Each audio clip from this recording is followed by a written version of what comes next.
Good morning, everyone, and welcome to OMG Series tournament number 1. We are at Vantaa, Finland, and we will play today a brand new standard. Absolutely. At this point, we have 45 players, so we should have a quite interesting evening and day here. So it might end up being a bit long, of course, and there might even be more players coming, but it all should be all right. And yeah, 45 is the number we have at the moment, but we will see what the final number will be. In a moment. Yep. So, what is OMG Series? Let's see a bit. OMG Series is a new tournament series here in Finland, which is mostly focused on standard and limited. And as said, we will start today with standard, and the other 3, there will be 4 total main events, and 3 other will be sealed at some point of December. And Booster Draft and Team Sealed will be our other 2 events next year. And of course, it will all conclude to the Invitational on May to June 2020. Absolutely. So, today here in booth, we have... Alright, yeah. There are Mikael here. Hello. And next to me is... Nalle. Hello, everybody. And the third wheel with us is Atte, who will be now on the store area, but he will also visit here on the booth with us. At some point. Yes. Although he is not quite as well dressed as we are, but let's scratch over that. Yeah, that's okay. That's okay. Atte is a bit more casual. There is a very rainy day in Finland now, but at least Atte is on a summer mood. Still. So, Nalle, what do you think about today's metagame? What will be seeing? Well, probably it will be probably all Golos, to be honest. As far as I know, that is very much the best deck in the format at the moment.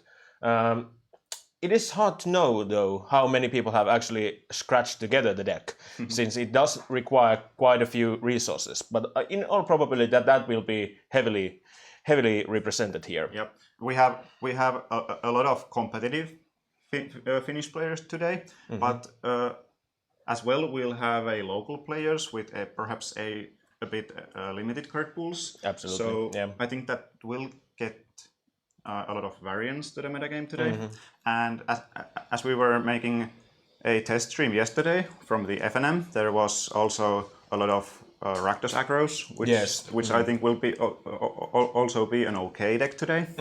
Absolutely, and also Jeskai Fires might be also there, because that's the other big deck that we've seen. Jeskai or other kind of Fires deck. Yes, basically. But I've seen at least one Jeskai Fires deck actually being built at the scene, so that will be quite I also think there will be, for example, rock versions of it. But we'll see what the players have brought together. Yeah, absolutely. And how you see what sort of people we have here? You said we have local players and some more experienced. Should we go just through who exactly we have here today from the more known perspective? I would probably start from Antti Malin. Yes, absolutely. Who may be familiar to you. He is a 2008 world champion. And the other notable names will probably be Leo Lahonen. Absolutely. Yes. GP Birmingham 2018 runner-up. And also multiple time national team player. Has done pretty well recently. Yeah, absolutely. And then we have Roope Metsä, who is last year's Finnish champion, and he has also a GP top 8 from GP Prague 2017, if I remember correctly. Or 18, but anyway, yeah, quite recent. Yeah, quite recently. Yes. And of course, we do have some other very known persons like Anssi Alkio, who is from Pro Tour Born of the Gods. Born of the Gods, yeah. Was semi-finalist there. Yep. So we do have some quite experienced people around here. And due to the rumors, we will probably have Leo on the stream on the first round, which will be starting soon, I guess. Yeah. We will get the information when that comes to be known, so to say. All in all, I think we will have a great day today. Absolutely. I hope so. I do hope so as well. And perhaps now we shall have a look at how the arrangements in the actual storeroom is going. So at this very moment, it seems that there are still players wandering around, meaning that we have a small delay. As usual in these big tournaments. Yeah, as usual. You probably know if you've been to one. And no worries about that. It's very much okay to have some going on. And that would mean that it would take around 5 to 10 minutes before we start. Yep. There are some comments here. We also have Twitch, the site on the chat. And there are comments about Fires of Invention. You can't defer me if I defer myself first, which is very much correct. But we'll see how that turns out in the actual event. I'm not sure if doesn't sound like the most likely play. No, that would be fun though. That's very much okay. Will it be like playing Hearthstone? Yeah, because we have some Hearthstone for you right here, right now. What do you think? Will Teferi be the most played card today, or will it be Field of the Dead? It's probably Teferi, since so many more decks play it. It's not probably going to be too overpowering in any way, shape, or form, but it will be probably heavily represented here, since all the Colossus decks and some control decks also play it. So it's no wonder that there are some. We'll see. We'll see if there is like Esper's Taxes, which is the one of the more successful decks on the early standard now. Mm-hmm. Absolutely. And now it looks like that players are arranging for round 1. The pairings have been posted. And soon enough we'll get an info about who we are going to see on the stream on round 1. Absolutely. At least there will be Leo, but who will be against him? Yeah. It seems like the other player is Lauri Turnström, who is a young player, actually taught by me. How funny. Who is very successful these days. He just won was it PTQ? Yeah, Lauri qualified for next Mythic Championships. Yeah. Tabletop. Tabletop Mythic Championship, indeed. And as it happens, he's from pretty close to Turku, actually. I hope not many people are going to be angry about this, but he's gone a long way to come here to play with us today, which is very nice, very nice. And he's a young, very eager player here in Finland, since he's young, which makes him naturally eager, and he's born to perform, as it turns out. Yep. And now we have the pairings here with us, and it seems Yes, Leo is playing against Lauri. Well, that is a great match to see. Absolutely, that will be great. So there are some small things going on still in the store floor, as you can probably see. There's Atte actually in the camera, and we'll be shortly with them. So in just a small moment, we'll start actually seeing the game play.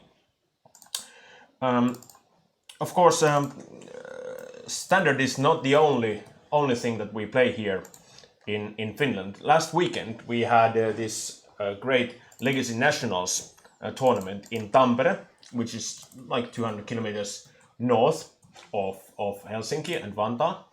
And Mikael, how you did there?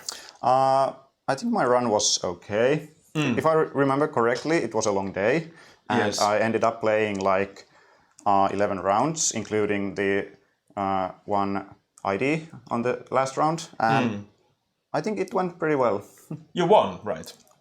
So yeah. Yeah. Now. Yeah, there was. Yes, it will come back. Yeah. Yeah. There was this win. Yeah. It was a pretty good day. It was a pretty good day. And yeah, it's talking about Legacy. There are many new decks there as well. And when we talked about the 3-mana Teferi earlier, that was also somewhat represented there. I'm correct, Ace? Yep. So that card seems to be a very good staple for multiple formats, also including Modern, since it has seen quite a bit of play in various Esper Blade and blue-white control decks. Yep. Very recently. Should we have a look to our feature mats? Absolutely. So there they are. Leo playing on the OMG playmat that we provided, and Lauri playing on his other OMG playmat that we've also provided earlier. And I believe we now have the deck lists from our guys. Absolutely, and as it seems, Lauri is playing the Golos deck that we've known to perform lately. So that will be something that I'm looking forward to, basically, because I really much like this deck as well. So we'll see how it turns out. Very regular list though, so nothing too spectacular. Yep, and probably one of the most played decks today.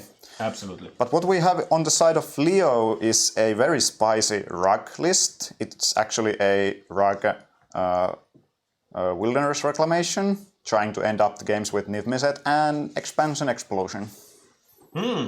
That seems fun.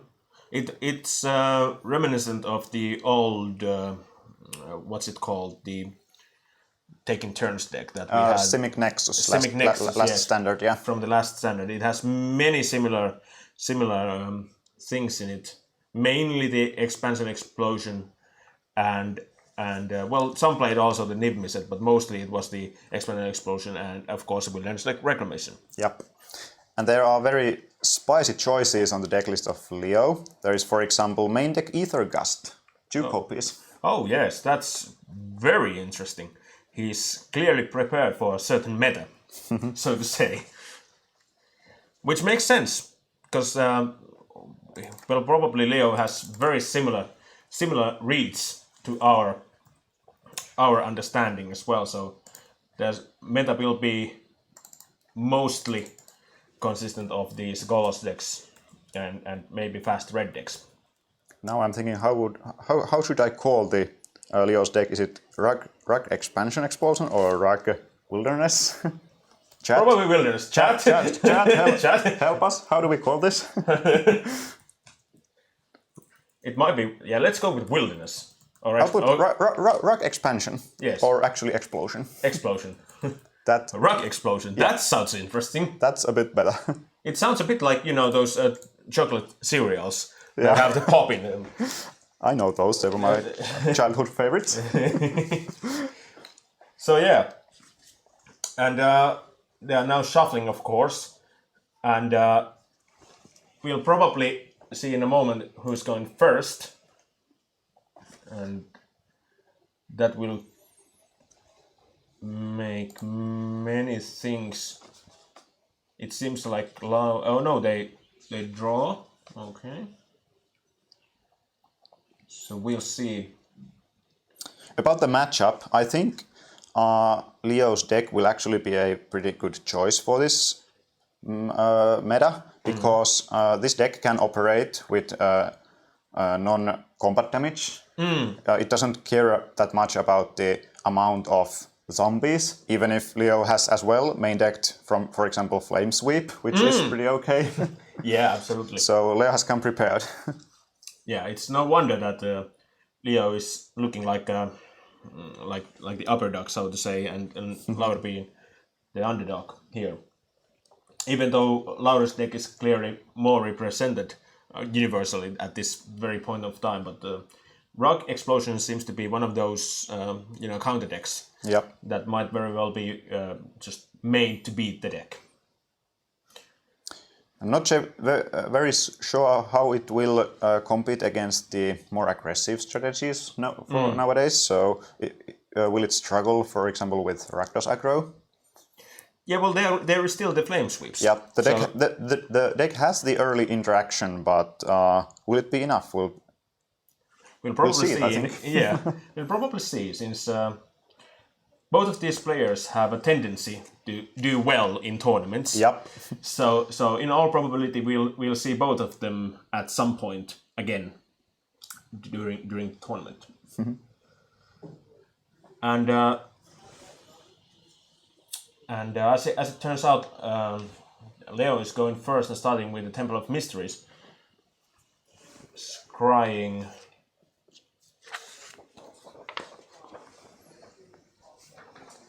So Leo will be on the play. Yeah. And he's crying, moving his bags and drinking, and there we go. Less surprising start from Lauri playing the Simic Guildgate, as far as I see. Now we have a Temple Epiphany, right? Yep. And it seems Leo doesn't have that many lands in hand, actually, which he will be needing. That's probably... That is a top, so probably it will be another mana source.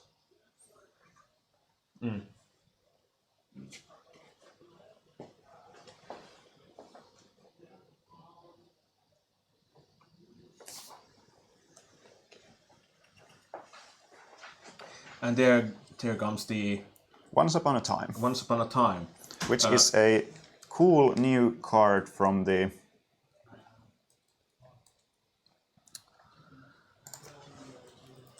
From, what's it called? The Throne of Eldraine. Yes.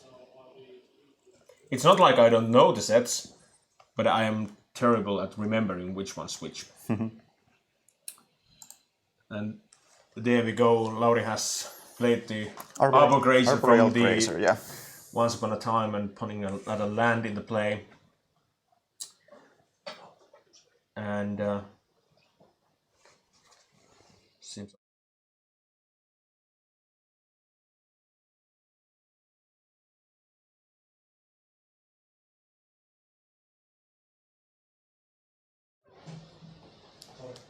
All right, back in business. And now another Scryland that puts the bottom, meaning probably Leo is struggling to get the lands. But he did have Opt or something in hand, right? Yep. I think. Both players are just slowly building their game. Which is less surprising from these sort of decks. That's Blast of Harmony, meaning that Lauri has almost all the colors, just missing the red, which is not that required as such, but it's needed for the Golos activations. Yep, not in this point of the match, and there you have your red. Or you don't. Don't. That is a quench. Which also is one of the cards that Leo called overperformance at this point. Probably because, well, not many players become like accustomed to those at this time. Yep. Although it's probably easy. Of course, it's easier to play I think against. Is Lauri also trying to find more lands now? Because he's playing Once Upon a Time Hardcast. Might very well be. And Leo is probably thinking about countering it, maybe because he also has these sort of reads. And 2 mana, and he copies. Oh, he'll copy it. Well, that makes sense. Yes. Both players struggling with lands, and both decks want to play several of them. Yes. And there's one for Leo. We'll say something like 7+. Yes.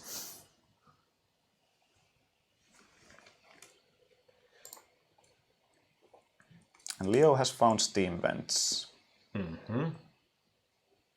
There is a Breeding Pool for Lauri also. And was that a Temple? Yeah, that was Hallowed Fountain. Hallowed Fountain. Yeah. So that will do nicely for Lauri. He takes 2. That probably means the giant. That's Teferi, yeah. It's Teferi, yeah. And that is absolutely. That is a complicated card for Leo, because he can't go for explosion combo with Teferi on the battlefield. Yeah. And while I look at his deck list, there will be that many straight answers to it. Yeah, not really. Of course, there's a few shocks that might do the trick. But, Leo is also playing Mystical Dispute in the main deck, which is a cool little addition. That's something new, at least. Not many decks actually play it. But it can be very devastating on this matchup for... Absolutely. But we'll see. As far as we've seen this matchup go, it very much seems like Lauri has the upper hand here. Since, well, he has Teferi, that's one. But also, he does seem to There is Once Upon a Time again, and it finds Hallowed Fountain, I guess, if he doesn't have another land in his hand. There are not that many options for Lauri either, so it's probably Hallowed Fountain anyway. Yep. But he does seem to make the decision a bit... And now they are struggling to make sure which pile is which. And this is a Hydroid Crisis. Oh, yeah. So this means Lauri probably have land in hand. Yep, there's one. And I guess he will now go just for Hydroid Crisis 2 to put some pressure on the battlefield and perhaps cycle for another land. Yeah, that would make sense.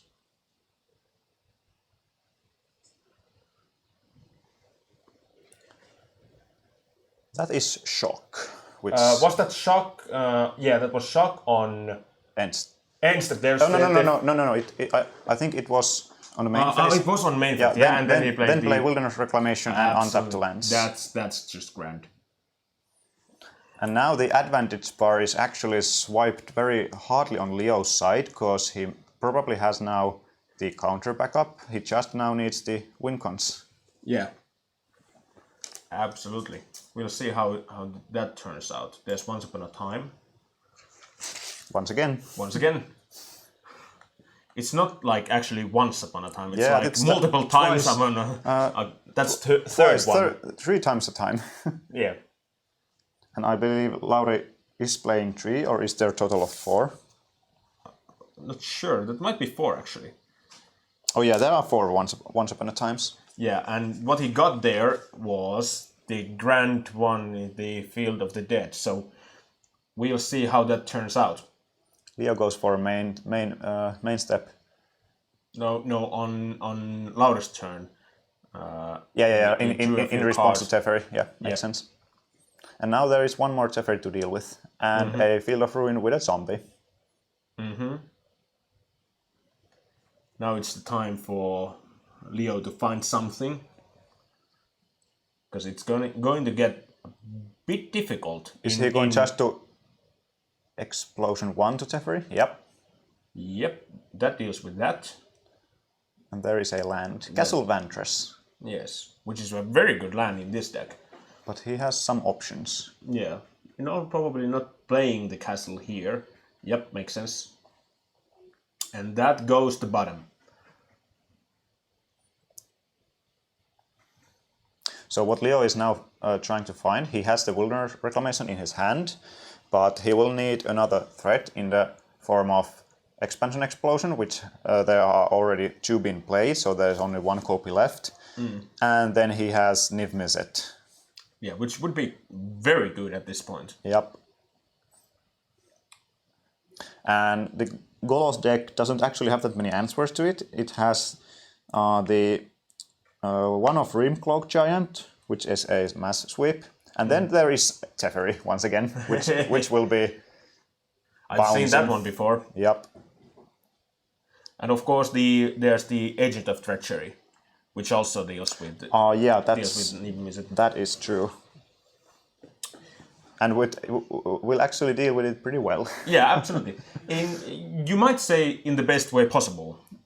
Pretty close to that. Yes.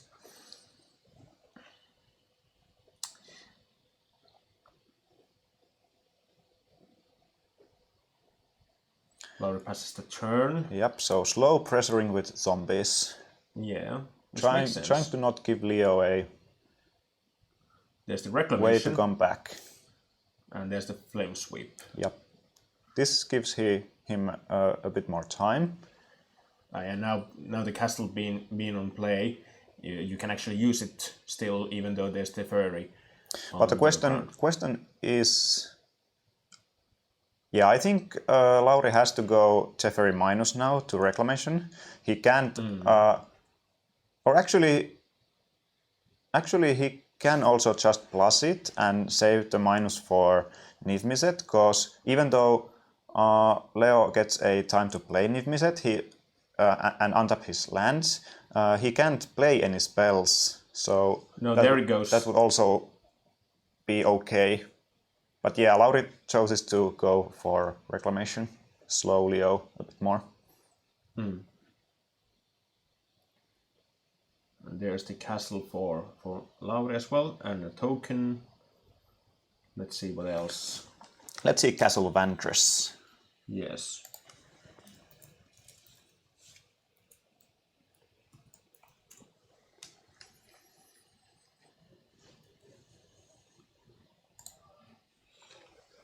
That's an interesting one. Scrying for 2. And then there we are using it. Leo will top 1, so could it mean a Niv Mizzet? And see, there is a hard cast Ringcloak Giant. Yeah. I'm not sure. It might be shock into reclamation, basically. That could be a way out as well. Does he have shock in hand? We don't know. Or at least I don't. So might be. But he certainly has one, like in his deck at least. Meaning that there is a decent chance that he might actually have it as well. And let's remember that Leo topped 1 card from the scry, so that will probably be something he really wants. Yeah. Let's see what there is. There's the Growth Spiral. Growth Spiral, couple of lands, and Wilderness Reclamation. That's not doing much. In all probability, Leo is playing the Growth Spiral to find something. Yep. Because that's... And of course he has to do it now because of Teferi. Yeah, and there it comes. Another reclamation, if I saw correctly. Yes. But of course that might mean that Leo just bluffs. But we'll see. We'll see. Because at this very moment, he's going to 1. Which is not a lot in any shape or form. And if Lauri has something like Growth Spiral, which he eventually doesn't have, it would have been straight lethal. And this is Scry on the upkeep. Or is it? Just arranging lands for that. We'll see. Nope. Just drawing. But that makes sense since, Leo is at 1. Yep. So now is Leo's go off or go down moment. Yeah. And he's really looking for something spectacular. Since not many cards get Leo out of this. What could it possibly be? He has to deal with both Teferi, which is now at 3 loyalty, out of the shock range. Yeah. And there is also a board to deal with. Yeah. And not a small board at that. Yep. And I don't think Leo has any chance to get enough mass to win on this turn. There is... Was that explosion? Yeah, there is explosion. It is, but still he has to deal with Teferi somehow, and explosion is his only way. Yeah, that's not gonna help immensely. But of course, Leo has to fired away right now. Without the Teferi, that might be a different case. If I'm correct, that's is that 9 lands? 9 lands in play, yeah.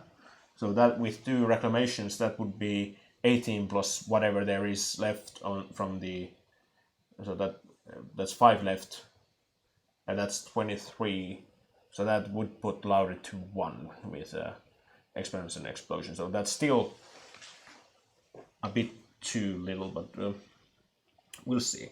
This is actually, if there would not be Teferi on the battlefield, I think this would be pretty close to lethal. Yeah, if I can't right, that would. It is lethal. Actually, there's 10. Yeah, it actually is lethal. So yeah, he only would have needed to deal with Teferi to close the game, but now he has to go Explosion 6 to Teferi and hope for the best.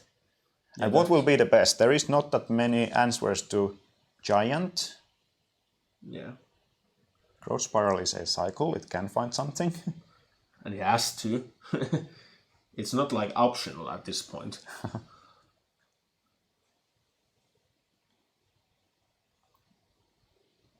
It doesn't look that there is any other there. Answer. And there's the sweep. Yep, so game 1 will go for Lauri Törnström. Which is not really surprising since, well, that as we just saw, that was very, very difficult for Leo to start with. Yeah, I suppose Teferi was a card that put on his back feet. Yeah. And didn't let him play his own game. No, not really. But as we're seeing, Leo has, for example, 2 fries on the sideboard. Probably they have a Teferi mark on them, pretty much. I imagine, yeah. And of course, there are the Mystical Dispute, is one more copy in the sideboard. As well as Flame Sweep. Yeah, and Narset. Narset's not definitely bad here, because that finds the explosions. I could also as well see Leo taking Negates in, just to deal with Teferi again. Absolutely. On the other side, though, there are a few Deputy of Detentions, which deal greatly with their, wilderness reclamations and such. Yeah, on the Lauri's side. On Lauri's side. So absolutely, that might do stuff very much. I believe they will be represented. And there's also a few Disdainful Strokes, which will probably be brought in. I could see so. I absolutely could see so as well. Yep. And the Veil Summers, two of those, and probably also included in the mix somewhere. Leo also has 3 Veil of Summers on the battle on the sideboard, so will it be veiling back and forth? We'll see how it turns out, and of course we'll got some data soon when we get the sideboards here, so we'll see how they actually sideboarded. But these seem like good question, like guesses at least at this point. What do you think after sideboard? How this matchup ends up being? Well, as said, I think the key card for Lauri is, of course, Teferi, as we saw in the first game. And if Leo can find ways to deal with it, as he will be more able to do after sideboarding, the matchup will be more even. So I believe Lauri is a bit ahead still after the sideboard, but not that much as in game 1. Yeah, that would make sense. And naturally, that's a bit of a surprise for me, since I thought this would be like heavily going for Leo, since that deck does have plenty of stuff against just this type of decks, the Golos decks. But as it turns out, Field of Dead is quite strong, and it does generate a bit of token menace every here and there. Yep, and Lauri's start wasn't that fast on the first game, so he, even though he couldn't put that much pressure on Leo's side, it was enough to just have 3 Teferis on the game. Yeah, who knew that might change the game? Oh, that's a surprise. All right, let's see if our players are already sideboarded in. Yep, there are the last minute changes going on, but now they're shuffling. We'll see we'll see how it turns out. So, chat, what do you think? Which one is going to win this one? Lauri is, of course, ahead by 1, but how you see the game turn after this sideboard? It might change a lot. As we just discussed, there are plenty of cards going in and out. I would say that the matchup is now pretty even.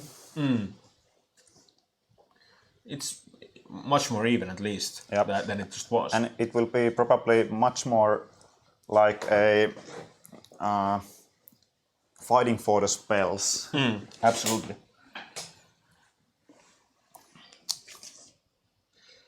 Let's see. Lauri has also the Ether Gust on his sideboard, which will be very devastating in his matchup. Absolutely. It hits both Teferi and Wilderness Reclamation on the stack and on the battlefield. Agent of Treachery will probably come in. Yeah, since there are big stuff that's going on, so why not? Yep. I could see how Lauri also could use a Wilderness Reclamation once in a while. Yep.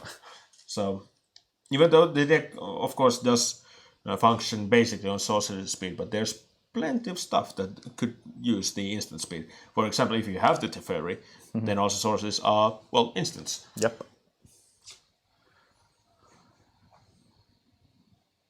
Now they're getting ready for the game. Let's see, and there's Leo starting with Castle Ventress. Both players are keeping their 7s. Which is very good. Means good magic. Usually, of course, this doesn't guarantee anything, but it should. I think they both kept 7, even if we didn't see any mulligans on the screen. We might be blind. It's entirely possible. Also noticing the Buffy the Vampire Slayer sleeves on Lauri's side, which apparently got some good comments from opponents abroad. Not for Lauri, but for another player that was playing with Leo and Roope, meaning that was Eetu. Yep. Who is also playing here today. Yes. Double Ventress, or Double Castle, starts from Leo. Not the best, meaning the red is missing. Of course, that might be in hand. We surely hope so. There's at least one red source, that's the temple. There's green as well. That's great. And scrying and bottoming that card. We'll see how that goes.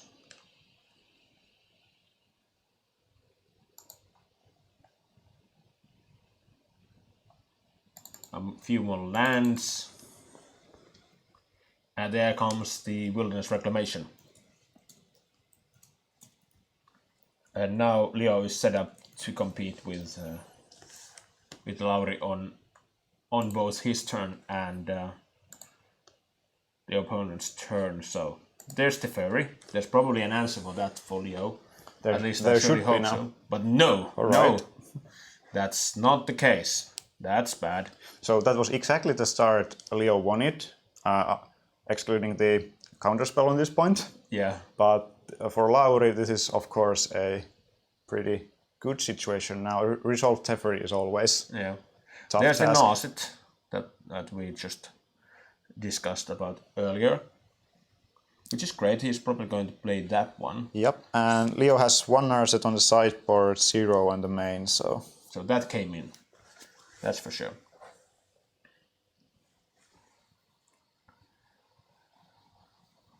Let's have a look. Yeah. There it comes.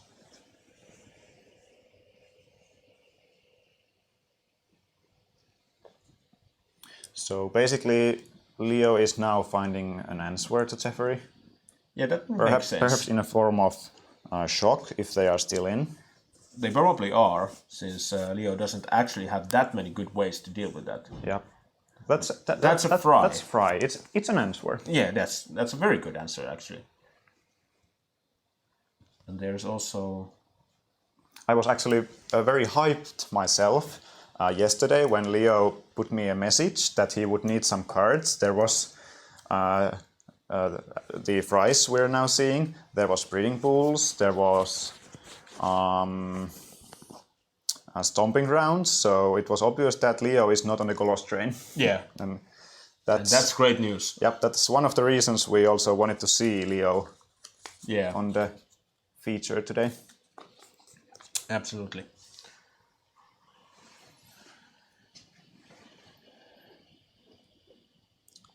So Leo puts Lauri to shuffle the cards from Narset and put them on the bottom of library. Yeah, it seems like a shock land, meaning that... Does he want to... Of course he want to fry now if possible, cause... Yeah.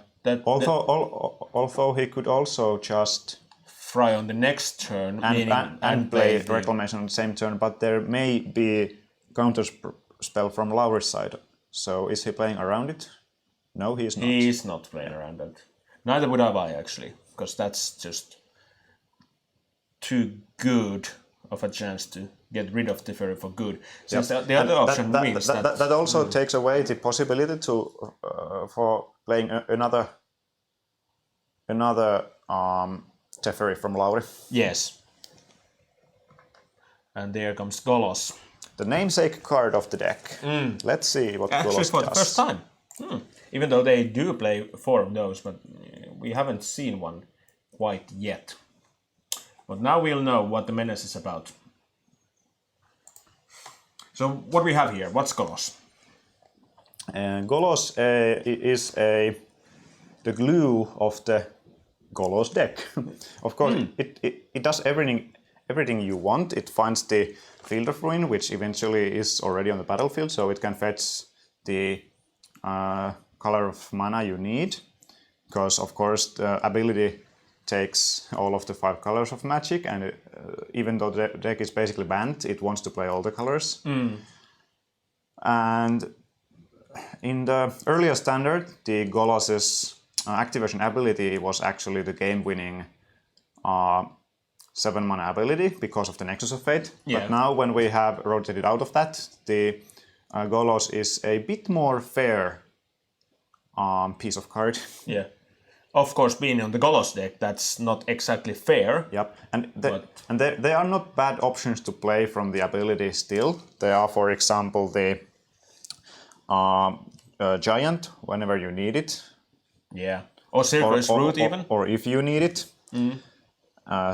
Circuitous Route is a way... Well, Hydroid Crisis is not that effective from there. No, not really. So the... I think the ability is not that effective. Of course, it's not that effective, but if you're running out of gas, it's still a way to get more keep going. Yeah, absolutely. It does look like Lauri is, he has a field in hand, which he has multiple fields in hand actually, and there's the fairy again. Yep. Now we will ask a counterspell from Leo, and we will try to find it with Opt. Yeah. There is Quench, which is not definitely overperforming here. Maybe 2 Quenches would do, but that's a lot to ask. That is a top, so there may be... another Opt. Yep, that makes sense.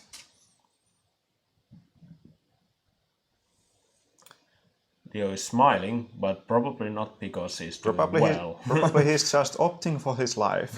Yeah, very much possible. How do I opt my life?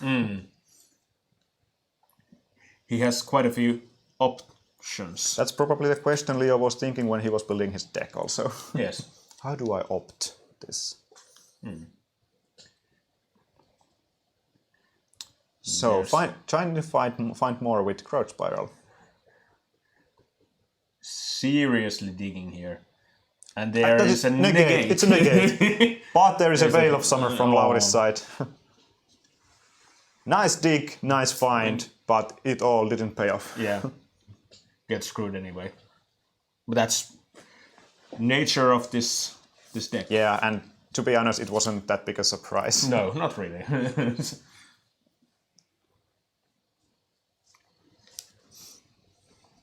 But Leo did go through a lot of cards there. The first op was top into opt. Another opt was it bottom? I think it was bottom. Into negate. No, in the growth spiral into negate. Into growth spiral into negate, yeah. Yeah, spending all the mana efficiently. Although, if he would have found the negate instead of growth spiral, it wouldn't. Yeah, it wouldn't have been mattered because there are still 2 mana open for Lauri's side. So he could not have quenched the Veil of Summer. No, well, it could. It wouldn't do anything, but it would. Mind games. Perhaps Lauri forgot to pay 2 mana. Yeah. I've seen some games like that. Yeah. Probably many people have. Not the first, and most likely not the last time. No. And this is Explosion. Once again, we'll have to deal with Teferi. That's for 3. And draw 3 cards in the process. Was that a cheer from Leo? Probably, yeah. Waving his hands? He got rid of Teferi. Yep. That's a cheerable thing. But that's only Teferi number 1? 1, I think, or 2. 1, yeah. And there comes another land. No, there doesn't. Yes, there is. Yeah. And that goes to the bottom. All right. That was it Overall Crazy from Lauri's? Must say that I didn't see that It well might enough. have been or a growth spiral. So there are multiple fields, which means that Leo will not have that many time unless he has a reset button on his hand in the form of Flame Sweep. Yeah. Which he at the moment doesn't as such.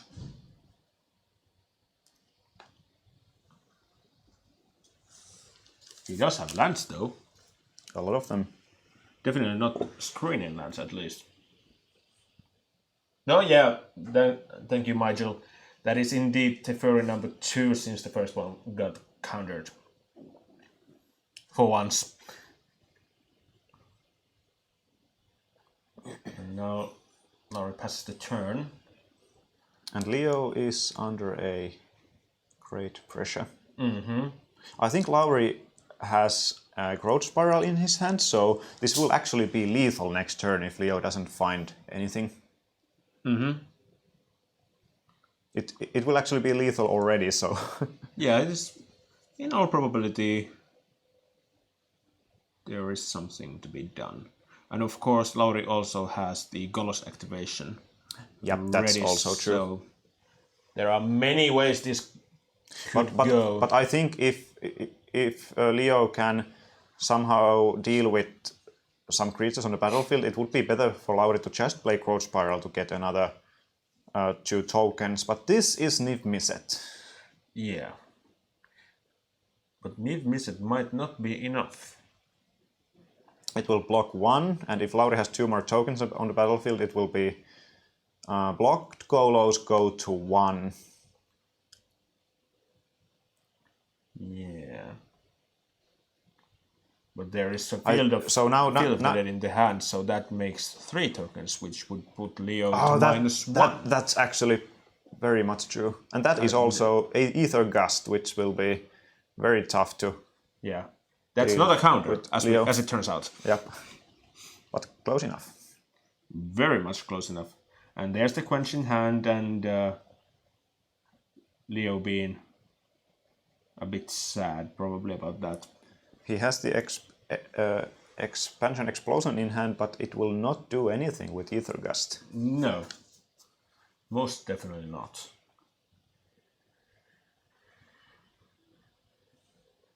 It looks like this game will be over very soon on this.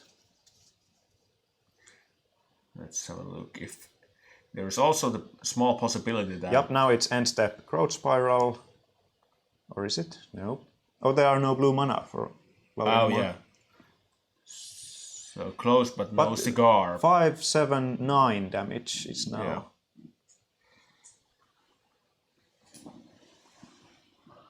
but it's still not looking too good for...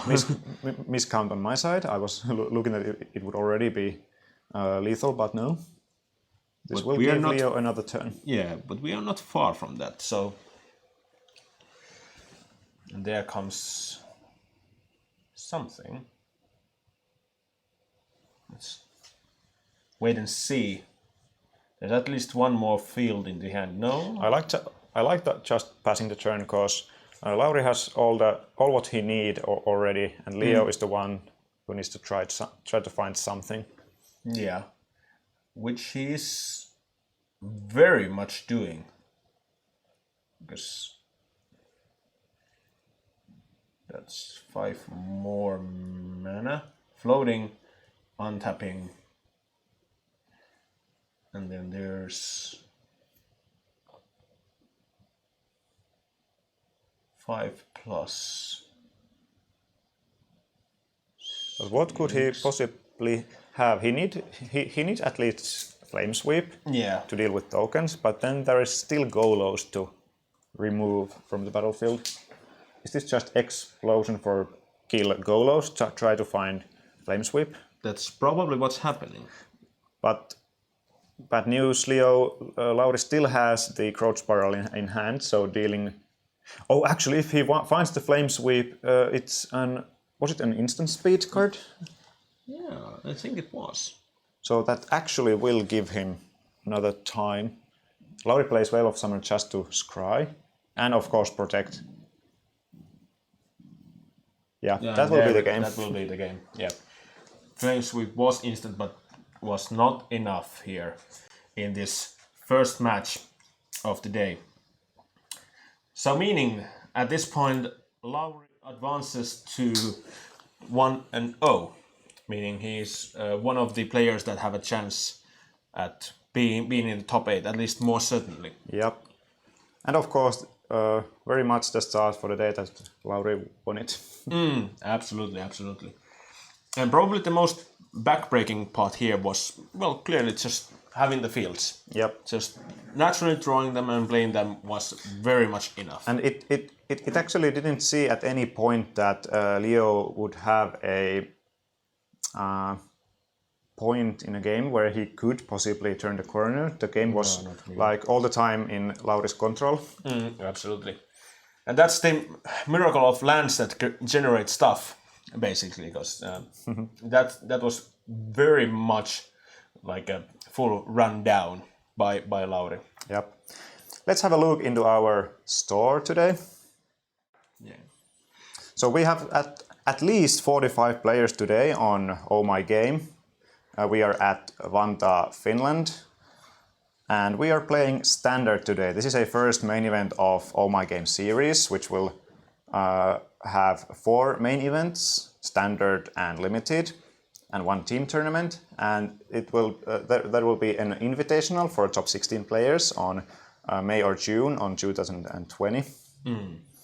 And we are today sponsored by Ultimate Guard. There are playmats, sleeves, and other products from them. And then we also have Varusteleka as our sponsor, which is a Finnish military equipment store. Yeah, although they don't really sell to military as such. Yep. They just happen to have plenty of stuff that's left over from various militaries around the world that is sold for customers. And that's actually really great because their stuff does tend to last forever. Yep. So yeah, that's something. And if you are a foreigner that doesn't really know what Varusteleka means, it's basically equipment sledge. Yep. As far as we know. So not much like in the. It doesn't make sense, no, but that's what it says. So, I think we will have a short break now and probably be back in. We don't have the round timer now, but I guess it will be around 10 minutes, perhaps. Roughly so. End of round. So. Yeah. So let's say we'll be back around roughly in 10 minutes. Yeah. See you then.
Welcome back. We are at Vantaa, Finland. Oh My Game is the name of the store, and we are playing Standard today. We have just finished round 1, where we had Lauri Törnström and Leo Lahonen in the feature match, and Lauri was able to come over with a banned Golos. And it didn't really look like a really difficult thing to do, since we were supposing that it would be an okay match for Leo, who was playing Rug Reclamation, but eventually it ended up pretty straightforward games for Lauri. Yeah, and it didn't really break a sweat for Lauri either, though. So it's... in any point, although the 3 Teferis in first and 2 Teferis in the second game pretty much secured the game. Yeah, that did help, absolutely. Yeah, Leo actually had a lethal in hand in game 1, but because of the Teferi he couldn't go for it. Yeah, which is a bit of shame, of course, since that Rug Reclamation deck that's sweet. That's really sweet. That looked very interesting deck. Absolutely. But speaking about Golos, we have a meta game for today. Absolutely. The total number of players today is 47. And it may not be a big surprise for anyone, but banned Golos is the most played deck today. Yeah. In total, we have 8 copies of the deck in the house. A bit different versions. There are Fae of the Wishes versions of it, which uses a wish board. But as well, we have more, could we say, traditional decks already in this point of the meta, or new standard. Yeah, those that we are more accustomed to. Yep. Yeah, but there's also plenty of aggro decks, like different versions. There's mono black, there's red white, red black. Yep. And when we were reading through the deck list, it was actually pretty big surprise that we had like something like 12, 13 unique lists in the start of the reading. Absolutely. Yeah, that was a huge surprise. In total, we have... He's counting now. We have 23 different decks in-house today. Yeah, and many of them are different aggro variants, which was certainly surprising for 2 reasons, really. Under one archetype, there may be several versions of the same deck. Absolutely, and what's really surprising is because Finland, we're known for the Fin piles, basically decks that are playing blue and white. Fin pile is a blue-white control deck, usually without real win cons. Yeah, and well, Leo actually played that one in it was the GP Birmingham when he got the runner-up. Yeah, it was semi-final, finalist and just lost. Yep. And well, that deck did play Teferi, the big one at that time, and that was his thing on. He couldn't lose because he just put the Teferi back in the deck. Yep. So but today we are not seeing Fin piles. No, unfortunately, in-house that much. But that's the spirit in Finland. Many of us do play control decks. You play control decks. I do tend to play control decks, and that's the thing in Finland. We like to play for our money. Yep. Like all the time. So it is good to see a bit different meta today. A lot of aggro decks, a lot of banned Golos, but a lot of brew in there also. Yeah, absolutely. As said, banned Golos is the most played deck with 8 copies in the house. But then we have Rakdos aggro with 6 copies. And blue-green Flash, 5 copies. And mono-red aggro, 4 copies. Yeah. And then there are 2 copies of several decks, and then there are a lot of different kind of brews. Yeah, but that just shows that how open Standard actually is. Yep. Because you can play pretty much anything, and they all seem, like on paper at least, quite alright against the Golos and everything. Yep. The Rakdos aggro, for example, was very impressive yesterday when we had the FNM here. There was 2 players on 3-0 playing beer aggro, and it was pretty... looked very okay pile.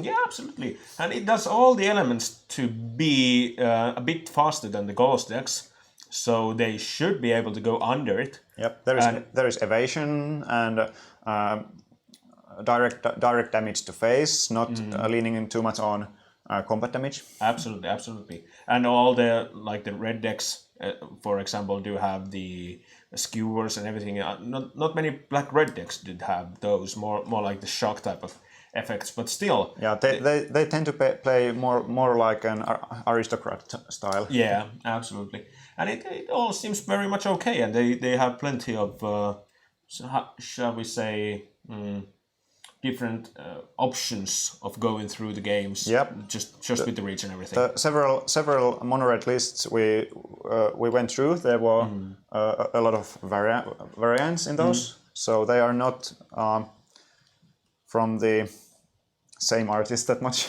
No, and it's like between the cards that they are like different. There are also different ways to build the same sort of color type decks.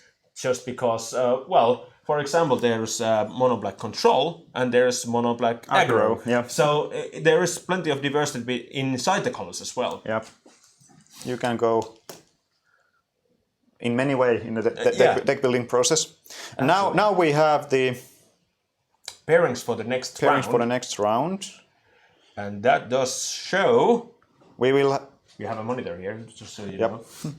We will probably have. In the feature match area, Jarno Jernström playing a sweet Saltai deck. Yeah, we didn't really know how to name it. Yeah, but there was control-ish elements, although there was also pretty ramp-ish. So yeah, there are creatures that we know. We're very eager to see what's coming in there. Yeah, absolutely. Let's quickly visit on the store side here. So players are just gathering to play on round 2. We will playing most likely 6 rounds today of Swiss, and then we of course have the top 8. Absolutely. And by the way, this is the first main event of OMG Series, but this is as well a VPN qualifier today. So there is much in line now. The winner of the tournament will also get an invitation to the first Players Tour, and those will be arranged in Brussels, Japan, and United States. I suppose the winner may probably go to the Brussels, and it will be on the beginning of February next year. Absolutely.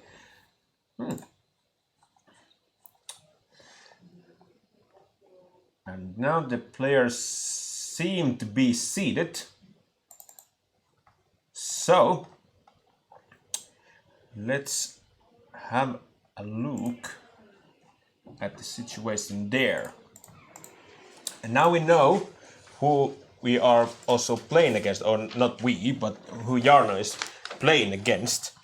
Also, just so you know, Jarno named his deck "Make Henge Great Again." Ooh. Which might be a political statement. We don't know. That just might be a very interesting coincidence. And he's playing against Boros Aggro, actually, played by Arto Nieminen, maybe even. We have handwritten lists. Aaro Nieminen. Aaro Nieminen. There we go. And players are getting very much ready for the match at the moment. And of course, it's probably worth it to mention that this tour is entirely sponsored by our lovely colleagues, so to say, in Varusteleka, meaning equipment sledge in English. It doesn't really mean anything as such. And also by Ultimate Guard, that is kindly provided us with extra prizes for our participants, and also very much seems to have one of the nicest people that actually are working together with our store owner Supi. That's at least what I've been told. So absolutely, if you have any magic related needs like sleeves, whatever, please visit their site or our store here in Vantaa to have a look at what we have in store. And naturally, also please visit Varusteleka. They have plenty of great stuff from different armies of the world that is basically just leftovers that do tend to last forever, since, well, the stuff that they have is just invincible. All right, so now we have the match ready to start, and it's time for a die roll. I think they actually rolled already. But let's have a look to the deck lists. Let's start for Aaro's deck, which is a Boros aggro. So what's new there? Well, everything really, but what are the key cards? The deck relies pretty much on the good 1-drops that are now a pretty good variety of stuff. There is, for example, Loyal Pegasus, Venerable Knight, some Healer Hawks and Hazda Marshals to fill the 1-drop. Crucial amount of those. And then we have Raise the Alarms, Boros Challengers, Tajik, Legion's Edge, Heraldic Banner from an Anthem effect. So plenty of small stuff that's going to overwhelm pretty much everything that comes to their path.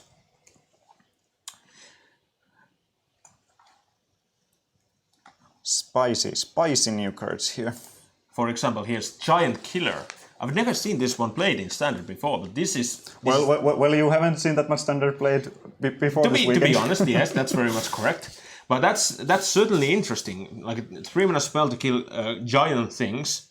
That's basically the name of the card, Giant Killer. And also being a tapper, that seems quite alright. And their Gemstone starts with Gilded Goose.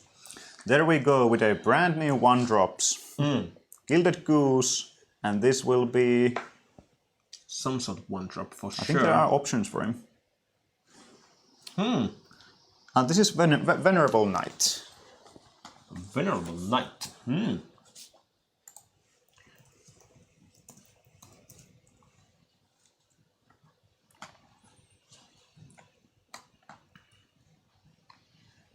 That is interesting. For 1 mana you get 2/1 power, which seems very much alright, and even putting counters on Knights seems more than fine. It makes it definitely worth playing. And for Gemstone there was another land and Paradise Druid. Yep. So he's ramping up. I could easily believe that this will not be the easiest matchup for Boros aggro. Sultai Midrange in Jarno Järnström's hand is a deck that can produce very, very quick and wide board and deal with the creatures that way. And it also has the life gain effect in the mode of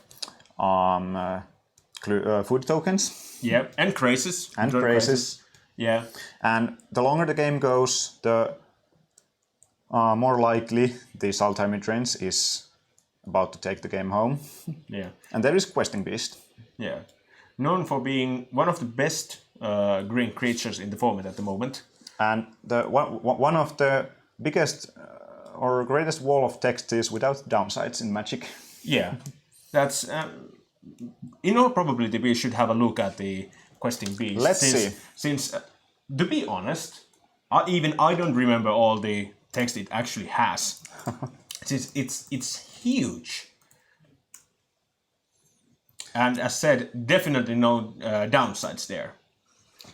So it has it's a 4-mana 4/4 for Vigilance, Death Touch, and Haste, and can't be blocked by small creatures, which is going to be a problem since Aaro's deck is mostly small creatures. Especially in this matchup, it will be huge. And combat damage can be prevented. That's great as well. But of course, that doesn't really do here much, but it will be relevant elsewhere. And when it comes to Teferi's and such, that's a Teferi killer right there. Yep. That deals with Teferi pretty much straight away. Just hit the opponent in the face and deal 4 to Teferi, puts it to 1 or kills it. Yep. And it looks like both players are managing to put a high pressure on each other. This is was the card Unstable Formation and attack with all the team. And there is Venerable Loxodon right outside of the screen. Oh no, sorry, it was Conclave Tribunal. Yeah. Played by Convoke. Yeah. And in this point, I'd like to also thank you all the viewers. There are at the moment over 100 of you. So thank you for you all.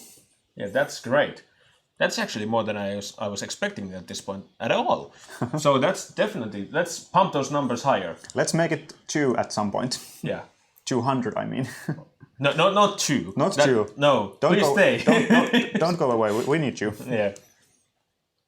You give meaning to our work. And you need us. Or do they? Oh, interesting. We also have a person or called not person, but probably a user named Stairplays that is also sharing our channel at the moment. That's great. Very much thank you there, and hello everyone in that channel as well, of course. Now, how the game develops, there's Hydra Crisis that has come to the play with everyone else. There is a giant killer. And there comes giant killer, yeah. 3 mana to kill that. That's not a... And the road is open. Ready to rock.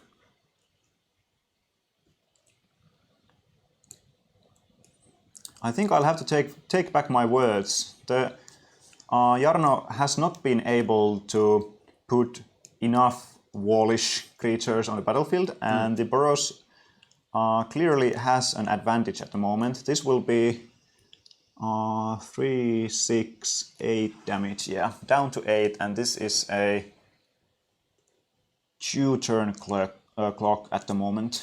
Yeah, this might turn out to be more difficult to Jarno than we were expecting. Because, you know, Jarno has other realm leeches and whatnot in his deck, so those could be the showstoppers here, but there's none to be seen at the moment. The giant killer is actually huge there. Jarno can't make any too big no, he has to. blockers there, so he has to deal with a medium-sized creatures on this point. This Boros aggro is actually looking very nice at the moment. Yes. Very much so. And Jarno is probably struggling for lands here as well. I think he is not playing mono green with his lands. No, as far as I know, that's not how the deck's built. Of course, green is the hugest and biggest part of this deck. What could he possibly have to get back in this game? I think Wicked Wolf could be an option. Yeah, that could be one. Or maybe... Yeah, that's probably only one, as far as I know. There is actually Vivian Arcbow Ranger. Yeah, that could do something as well. And there are some removal spells and such, but they're probably not going to make a huge difference here. Just because there's so much stuff going on. And that's being played. Actually, the Vivian just entered the battlefield. It dealt with... Was it Giant Killer that got hit? I think it was Giant Killer, yeah. Very much so. So now... Aru is still in a commanding position even without the Giant Killer. I think you still want to deal with Vivian, because it may or could make the blockers relevant. Relevant, yeah, that's a good word in here. But we'll see how Aura will manage this. So, yep, that is 3 attackers for Vivian and 2 to the face. I think this is pretty good attack. It puts Jarno against a decision to protect his life total or Vivian that he actually can't even really keep alive. Yeah. So this is going to get tough for Jarno. Yep. Very soon. Pressure is still on, so this will... I'm pretty sure this game will be end very soon. Yeah. And there comes... Another Venerable Knight. Yeah. Just more of everything. It's getting very difficult. Very difficult for Jarno to just come back to the game. And Jarno doesn't have any sweepers in the main board either.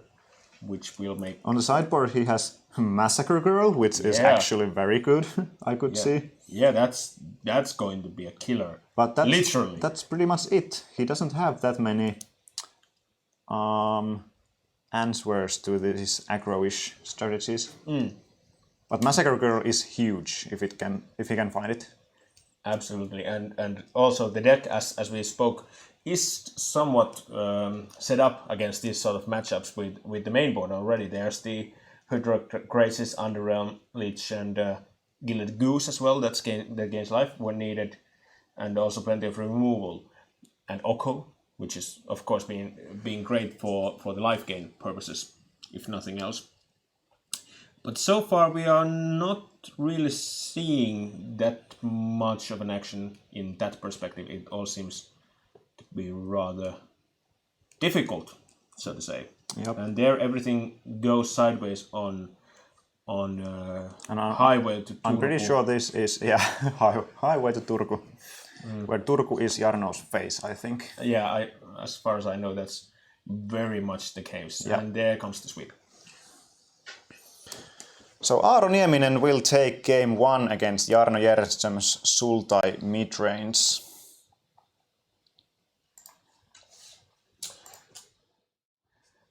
Yes, this Boros deck did seem like a sort of knight tribal, so to say. Yeah, I could call that a tribal. Yeah, it's not entirely tribal, but it's very close. Yep. And Venerable Knight is a good sign of that. It has to take advantage of the reasonable amount of knights in the deck. Absolutely. And it sort of did what it should do right there. Very efficiently at that. Just small creatures all along, go wide and just smork. Yep. And straight to the goal. Yeah. There's one place where you go and that's face. But hey, now we go to sideboards. What do we have here? Let's go through Jarno's deck first. Absolutely. Jarno has in sideboard 2, or let's go through the relevant cards. There is a Massacre Girl, as we already told you. Which is definitely coming in. Yep. There is Legion's End number 2. There is one in the main deck. Then I could see... Wicked Wolf? Assassin's Trophy is probably not good enough, but Wicked Wolf definitely is. Yes. So it will come in. But I think that's pretty much it. Jarno, as said earlier, Jarno doesn't have that much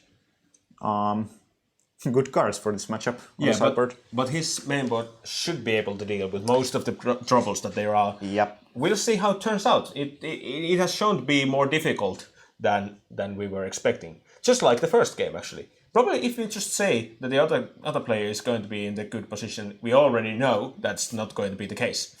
So that's one way to just translate our broken English into actual match results. Keep that in mind. Yes. And you are always free to correct us if you think we are saying something not that correct. Absolutely. All right, so that's about Jarno's sideboard. What we have in Aaro's side? We have, probably Glass Casket might be one that's coming in, because that can deal with like small threats, or more likely the key cards that can just impact the game, like in the early parts. We'll see how it actually turns out, but that might be a good card to bring in. That makes sense. There's of course also Tithe Taker, which might turn out to be alright, just in the perspective that it's two things. Yep. And flyers seem to be a bit of a problem for this deck. There's not that many. There's Hydra Crisis, but there's nothing else. Yep. And if there's only Hydra Crisis, it can be dealt and keep up the good racing. Yeah, absolutely. It seems very good. And also, of course, there's a Chance for Glory, which is very spicy. Yeah. We'll see. I hope that he brings it in. I really hope, because that will be a game changer if it just happens to be. Basically, Change for Glory is in racing matchups. It is a lights off play if you are ahead enough. Yeah, and that has to sort of be also, because if it isn't, then you're dying. You're pretty much done. Yeah, there's not that many ways in standard, and definitely not in this red-white aggro list that can deal with the words if you just end in the other. If you don't something, you lose game. Yes, that's sort of what it says. Yep. But it also says take an extra turn, which is very good. That's good. That we know. And for 3 mana? Yeah, for 3 mana that seems very much alright. And also there's the Experimental Frenzy, which might be good here, because there is a decent chance that this goes to grind. But we'll see how the matchup ends up. It might be just go under and... Yep, or go over. I could see easily that Aro puts a pressure on the air. Yeah, absolutely. But let's see if our players have already sideboarded and shuffled. Yeah. And there we have. The game is already going on. And there is Legion's End hitting 2 giant killers, which is a very good start for Jarno in this. And for War Master, there are 47 players in this tournament at the moment. And the deck lists are not public as of yet, but the top 8 deck lists will be posted eventually. So you'll get to see them at one point. And now there is, mana is working for Jarno at this game. Like very well. There's all the 3 colors and plenty of variance between them. So this seems alright. It's early to say, but the Legion's End was already probably so breaking play on this game that it will put Aro in very tough spot, even if he doesn't have that much business going on otherwise. Mm-hmm. And there's the Questing Beast. Again, smoking for 6 with Paradise Druid. Yep. And the race is on, now on Jarno's side. Yeah. Jarno is definitely not very keen on being the underdog here, like he was before. And here is Aro looking at his hand, which has plenty of lands, but not much else. But there is... Raise the Alarm. Raise the Alarm, which is not going to do much as such. There is a big 4/4 problem on the battlefield called Questing Beast that Aro should deal as soon as possible. Absolutely. And he already lost 2 of his giant killers, so I'm not sure if he actually has that many answers at the moment. Something like Conclave Tribunal would do. Yeah. But Tribunal only deals with 1 threat at this point. But that's all you need to deal right now. Yeah, well, you really need to deal with 1 right now. But there is bound to be more to come, so we'll see how it ends up. Taking no fear of pain.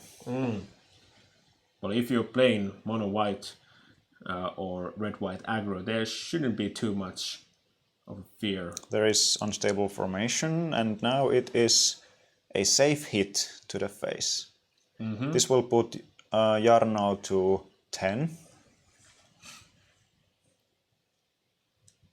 Very much correct.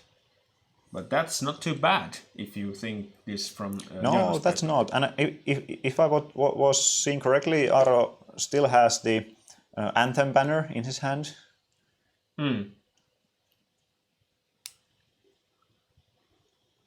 Yeah.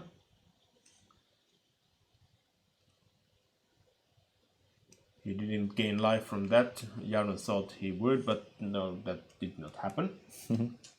Which is of course great for Jarno. Let's have a... Turn has been passed. There's 5 mana. There's Questing Beast. Questing Beast does what is able to do. Yeah. 6 mana. Hit pretty freely. Land number 4 and pass. Or is it? Oh no, he just wants to see the card. Right.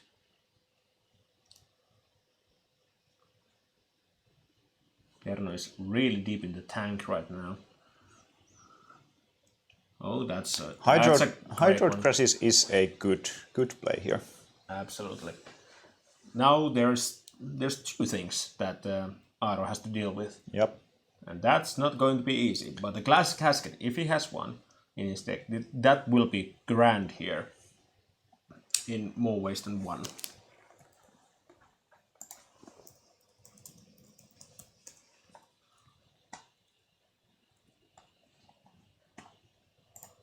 So here we have glass casket.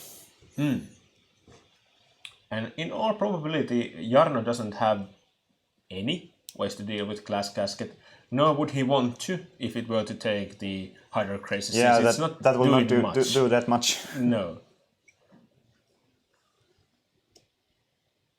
Let's see. What are true? It's probably in the banner anyway. There was a question why he showed his card in last card in your hand. There was played a Legion's End early on the game, so Jarno had already information about the card. He just wanted to make sure what it does. Yeah.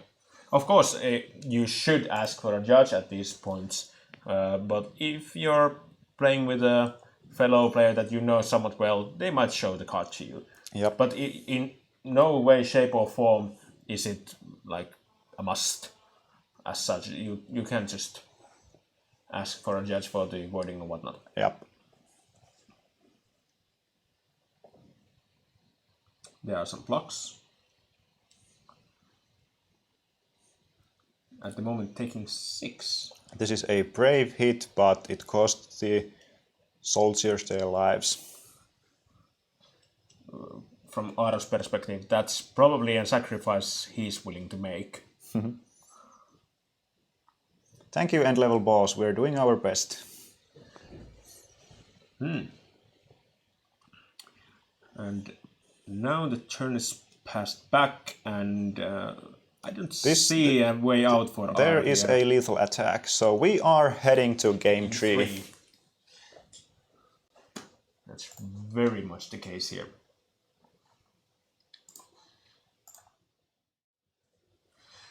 So, that was more like what we were expecting on the first game as well. So, some big threats, some relevant sized things that are just non-passable, basically. Aaro's start was not that effective. He got to play several 1-drops, although the Legion's End ate 2 of the Giant Killers, which was pretty huge in here.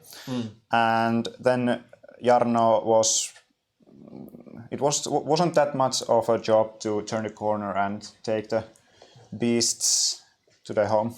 Yeah, it's unfortunate that we haven't seen the great henges yet that we know that are in Jarno's deck, but in all probability they are out by now. Yeah, I'm pretty sure Jarno hasn't that much cards to take out from the deck, but the great henge could easily be one of those cuts. Yeah, and probably is, which is a shame because that's one of the reasons why we really wanted to see Jarno's deck here. Let's see the what great henge. That's just. I was expecting it to be a limited bomb, but as it turns out, it's a bomb all the way. Yep. Even here in standard, and it's no slouch, so to say. It's like a huge 12 mana, 10 mana thing that does generate cards and life and mana and everything. Yep. Usually it's just like 3 mana or 4 mana. Yeah, usually, but it on paper it costs a lot. But as we have seen on the history of Magic, the costed things and reduction of mana cost is usually a pretty dangerous combo. Yeah, well, not really dangerous. It's format breaking. Broken. Just broken. Just broken. That's why what's it called? Dreams of whatnot. That's 4 mana. Dig through time. Drawn from dreams. Drawn from dreams. That's 4 mana without reduction. And Dig Through Time was 8 mana. 2 mana instant. Yeah, but turned out to be a 2 mana instant. Yes. There is there's a certain reason why these cards tend to have their reduction costs like really like high or whatever. And these cards, they've done it right, I think, because they're so huge. Yep. 8 mana is dealable. 10 it's a bit more precision and planning. Let's jump back to the game. I believe the players have already shuffled. And there we have... Actually, they have not shuffled yet, so we were a bit early, but... They are getting ready for the game. And probably Aaro is going to be the one that starts everything. It kicks kicks things off. And let's correct the record also. So the game is 1-1 at the moment, and I hope we will see a great game tree, both keeping decent hands. Yeah. But who do you think will be favored in this third game? Aaro will be on the play with the aggro deck, of course, but will Jarno be able to build a wall quickly enough? In all probability, I think Jarno will be quick enough. But of course, it will be much more difficult now being on draw, because you don't have the time. Yep. You just don't. And well, we'll see. The leeches would be great. If he were to draw one, that would be very good here. We're eager to see that. Yeah.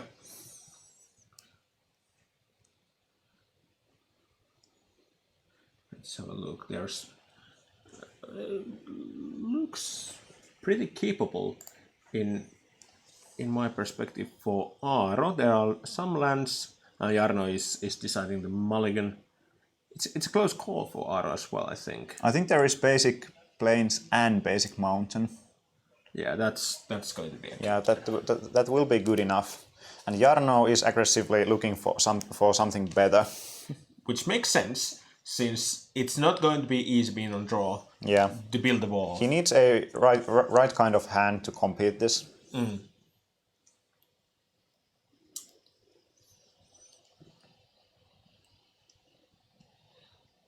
Let's see.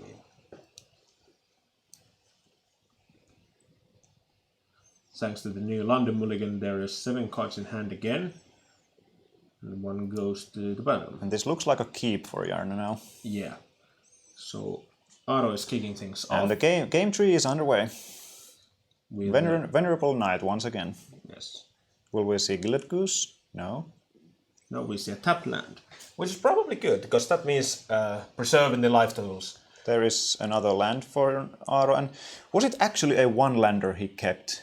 I'm not sure about the one red card, if it's basic mountain or something else, but now there is actually, or at least the second land, and that is Paradise Druid. And Raise the Alarm will be end of turn play. Yeah. So Aaro has got the start he wanted, although if this really was one-lander, it was very risky to keep, Yeah. but at least it pay off now. Yeah, he's getting rewarded heavily.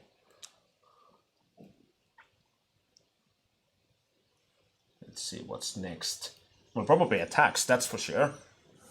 No fear. Everything goes to the red zone. If you want to trade to Paradise Druid, go ahead. Yeah, that seems very much alright. This is Tomic. Yeah, which does things. Another wall of text that we perhaps should have a look at. It makes lands work a bit different from the graveyards, and what else? So the lands, yeah, on the battlefield and in the graveyards can be target of spells and abilities, and they can't be played from graveyards of your opponents. I don't think Tomic is actually that relevant on this matchup, if there isn't that much land synergies on the Sultai side, but the most relevant line on the Tomic is flying. Absolutely. That does tend to make things very difficult for Jarno. And there's Questing Beast again, going for the face again. Questing Beast is once again miraculous in this point, because it's an aggressive beast that's also a big defensive trump. Trump, yeah. So Jarno is definitely going for the wall here.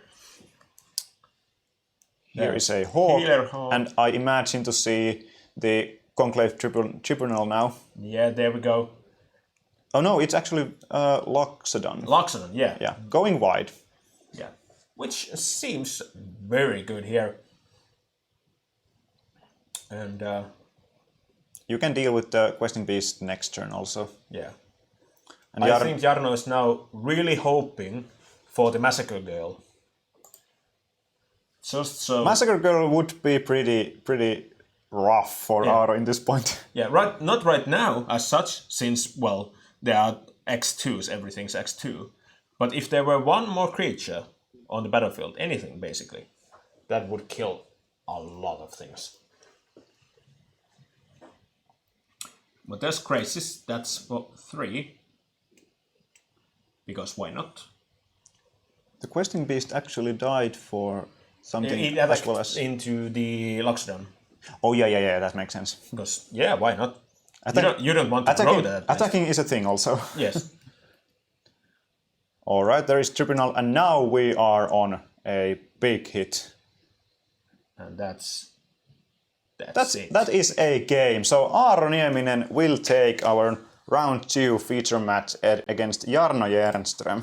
Yeah. We didn't get to see the henches, which is still a bugger. There's no way around it. I really wanted that one. But no such luck. I hope to see henches later today. Yeah, absolutely. That would be great. Because that card, it has that something. It has synergy, of course, but it also has the life gains and everything. So it has plenty of stuff that will be good in this very format at the moment and this meta. Yep. But we'll see how it actually ends up. I think we may have enough time for another match, or at least a game 3 if there is some game going on to that. Or if we don't get that, I could also ask Aaro if he wants to give us some words with us about his Boros deck. Absolutely. So let's go for a short break and we'll be back very soon in one shape or another. Yep. See you soon.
All right, welcome back.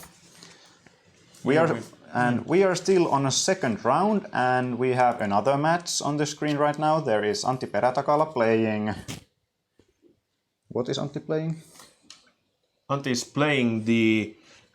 That's interesting. That's mono white aggro. Actually. Yeah, that's mono white. So pretty similar to Boros we saw early match, but. And without blue. Yeah. I mean blue. I mean red. Yeah, and what is surprising is that he's against mono red aggro, meaning that these two aggro decks have managed to finish 2 games in the time that we just saw 2 decks finish 3 games. They have grinded well. Yeah, they have probably grinded well, which is really interesting. Of course, there are like experimental frenzies and whatnot in the sideboard for the mono red deck, and very similar like Ajani Strength of the Pride for the mono white. So there are some elements that grant the grindiness, but we don't really know which one's going over, which one tries to go under here. Yep. At this point, yeah, at least. And it seems Antti is on the play in this third game, so if I looked correctly. Yeah. Both players are, by the way, they have lost their first round, so their tournament is pretty much on the line here. And Antti here is actually playing the pet deck of the store owner, Supi. So this is, if something goes wrong and cards don't really look right, you can direct the comments at info@omgame.fi. True. And Antti and Topias are both local players, and they visit here very often. Both play, for example, Modern also. Very correct. And Antti is known for being a really avid gamer in that sense that he also borrows lots of decks, like in this case, just to get to play. Yep. Which is really nice to see in a younger audience, so to say. Of course, Antti being 25 or something, it's not that young anymore, but still there, alive and kicking, so to say.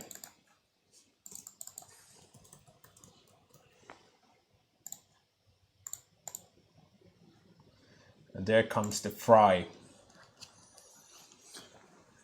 Fry, which will hit pretty well in this matchup. Yeah, it's exactly what's needed.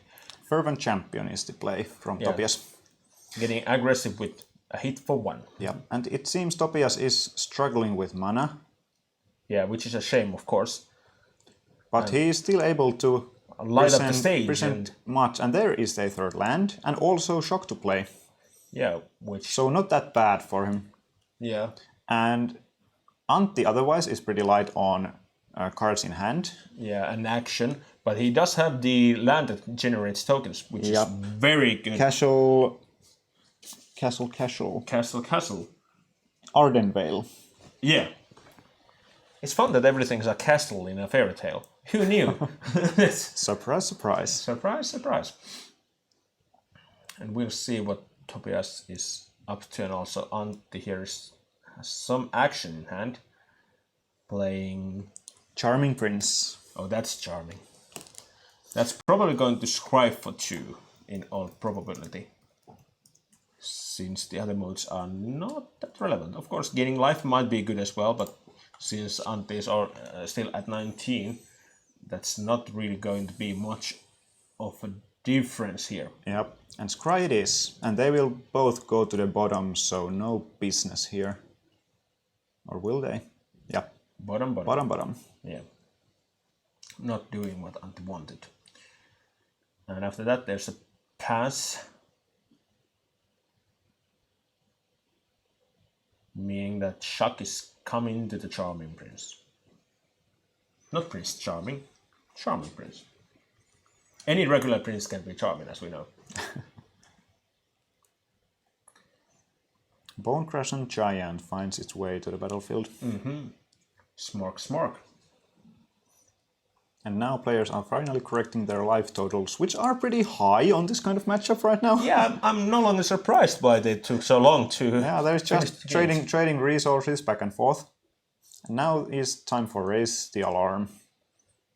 Not race, but raise.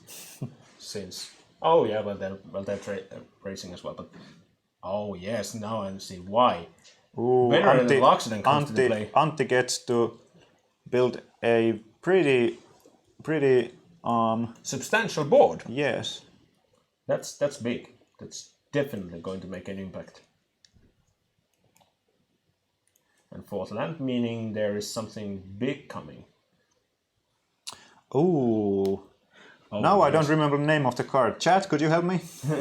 But that's the Extra damage for blue sources. No, red spells deal 2 more. Red spells. Not spells, sources. God damn, we are good at this. It's card something. Please, chat, help us. We are definitely professional, and we know these cards. Trust us. But could you just help us a little bit here?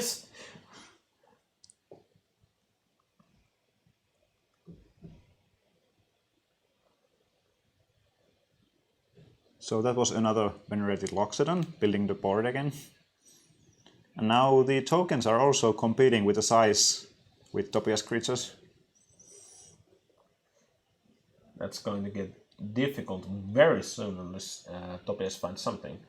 Well, that helps since that deals 2 more damage, so that's 4 damage right there.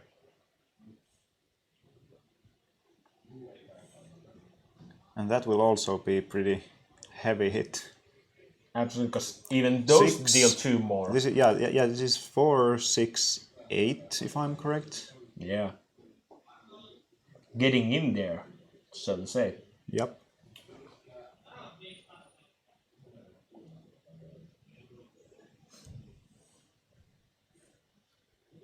So now I think actually Topias is a bit ahead on this game. Yeah. Because his life total is more safe and board is just growing bigger and bigger. And Antti desperately needs to find some answers. What might that be? Devout Decree. Oh yeah, Torban, Thane of Redfell. That's the card name. Torbran, let's... It just get killed, but still, let's see what it does for a closer look. Here we go. So it was 2-4, not 3-4 as I was remembering. Devout of Decree was actually pretty nice find from Antti, because now he is once again able to turn the clock with third Venerated Loxodon, which now grows the board for 3 4/4 tokens. But there's another Torban. Yep. So that's going to make things But a little bit difficult. Now the board will be stalling a lot, because Antti really can't attack with many creatures, and Topias just can hit through the creatures. So I think this will be now a time for direct damage to the face, in a way or another. Yeah. And also, as we know, there are some grindy cards in both decks, so probably if they had boarded them in, whoever first draws one is going to get ahead eventually. Yep. Unless something, of course. But for example, the Experimental Frenzy for Topias might be a game breaker right now, right here. Yeah, it depends a lot on Topias' side, how he thinks, how he wants to come into this matchup. If he awaits the game to go this grindy way, the Experimental Frenzy is, of course, an excellent card, but he also may just want to race. Yeah, which he's doing right now, or trying to do, thinking of doing. One of these days. Yes. You never know. Might be a good time to race, or might not be. And Topias is going for yes in this respect.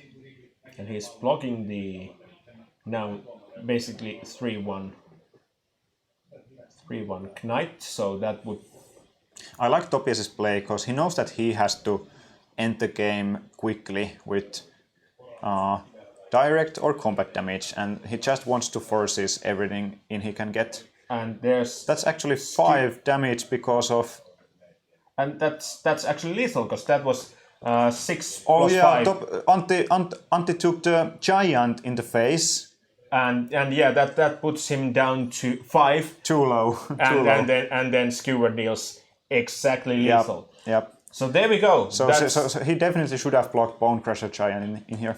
Yeah, but that's of course when you're in that situation, you're not really sure how it will end up being. So naturally, he had to make a choice, and at this point, that ended up a bit poorly for him. But hey, that's what happens. That's Magic.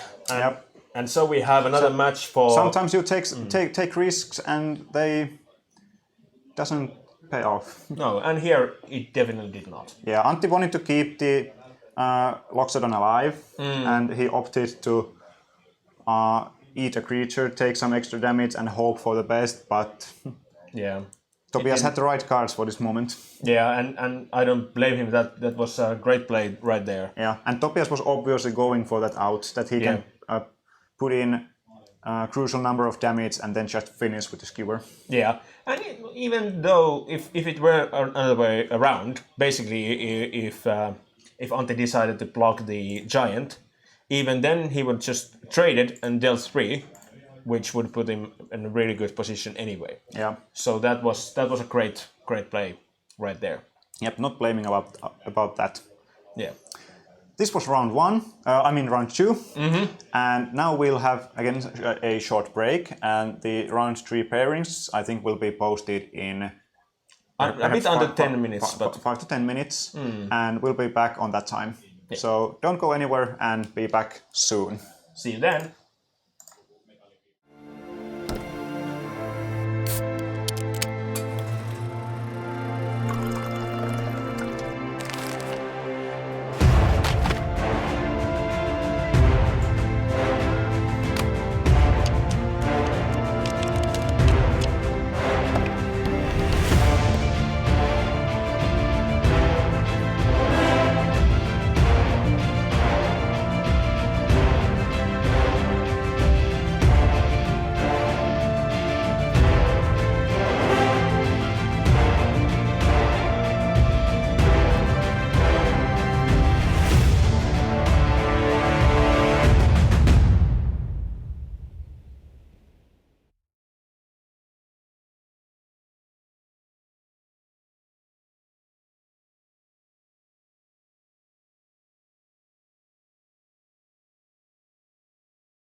Alright, welcome back to booth. It is time for round 3 of OMG Series standard main event.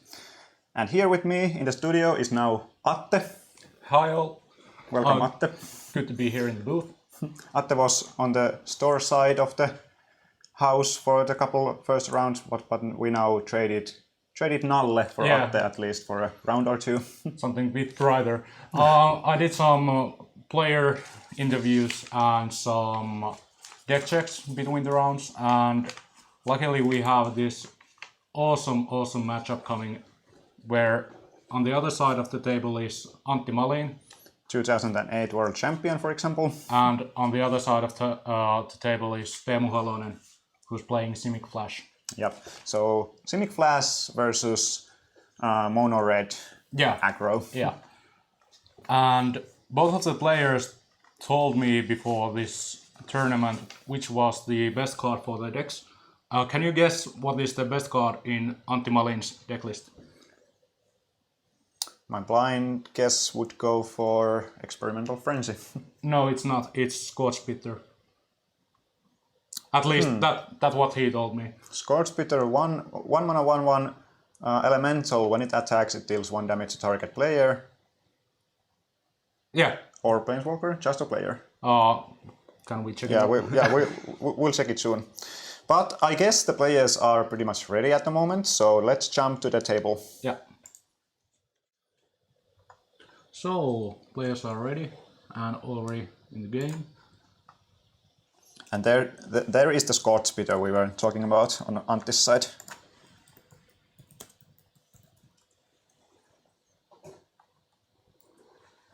So it does both to players and planeswalkers, or you get to choose.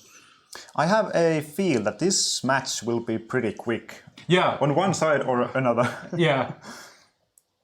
And it seems that Teemu was on the play, which is good for him. Usually the Simic Flash deck wants to be on the play and wants to have that tempo advantage. There is an end of turn shock from Antti Malin, trying to kill Or is Cutthroat. this upkeep shop, maybe? No, this is Most likely end of turn. Yeah, he played the third land. Yeah, that's true. Unsummon to own Cutthroat. Okay, that's interesting play. So Antti... Basically, Antti traded his shock for an unsummon and couple mana. Yeah, for like 5 mana in total. Yeah. That's good chance. That's pretty good rate. And now if Teemu wants and will play Cutthroat back, it can't block any creature without trading. And there is Fervent Champion. Let's see if Teemu has any other 2-drops in his hand. The Wildborn Preserver would be really nice, but here's a Spectral Sailor. This looks like an act of trade. Yeah. If you would be in Teemu's seat, what would you block here? Well, now I'm not blocking anything, but due to Antti's words about Scorch Bitter being the best card in his deck, that would be pretty okay. Yeah. Let's have a look on Fervent Champion also.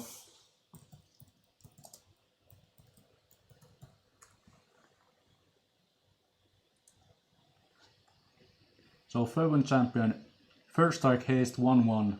Whenever Fervent Champion attacks, another target attacking knight you control gets 1/0 until the end of turn. And equip abilities, you activate that target Fervent Champion costs 3 less to activate. I can tell you that Antti has total number of 0 equipments in his main deck. And So first strike haste is the way to go, yeah. with some upsides. And there's Rimrock Knight, so it has the Knight bonus as well. Yep. So Teemu is deciding to block the Scorch Bitter and also opt to keep it alive. So Nice. that is actually pretty good play from him. And Antti has already played 2 shocks, and he would probably have played it before blocks. So no responses in here.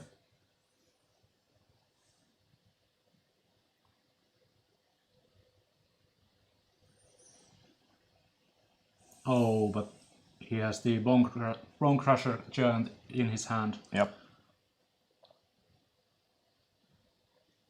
So still keeping the pressure, and Teemu has to now somehow climb back into the game.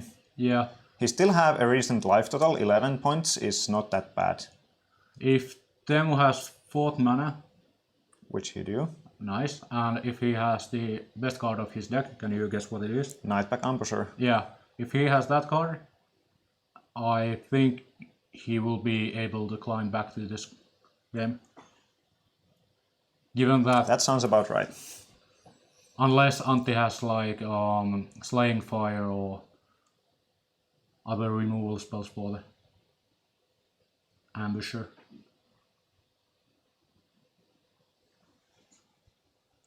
Three damage is coming into Teemu's way at the moment. And one from the trigger from Spitter. Yeah, that already resolved. Okay, so it will be 7 after damage. So this indicates end of turn Ambusher for me. But would you like to play it on still? Oh no, actually there is a Frilled Mystic, so Teemu just wants to catch something with it. Pick a card, any card. Let's see if it ends up costing him. At this stage, I think the life total is heavily pressured, even though are only 1/1s, but they still present a 2-turn clock. Yep. On the battlefield.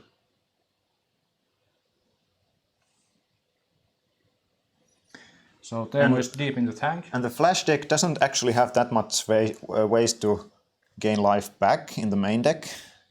Yeah, there's a total number of 0 Okos in the main deck. Yeah, I could see this be a very tough ride for Teemu to get back in this. Yeah, that's true. But in the sideboard, he already has 4 total 4 of Cerulean Drakes, which will be awesome in this match. Well, if Antti knows how to play with the stomp side of the giant, what's the giant called? Bone Crusher Giant. Yep. Then the Cerulean Drake will be much weaker. But it always trades for 1 at least. Yep, and there actually is the Nightpack Ambusher, so... End of turn. And Antti is pondering about playing this. Is that... Slaying Fire? Yeah, Slaying Fire. And straight it goes to face. I like this. So Teemu is at 3. So if Antti has that 1 copy of Skewer the Critics, the game will be over. Yeah, Antti just opts to do the rest of the damage with Scorch Spitter, Footlight Fiend, and any burn spell he may draw. There actually may be Bone Crushing Giants, the burn side in his hand, so it will be enough if he decides to go for that. And why won't he? Yeah, why wouldn't he? So here Teemu has to block the Spitter. He also needs 1 more blocker to survive, at least from the combat. Well, if he blocks Spitter and the further champion, he will go down to 1. Then you're at 1, and you can't take Footlight Feed in. You can't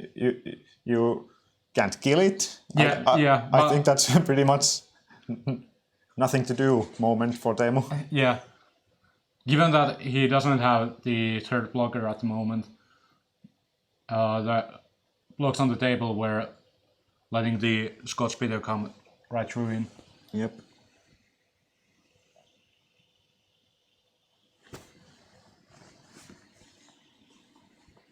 And that is game 1 going for Antti's side.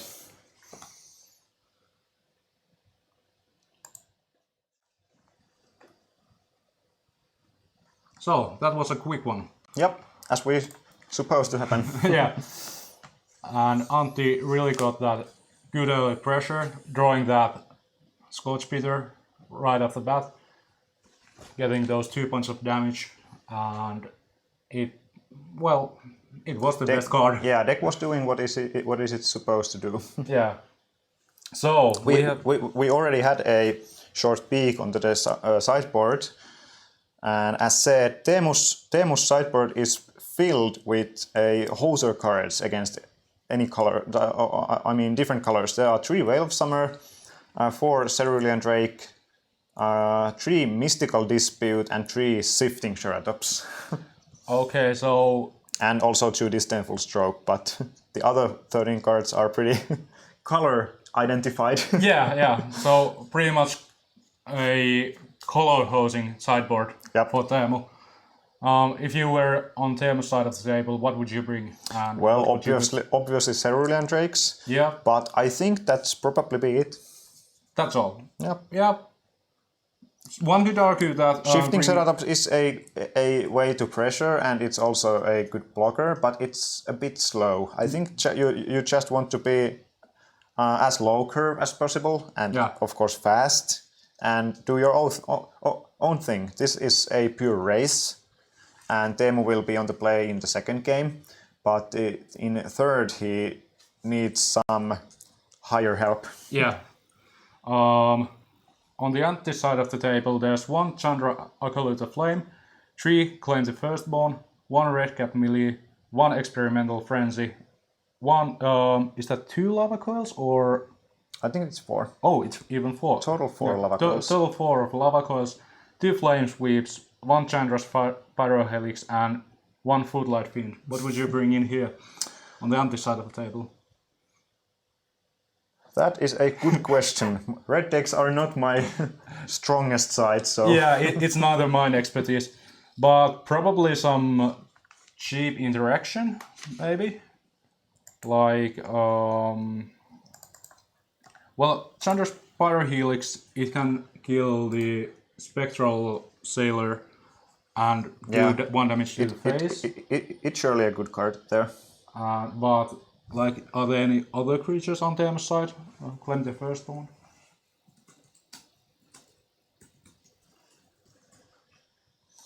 It will hit also the Brazen Borrower and Brineborn Cutthroat, so it has the potential to take easy 1 to 2. Yeah. Good 2-for-1 value from anti side. Yep. Well, the Claim the Firstborn, gain control of the target creature with converted mana cost 3 or less until the end of turn. Untap that creature, it gains haste. We had to remind ourselves of the card. So, does it do anything in this matchup? Not that much. It's very cheap interaction and way to push some damage and take away blockers. So it's good on doing that, but maybe on the play. I believe Teemu is willing to trade very aggressively. Yeah. And in the point he can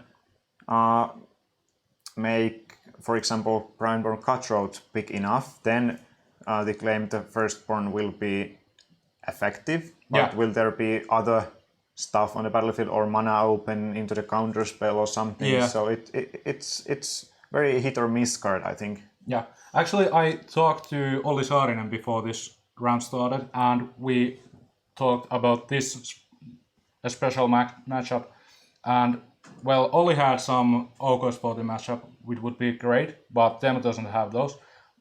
And Olli told me that the Brazen Borrower, it can really mess up the combat if Antti has Torban, Train of Redfell on the battlefield, because if Antti doesn't expect the bounce side of Brazen Borrower, he can be in really big trouble.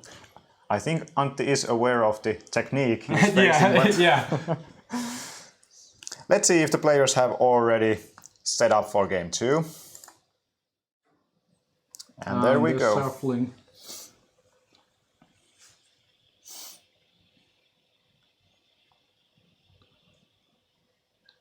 So little sleeve swap action.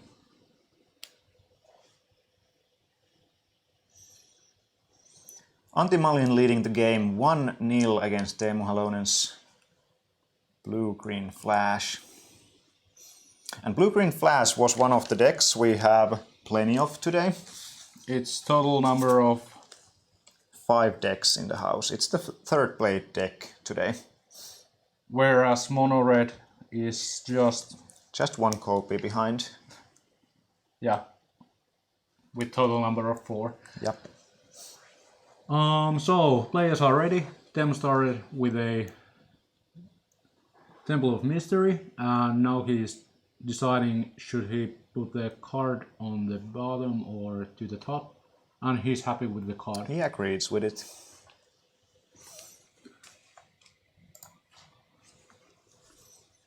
And Antti has this Angry, draw. angry champion. Yeah. Javier Domingo is giving the beat down on Antti's side.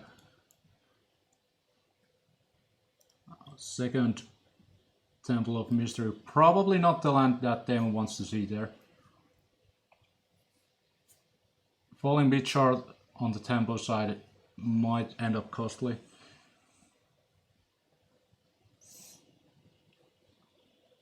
Teemu has the Sailor of, the Spectral Sailor in his hand, so he has a play for this turn.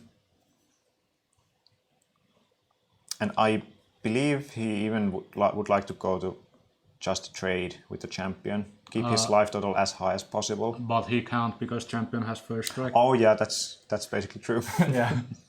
Reading the cards. This is Runaway Steamkin, familiar from the older standard.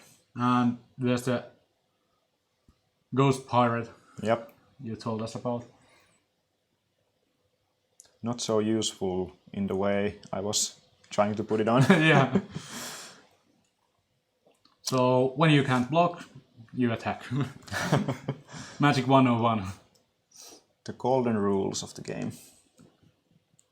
Unless block if your life depends on it. Yeah.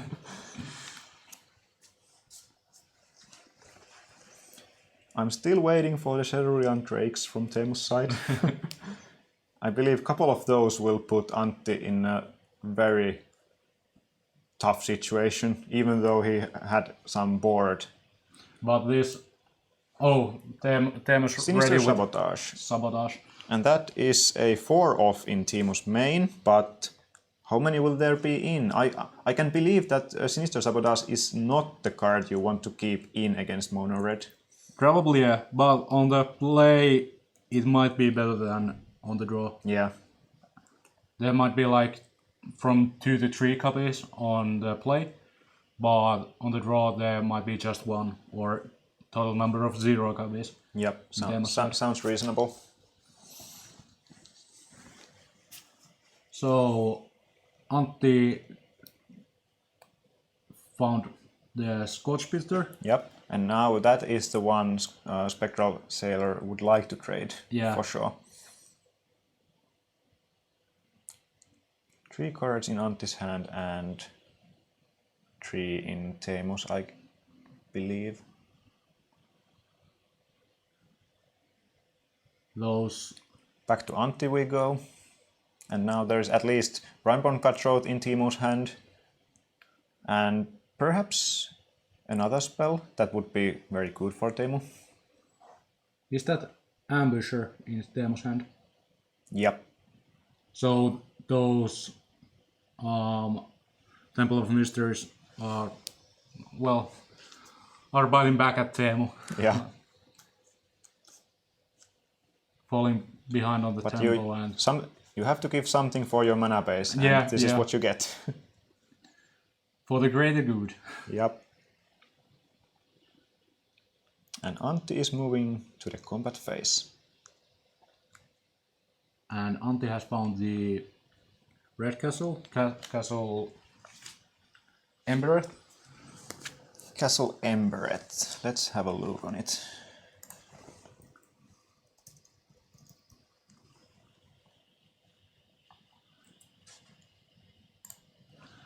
Castle Embereth enters the battlefield tapped unless you control a mountain. Well, Antti does have a mountain. With a whiteboard, it is an easy way to push through some damage.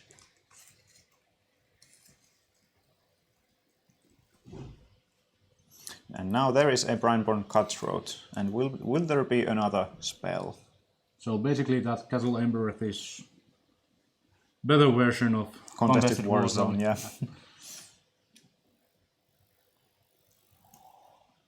And that is a shock. Antti is really putting a pressure on Teemu's side. Because now Teemu can block Squad Speeder, but this will still be 5 damage. Yeah, 5 damage coming through. Unless But there's Teemu has... another. Oh, there's another... But it doesn't help that much. He can now jump, double block. Yeah? Well, yeah, he decides to jump with the Spectral position. Yep.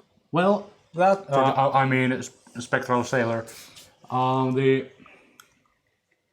This is sort of a good block, because now Teemu... Antti cannot use the activated ability on the Runaway Steamkin. Unless he has a 2 mana costing spell in his hand, because then he can activate the Steamkin, take 3 mana, use 3 of them to activate Castle Embereth, and then there are 2 mana left, and he can play something to pump Steamkin again. That's right. But at least one card in his hand is a mountain, so... And another one was... I think Antti didn't see this line now, because he could have just... That's Rimmer Rock Knight in his hand, which was cast as a... Oh yeah, that actually makes sense. He pumped the creature and also wanted to play the creature post-combat, so now he can still keep the board decent and play his spells effectively.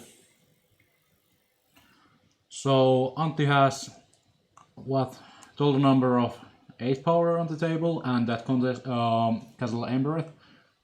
So it will be 11 damage, and Teemu is at 10. Yeah, there is the Nightpack Ambusher in Teemu's hand, but now it really loses its value. And here comes the Alpha Strike from Antti. And the Fervent Champion unlocks his pump ability, because that... Oh, getting that edge also. Yeah.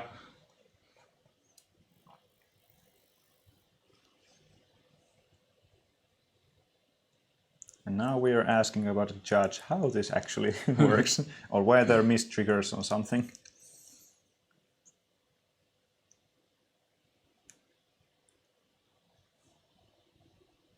Teemu decides to go with a Nightpack Ambusher. It will have a sad job to just jump block or try to trade with A 2-drop. A 2-drop, yeah. Teemu will go for a jump block. So if Antti activates the castle, then he cannot play any more spells this turn. So basically Teemu is presenting this, okay, you can pump, but you can't play anything else. Or you can't pump, but you can put something Yep. And on the table. if Antti doesn't have anything in his hand other than land, he is pretty happy to just activate the castle and push in a couple more damage. So currently Teemu's facing 5 damage coming through out of the knights.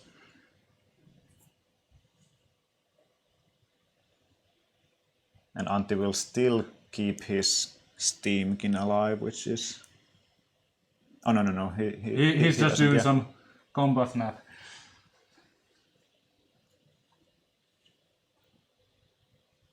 Antti doing Antti things. He reveals us a Shimrock thing. Isn't this just lethal? Yeah, basically, I think he's telling Teemu... Activate castle and pump one of your not blocked creatures. It should be... no, it's just 9. Yeah, it's just 9. Just.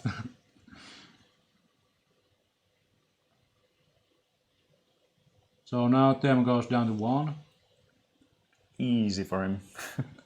Down to 1 and has no battlefield.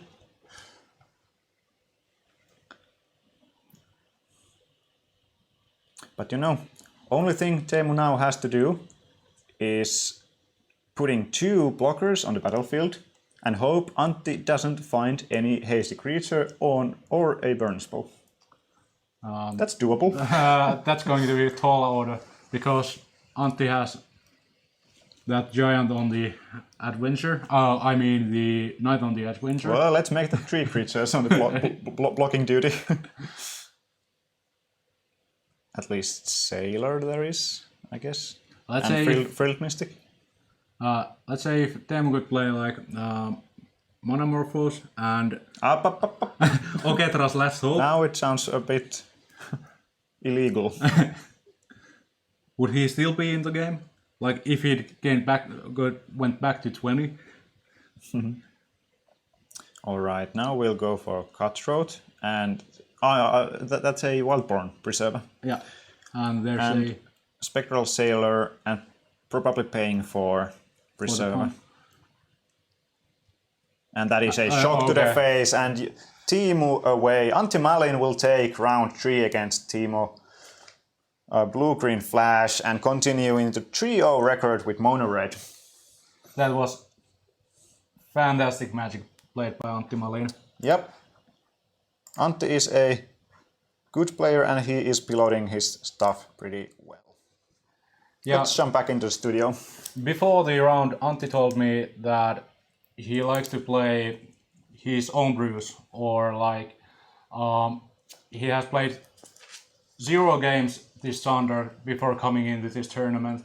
And when I interviewed him on this after the first round, he told me that, well, he needed a deck which didn't cost a fortune because he hasn't played the Standard since War of the Spark. So there's like 3 sets coming in and he doesn't know any of the cards. Given those specs, he's doing a fine job with the deck. Definitely. And with the Thunder metagame. So And let's take I think- Antti Malin Yep, into an interview. I think we are having Antti with us to the studio in a couple of minutes, and before that we'll have a minute or 2 break. Don't go anywhere.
Tuli.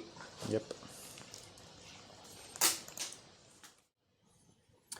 Welcome back once again. This is round 3 of OMG Series standard main event.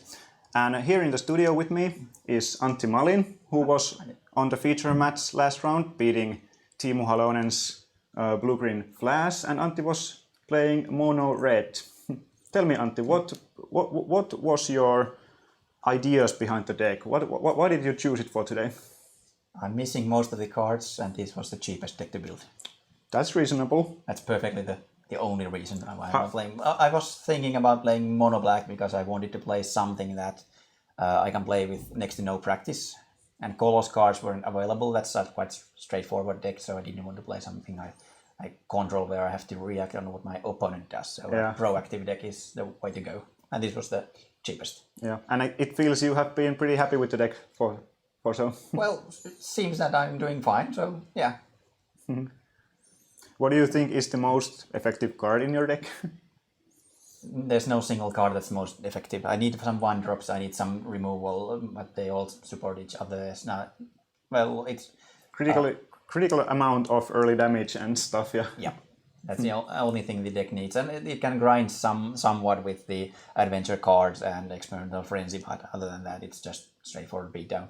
Yeah, what have been your matchups today? Second round was Lauri Törnström and Kolos, blue-green, what did you just blue-green-white. What did I play first? First round was a mono-red feature match, mirror match, sorry, and last round you probably saw that it was blue-green Flash. Yeah, it was pretty one-sided game is what we were seeing. Teemu was not able to build any good defenses against your aggressive creatures. They are traded or just died for a cheap interaction before getting to block. Yeah, I never had the time to play the giant from Adventure Zone, if I can call it that, because I just had to kill the creature and make the early pressure go all the way with the 1-drops. Yeah, but in the end you didn't even have to, so it was pretty... I didn't draw like instant burn, so I just could give the turn and see wait for the opponent to react, and not give him the opportunity to play creature that can block and counter a spell. That's the thing. Yeah, that's much to ask from him. Yeah, so just being happy to draw some of the instant burns I put in the deck, but I'm playing a lot less than most are. Yep. And the deck looks very sweet and effective, so... Yeah, 61 cards main deck and 14 sideboard is the way to go.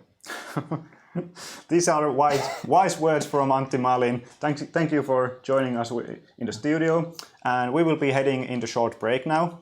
Wish you good luck for the rest of the tournament. And we will see you again on the round 4. Thank you. Thank you very much.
Welcome back. This is OMG Series standard main event. Welcome back also Nalle, back to the booth. Thank you. And we are heading to round 4. And Nalle, who have we on the feature match now? Well, we have none other than Olli Saarinen, our, how to say it nicely, our very own joker, so to say. The man that makes things spectacular. Yep. And also against him is Niko Korhonen, one of OMG team members. Yep, local players who has also done pretty well recently. Yeah, absolutely. Tournaments in Finland. And not only in standard, but modern legacy as well. Yep. So yeah, that's going to be interesting. And what we have today... And let's say both players are at the moment 3-0, so doing pretty well today also. Absolutely. Looking forward to possibly IDing a few rounds after this. Yep. We'll see about that. So this is perhaps not yet a win and in, but close. Very close indeed. And what we have today is actually blue-green flash, or for aggro, or how you make it for Mr. Saarinen. Yeah. We saw blue-green flash last round also. Yes. When Teemu Halonen was playing it, and now we will see the same deck on the hands of Olli Saarinen. Yeah, and it has a few differences naturally, but mostly the same thing. And for Mr. Korhonen, we have a bit like, you maybe seen it, called Golos. And so this is going to be quite interesting. I've seen this matchup be a really tough one for the Golos decks. Because they do have, even though there's the field of the dead and such, they tend to be still a quite difficult matchup, because just for the sheer pressure that the blue-green deck does end up putting on the battlefield. Last round, blue-green flash was not able to put enough walls on the battlefield. Mono red just run over. Yeah. But this will be a totally different matchup. We'll see how it will compete now. Absolutely. Let's jump into our feature match table. And there we have on left side Niko Korhonen playing Golos deck, and on the right hand side Olli Saarinen playing blue-green flash. Absolutely. And we have 6 rounds today, meaning that winning this makes them 4-0, which is very close to the We're currently on the round 4, so this will be almost a win-in for the winner. Yes. Attending to ID the last 2 rounds of Swiss. Absolutely. And there comes the old art of Temple. So this is really, how to say, usual start from the blue-green flash deck. On the other side, Niko decides to go for Once Upon a Time, which is also not very surprising first turn play. And finding a land from there, playing it, and then just playing another grazer and more lands just stacking up. Going on nicely. So Arboreal Grazer will put another land on the battlefield, and Niko will scry from there. And was it top? Did you see? I missed that, but and blue-green flash doing what it's doing, just playing lands and passing the turn, operating on an opponent's end step. Or right now, because Teferi the Time Reveler is about to hit the battlefield. And there is no response in Olli's side, which means that he doesn't have the... Oh yeah, he was playing the Once Upon a Time in response. Oh yeah, and that land, that Temple did put the card to bottom. Thank you, Frost Tramus, for it, for the mention. So Olli will find Brazen Borrower from the Once Upon a Time. And I guess this is still in response to Teferi, so there may be a 2-drop to play. And there it is, Brineborn Cutthroat. We've seen that one before. And that is immediately bounced by Teferi. Cycling a card for Niko. And now comes the crucial turns where Olli either makes it or breaks it, basically. The Grazer And is going to be a problem here. Yep, and there is what Blue-White Flash does not want to do, playing spells on sorcerer speed. Yeah.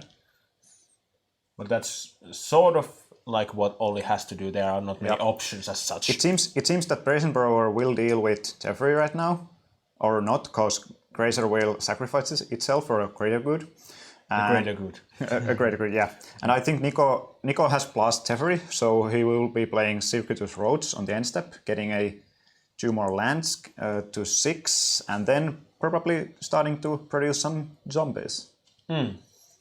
Rambo Kills ask for random player records. They are available, actually. We will be posting the link for them a bit later when we have time for that. But you will see them after this round. Yeah, and we could also add the records to our layout behind the player name, so it will be easier to track what is the records of them. Now, currently, both players in this match are 3-0, so doing pretty well so far. And there was that circus route from Nico cast on instant speed thanks to Teferi going up, which naturally is very good for Nico.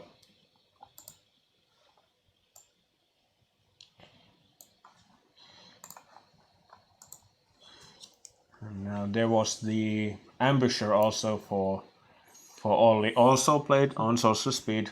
So both players are pretty much doing what their decks want. But with one small difference, Olli is doing them on wrong turn. Yep, Nico is producing a lot of lands or mana, and Olli is just trying to push in some pressure.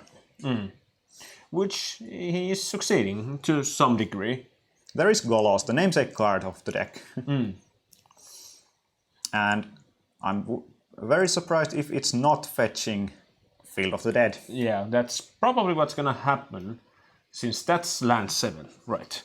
So that puts a token on right here, right now. There will be an unusual ban announcement in a couple of weeks. Yeah. So and the biggest under the gun guard will probably be Field of the Dead in there. Yeah, I actually did a small research on this from our top players in this tournament, Olli being actually one of them. And even though Olli is known for a bit questionable thoughts on cards every once in a while, even he here said that Field of the Dead might be the one that get banned. Yep. And that's also very likely, according to most of the players. There was actually no one that thought otherwise. Yep.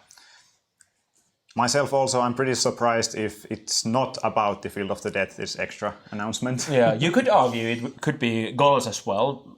Just thinking about basically the way that people in WotC tend to ban or unban things. Yep. When they ban something, they don't want to ban the entire deck. For example, when Splinter Twin got banned, it got banned because there are alternatives, namely Kiki-Jiki, for that. And in that sense, it would make sense if they banned the Golos. Yep, that is also true, that what Crispy Rice and Sepatus Diatus is saying, that it could also affect on Modern, but that's pretty fresh format for because of the recent bans and unbans. So probably, or actually, of course, that's my guess, but they are not touching Modern this soon. So my money is on standard ban. Yeah, but it would make sense. Those are perfectly good ideas. Of course, being like really oppressive card in a way. Yep. But they are both part of a deck that's quite easily being hated out. And focusing on the history of bannings, it will they will probably need more data to make that kind of decisions. Yeah, but I wouldn't be surprised if they made some changes. It would just not be my first bet. Yep. But back in the game, Nico is not producing a whole lot of tokens, doing well with his deck, and Olli will get to struggle with this amount of power on the battlefield. There is only Brazen Borrower, which has evasion and will get in some hits, but 18 life on Nico's side in this point of the game is so much. That's a lot. And, well, blue-green doesn't really have any ways to interact with massive boards. Yep. Actually, none in this format. Of course, evacuation and such have been part of the game like in the past, but not here. Yeah, Olli should like produce very quickly, very big, very flying creatures to get Get out of this. Absolutely. That might turn out to be a difficult one, but we've seen Olli do some incredible stuff and rise from occasions that just didn't exist before. So I wouldn't be surprised as such if there were some magicry and just Olli would come out of here on the top, but it does seem very difficult. Yep. And Oko is resolved making a food token. And this is Growth Spiral, making end of turn more tokens. Yeah, maybe. We'll see. Nico doesn't have a card in hand. That's basically true. So Growth Spiral into land would probably be the best case scenario field. in this. Into field, yeah, that would be awesome. Would be specific. But I think Nico is okay with any land in this point. Yeah. And that is a land, and he will put it on the battlefield. So 2 more tokens. Let's see. There are 7 zombies plus go. 9 zombies with Golos, and that will put Olli a very rough spot. Yeah, and now Nico is probably using Castle in upkeep. Yep. Because, well, he has 1 million mana to work with, so why not? And here we go. There's Once Upon a Time and land. And Once Upon a Time is going to the top. That makes sense. Yeah. Field of the Dead is once again a great find from there, but also something like Hydroid Crisis would do. Yeah, absolutely. Even though the Crisis is not great right now, it's okay, but it's not great. But the Field of the Dead, that would kill it pretty much. Yep. And Olli's clock is not even close quick to raise this Yeah. It's army of zombies. 1 or 2 turns away from a single swing of over 20 damage, even though, well, might be now then. Yep. And this is, as we say in Finland, kavut kenon moment. Yes. When everything turns sideways. Yes. That's very much what we're doing.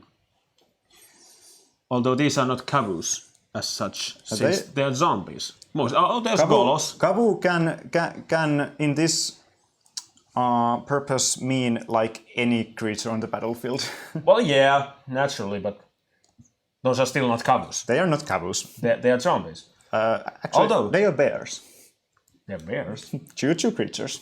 Well, yes. What is the meaning of bear? Chat, what is your opinion? What is bear in Magic? Well, I'm a bear in Magic, since Nalle means teddy bear. Yep, that's true. So that's one. But I'm not exactly Magic. I'm very much a real person. So let's, while chat thinks of this very difficult question, let's see how Olli and Nico do the maths. That's 14 damage to head. We will leave the math for them. Yes.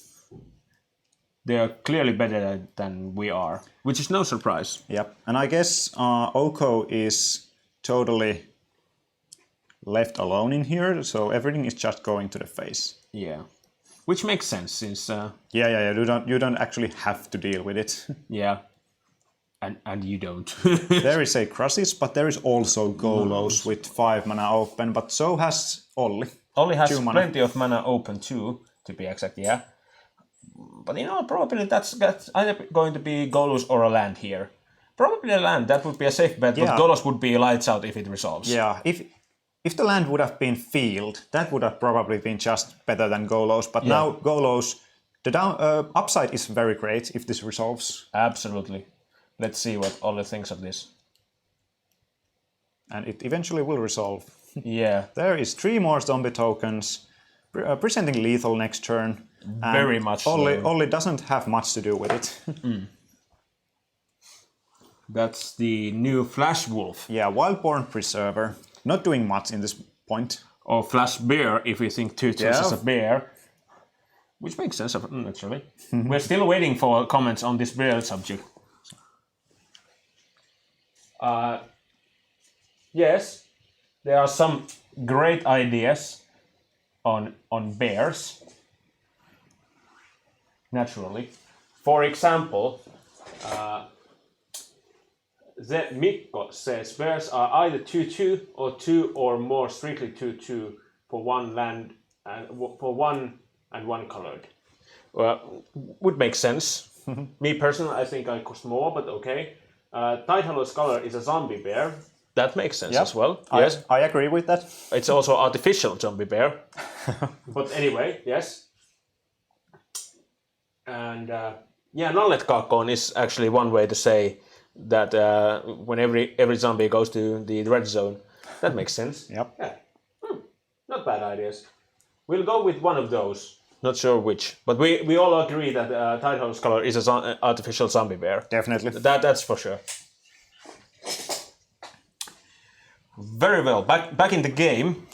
The space on the battlefield is facing its limits. Yes. And just so you understand, they are not playing on an actual limited space. They have plenty of space. But as it turns out, that might run out here.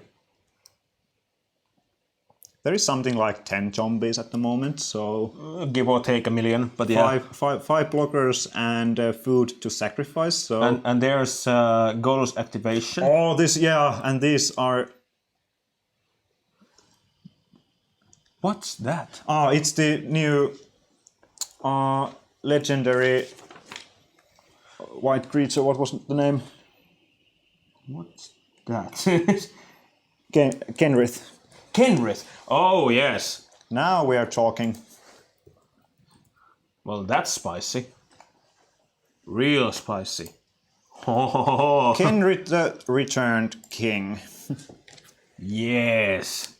That's one way to win games where you have a million mana. Unfortunately, I guess it get countered, but the situation is still looking pretty good for Nico.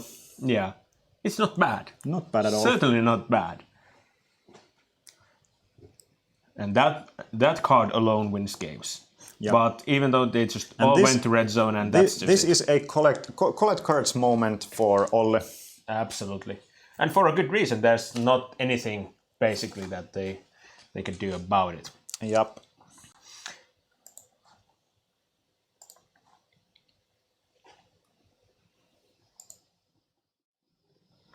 So that was our game one. Pretty one-sided in the end. Yeah, which makes sense. When the Golos deck gets a good start, that's lights out. It's just any deck anywhere. The ground was crowded and there wasn't enough flying creatures for Olli to compete this. Yeah, nowhere near. Just the one fair basically, and that's not a lot. Yep. Let's see what we have on the sideboards. Well, let's see all this first. yeah, they only has a shift in Ceratops, which probably might be alright since he needs speeders. He needs them bad, because this is a game of race. Yep. And that's a big one. And of course, that it's not exactly useful in the sense that the protection from blue and everything, that's not very good. But it's a big piece of meat that will attack. So that might be coming in. And of course, Ashok Dream Render in the same way that there's a Golos. Yeah, Ashok is good in this matchup. Yeah. It negates Golos's enter the battlefield ability. Yeah. And the Circuitous Roots and other stuff, so it will definitely be one of all these hoser cards in this. Cool. Yeah, that's exactly what's happening. We'll see if two of them are enough here. Might very well be that they are not, since two is not much. He might not find them, but we certainly hope that he does. And other than that, it's hard to see which other ones. Maybe Mystical Dispute in a way. He might need more counters here, but still the problem are the lands, which you basically can't do anything about. Yep. So it's a race. You just have to be fast in this matchup. Very fast. But what about Nico? On the Nico side, we have well, that's Mystical Dispute again. Mystical Dispute is probably one of the good, yeah. Yeah, that's probably coming in. Glass Casket. Glass Casket will probably also be in, but I don't see that many cards that Nico could want to use in this matchup. Yeah, maybe Aethergust. Aethergust it's here and there if it's good enough. Yeah. Of course, it removes the wolves, and perhaps if you really want to, you can get rid of, for example, Frilled Mystic. Yeah. Have some response for that, but I think that's not that effective card. No. But Veil of Summer, that's gonna be in. Yeah, Veil of Summer is good. Yeah, that's going to Although be. Nico only have one in his sideboard, so Yeah, but that's a fact. it will be one card. Yeah, you play the cards because you want to draw them. Yep. And I can imagine Nico wanting to draw the Veil of Summer plenty of times. Yep. And other than that, cards that are going out, probably Edge of Treachery for Nico at least. That's not going to be a very good one here. There are 2 Realm Cloaked Giants in the main. I don't think if it's necessarily going to be good enough in this matchup. And apart from that, it's hard to see what's going on. Yep. We'll see. Kenrith maybe. Interesting detail, Nico is also playing a full 4 of Once Upon a Times. We have seen lists which play only 3 due to that it's in its best in the starting 7 when you can cast it for free, and you may not want to draw all 4 of them, or let's say 2 or 3, because it does its best in the first 1 or 2 turns. Yeah, absolutely. Yep. But as I said, Nico would probably not sideboard that heavily. His deck is doing quite well. Yeah, I think when it functions. Yeah, I think the same. And this matchup is probably okay for him at least. Well, not the worst. Of course, as we said before, the blue-green, if it gets a strong start, creatures on the battlefield, that will be lights out for Nico. But there's not much that Nico can actually do about it, other than doing his stuff the best he can. Yep. Let's see what the players can arrange and see what they have planning for game 2. That we do. The first 7s have been drawn. At least the first. Yeah. And there we go. The match is underway. Let's correct the result also in this point. Nico is leading the game 1-0. Yeah. And there's the Grazer. We've seen that one before. Pretty decent start for Nico. Absolutely. And Ollie is passing the turn again with 2 mana up. No surprise here. No. Who knew? Blue-green flash does tend to do that. Yeah. That's an interesting one, actually. And that's Aethergust. That's Aethergust. Yeah, we were thinking about is it good enough to bring in or not. I was saying that perhaps not, but Nico proved otherwise. Yeah, Nico disagrees. Yeah. And here he's very much correct. Yeah, and I'm not blaming him about it. He surely knows better than me. Yeah. And right here, as we just saw, Ollie is a bit powerless now, like literally, when the creature didn't end up on the battlefield. Yep, there is Brazen Burrower. Yeah, that's big. Not big in that perspective, but 3/1 flyer is a very good one here. Yeah, I think that's the way Ollie can win this match. Absolutely. It's not like he has much options, actually. Yep. Because we talked about the early pressure, and that's coming now.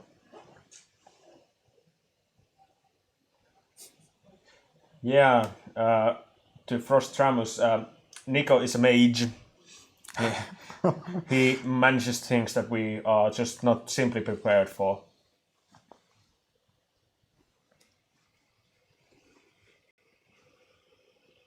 And back to Nico we go. Opening the turn with 5 lands, and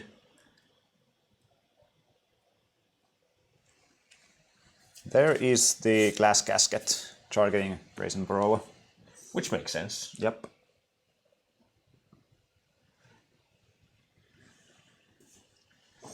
And there it goes. And now we wait. Nico doesn't have the 6th land drop, even though he has Golos in hand, but he doesn't want to drive it straight to a Frilled Mystic or something similar. And now we have a Wolf Beatdown. and a jump block. And now this is looking a lot better for Olli now. Yeah. Nico should start producing those ugly zombies very soon if he wants to answer on this. Yeah, that race. seems like the big snake, so to say. Crisis comes and conquers. Crisis is very good in here. Yes. We'll see how it actually ends up being, but that's being quenched. Yep. So Trigger resolves, but the spell not. Yeah, and I think that's kind of what Nico wanted. Because the next land will produce a token. Yeah, he just wants to find the 7th land to activate Field of the Dead, and perhaps just bait and counterspell away with Crisis, because now if he finds the 7th land, he can play Golos safe from the quench. Yeah. But now, no 7th land, but there is Golos. Will it resolve? That will be huge if it does. I think Olli is not allowing this to happen. I don't really blame him for that. Okay, Cutthroat first, and perhaps Field Mystic then? Oh no, Sinister Sabotage is good, but there is Mystical Dispute in response, and that will be good. There we go, getting land. He can't get the Field of the Dead here, since there are not 7 different lands yet. Yep. Although he can, naturally, but he's not getting the tokens. But to be honest, this Golos will not be enough for itself. No. Olli has already produced a pretty wide board, and it will compete well against Nico's at this point. But the more time Nico gets, the better he gets into the game, of course. Yeah, and it's not impossible to see, like maybe Golos activation quite soon from Nico. Naturally, he needs red sauce here, but other than that, it's not unlikely. And that might be lights out, because Golos activations against the blue-green flash are really good. Yeah. Getting the value, getting the rats. Of course, there is the variance. It can just hit 3 lands, which is not so effective, but No, not as such. all the other is basically nuts. Yeah. Although there is no Nexus anymore, but Yeah. we may accept that. Yeah, it's probably better to not have the Nexuses, since they were horrid as well. Nico is scratching his head, thinking how to manage his plays.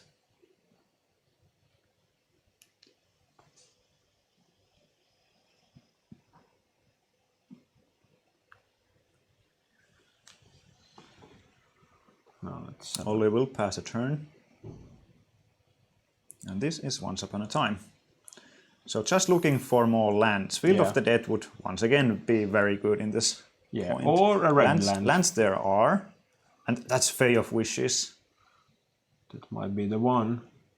Nico is playing one of Fay of Wishes, if I remember.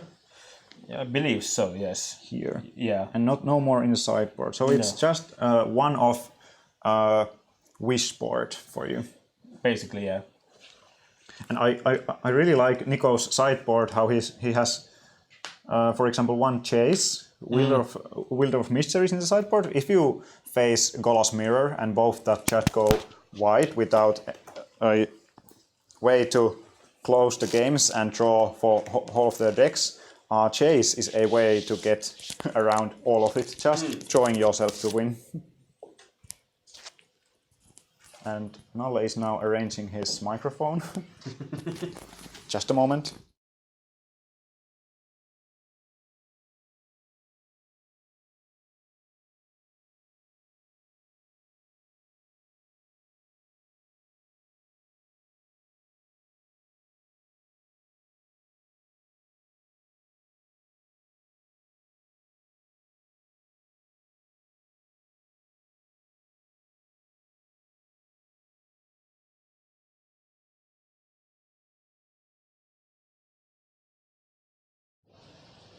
All right, microphones fixed, and we are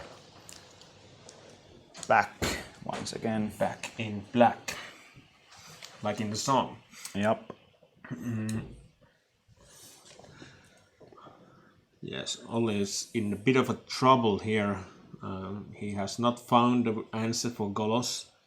And even though there's no red mana yet, that's going to get very painful for Olli very soon. Yep. Attacking in this point doesn't look that good for him. So. But that's what he does. Yeah. Which is no surprise. Yeah, he has to get to the point where Nico's life total is on a reach, because from this point on it will just increase. Become harder and harder to get through any damage. So this is probably what he has to do. And the growth spiral put on the Boros Guildgate, meaning that there is red now. Yep, and that hits actually very well for Nico. He finds a land with growth spiral, which puts another zombie token, and then he fetches the Fabled Passage, which will once again produce a token, and now Nico has only good blocks. Yeah. This and is going to be brutal. Olli has only one card in hand, so Nico has to be afraid of Wildborn Preserver's growing potential, but just jump blocking it feels good as well, so no need to put too much on its line. No. This I don't see a way where this ends well for Olli. Not at all.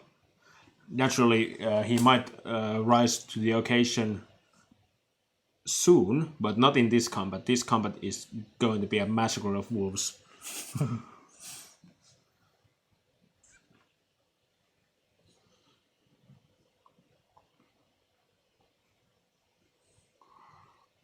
Let's see, there's one zombie there, 2 zombies there, and then 1 and 1. Like so.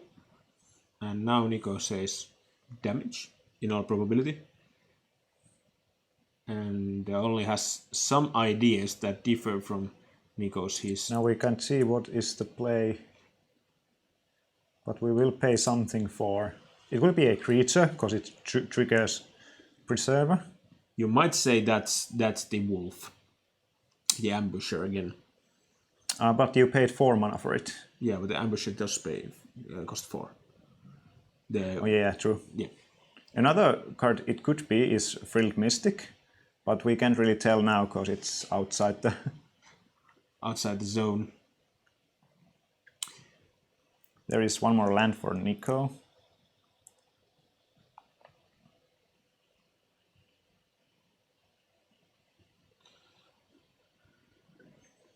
And now I think we are going for Golos activation. Yeah, it definitely seems like one more mana there. There we go. Golos is activated. Ether Gust, Land. Veil of Summer, and land. Is it plains? It's Hallowed Fountain, I think. Yeah. So not that effective cards. No. There's absolutely a way now for Olli to scrape it together and actually win. There's a decent chance here. Yep. Well, it's basically here or never, since it didn't look this good a moment ago, but no. But if another creature there, if that's another wolf, then this will be great.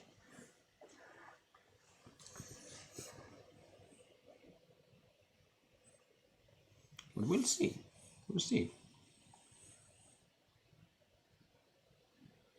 Nico can deal with 1 green creature, create 1 token on this turn, but I think Olli still has the game in his hands now.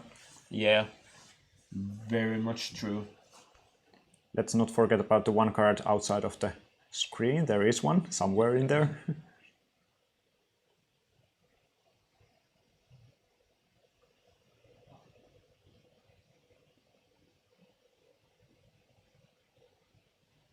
Veil of Summer, well cast. What a cast.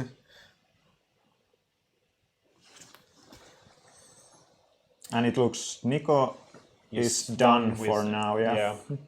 He did the same calculations that we did, and certainly seems like...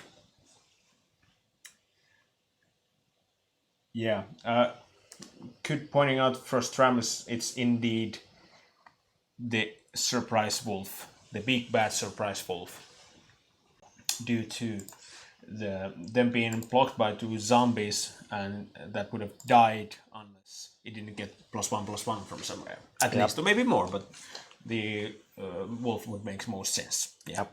So we are seeing game 3 here on round 4 of OMG Series standard main event, and I'm actually happy about it. We have had pretty one-sided games early on the stream, and this will go all the way. Yeah. And the conclusion on game 3. Absolutely, and these players, they are very good, and they will be doing their best to actually perform here. They really want to go to see the world and succeed in Magic. Ollie, for example, he's played for 20 years. And well, he's the sort of man that does the deck list out of memory, and if he doesn't remember a card, then it doesn't belong in the deck anyway. Yep. But he's fought so hard to get to these situations and get up the confidence and the knowledge so he can perform. Yep, Olli has an analyst's attitude to the game, and he will make pretty strict calculations in every point of the game, and that really pays off often. Yeah, it's shown basically due to the success he's had. About the second game we just saw, I think Nico had the tools to take over the game. Yeah. But the missing, more or less missing Golos activation was very crucial, because he didn't get any way to produce more tokens. No another Golos, for example, to have another Field of Ruin, or Circuitous Roots to produce more tokens, or Teferi, or any way to, other than Aethergrass to deal with. If there would have been like anything, he could have been just in the game. Yeah, and as First Rams said here, Olli indeed is a very experienced player in Arena as well. He's in top 10 Mythic at the moment, with as far as I know, with the same deck that he's playing today. So he really knows the ways around the deck. So that's probably going to show, maybe even in the third match now. We may hope so. Let's see if our players are ready for game 3. Almost. Shuffling is going on.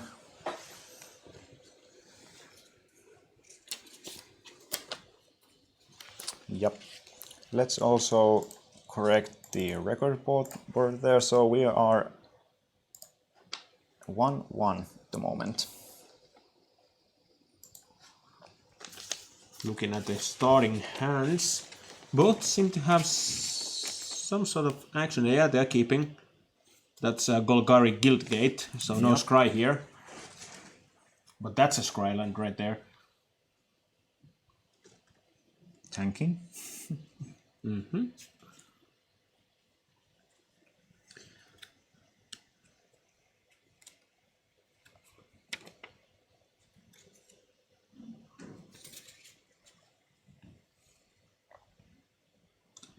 Some more mana. And actually, it's a really slow start for Nico. Yeah, land and pass. This is a game that Olli wants to play. Yeah. And Once Upon a Time is a good start to that game. Yep. Because not using mana is usually very cool. If Olli didn't already have a real play for this turn, he is very likely to find one now. I see at least there was a wolf somewhere in there, but it was probably in his hand. So we'll see how it ends up being. Let's see. Yeah, there it comes. Yep. And it looks like that Olli only had 2 lands in hand, so he wanted to make sure that he will be able to play his, or hit the big things. Hit the big things, yeah. Which makes sense, absolutely. Do we see a Crouch Spot or something now? Well, we see the attacks first. That's natural. And after that, And it looks like we have just hit 150 viewers at the moment. So thank you all. We'll appreciate your interest in this tournament.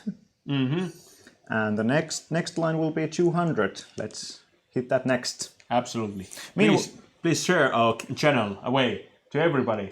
We want to hit the 200 mark. Yeah. Who wouldn't want to see a new standard played in this level? Meanwhile, Nico tried to play circuitous routes, but it get countered by The Mystical dispute, yes. Mystical yeah. dispute, yes. Just hard casting it. Yeah. And this is Oko. There comes the Oko.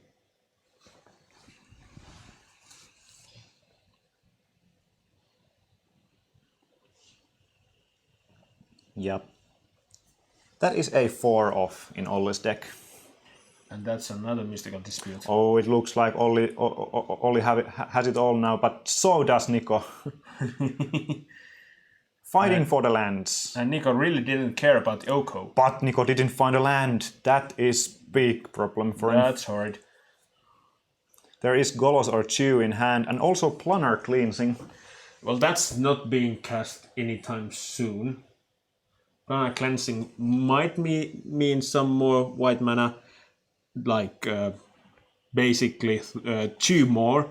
So that's gonna be a tough one. Yep. But if he gets there, that will be great. Olli is sending Caboose into their dirty task and putting Nico down to 9. Still no land, or is it? That's Golos. Yeah. Now Nico is falling apart.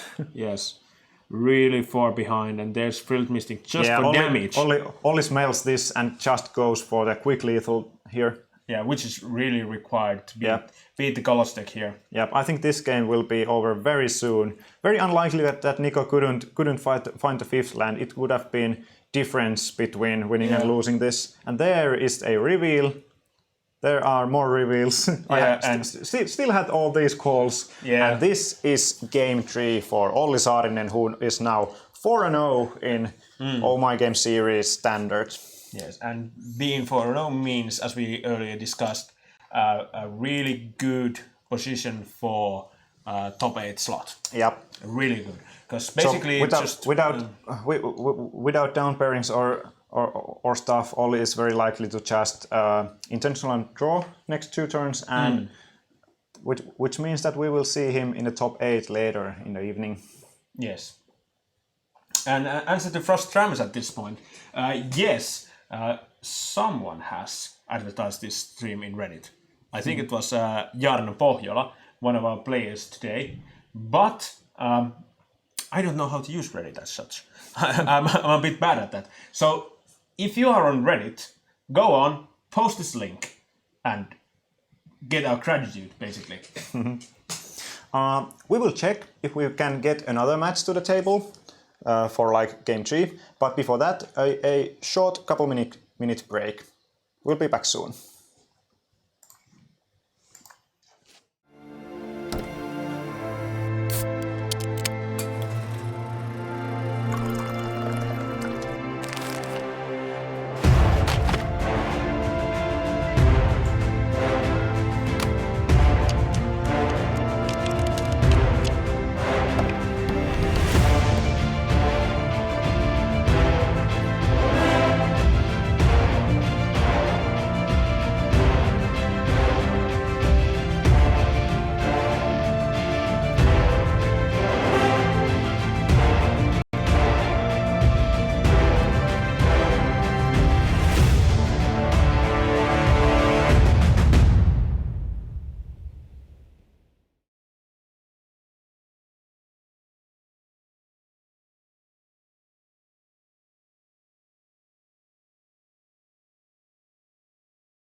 Welcome back once again. We have found another match for you to see.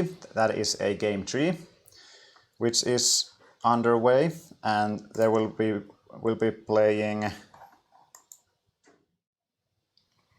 Mikko Salin on left and Mia Ahola on your right hand side. And this is very interesting in many ways, but mostly because these two people are together. They are on, what's the word? Couple? They are a couple, yes, indeed.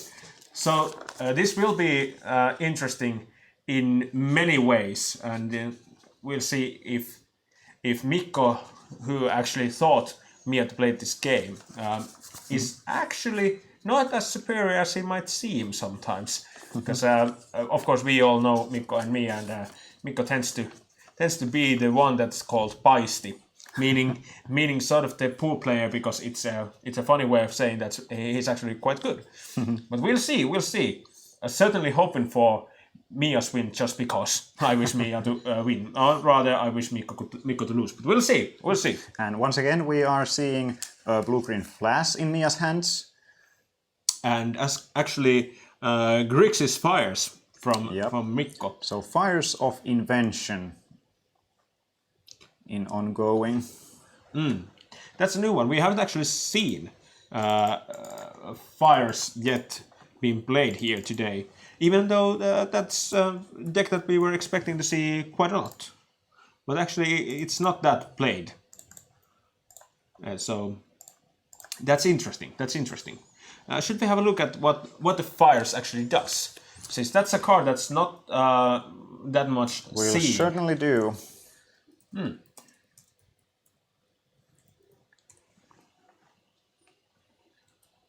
Because that's a new card, right? Here we go. This is Fires of Invention.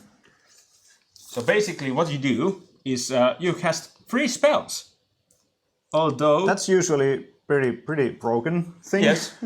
Although this does have a limitation to it. Yeah, it Basically does. costing a card, that's one. And the other being you can cast only 2 spells per turn. And also the limitation being that you can't cast anything that costs more than amount of lands you have, yeah.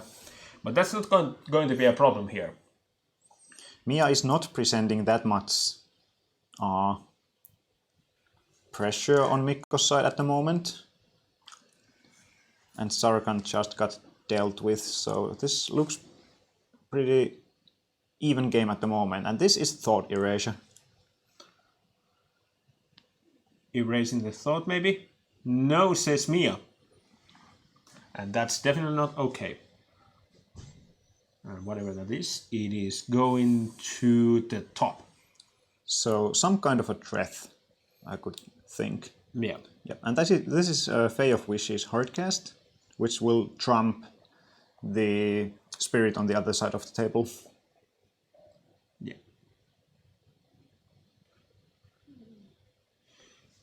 And Mia is passing a turn, playing as the usual Simic Flash deck does. Just basically doing nothing. That's granted. Is it correct? I think that would be granted, but that's actually countered. So not that granted after all. All the counters, but not in a building bodies. No, not yet. But what we have here... If you just could have played the Cutthroat first. Yeah. Well, naturally, Mikko might have a counter up, and that would be horrid if he were to get the counter. It could be, but you wouldn't have mana to pay the mystical. What's it called again? Mystical retrieve. We are professionals. First, let's look here. Mystical dispute. Yeah. But if Mikko were to cast the dispute on the counterspell, Mia might have another counterspell to counter that. So that makes sense in a way. Yeah, that's also true. And now there is a Raoul Viceroy, and this is a wolf. So both players presenting. Zumo That's yes. We have no words. We have no words for that. We can't explain that in English, but please, our Finnish audience, please do read that comment. I'm just falling into pieces. Oh. Meanwhile, there is the fires of invention on the battlefield now. There we have it. After all the counters Mia had, this will most likely resolve. But Mikko only has maybe one card in hand, so that might be alright. But there is also a Dragon God Bola sneaked into the battlefield. That's bad.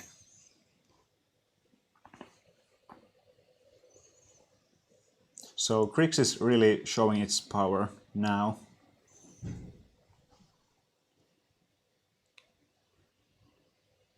And there comes the flashy wolf. That seems like an island. Or is it?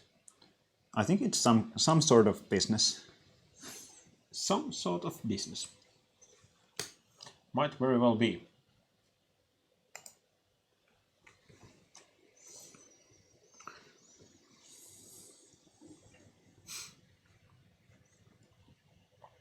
So, what is the threat Mia wants to deal with first? Fey of Wishes will block one, probably the Spirit or Wolf, depending on how Mia decides to attack. Mm-hmm. So Spirit goes for Ral and Preserver went to face. So not totally agreeing with this with this attack. I think you just have to deal with the Walkers first to get going. And now we're on extra turns. We are on turn 1 now, being on Mikko's side. Yeah, the players have some amount of extra time because of judge calls, so they are a bit over the official round time.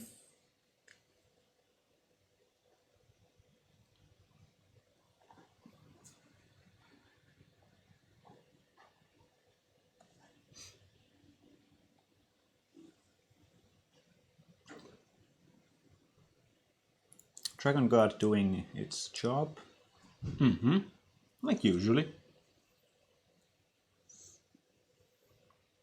Ral going up. And now I really think that we have passed a point where there is no coming back potential for Mia. At least Mikko doesn't find any threats or removal to protect his walkers. Mm. But what is entirely possible that Mikko won't be able to close the game in time. Yeah, that is basically true. So we'll see about that. Well, there is drawn from dreams, so there's at least one more drawn from team. We were speaking about two mana dig through time. How about zero free mana? ones? Yeah, free zero ones. mana. Yeah. Dig through time I think I'd buy that. into another free spell. Yeah, absolutely. Maybe being another dig through time. Yeah, I could see myself playing that. Yes. Yes. And also there's Khan's Bastion on the battlefield, meaning that there is a proliferate coming up real soon.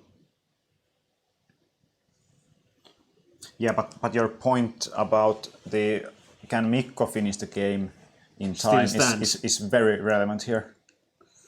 Yeah. Although both players are already 1 and 2, I'm not sure if Mia is willing to just scoop on this game, or to be honest, I don't think so. Yeah, will they just will they just be on the draw? Yeah. Another draw from the dreams, and this is Mikko's last spell for this turn.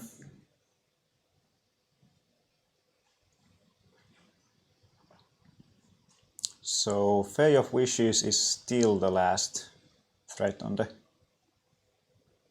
blocker on the battlefield. Actually, if Mia now finds Brazen Borrower, he can bounce the Fey of Wishes, pay for the Wildborn Preserver, and that will actually be lethal. That's one way to go. It will get 4 counters, go to 6 power, and then Wolf and Spirit will be exactly 9. Yeah. And there is also a draw from Spirit. Can she find it? Can she find it? I think she didn't. That's bad.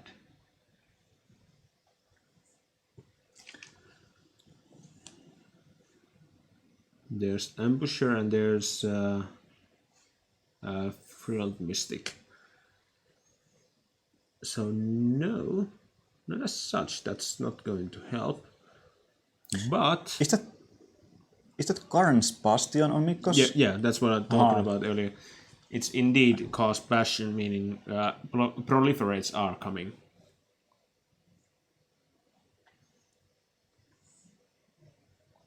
So that's 3 damage to head and passes turn.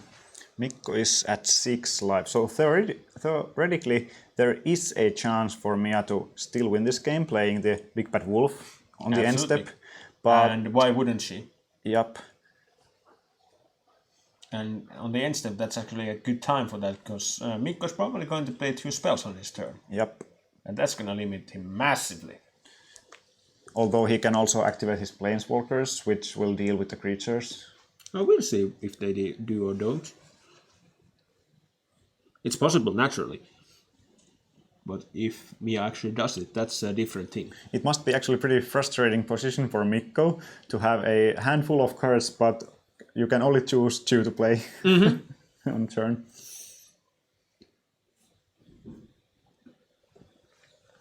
Mikko is taking his sweet time to think what to do actually. Which makes sense, this is no easy task here. Basically what Mikko should be able to do is swing 20 in a single turn. Which for this deck doesn't seem that plausible. Yep. If at all. Or actually not at all.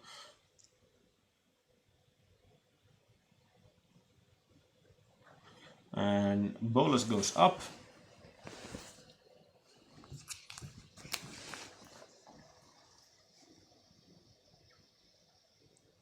I think Mia has Frilled Mystic in her hand. Yeah.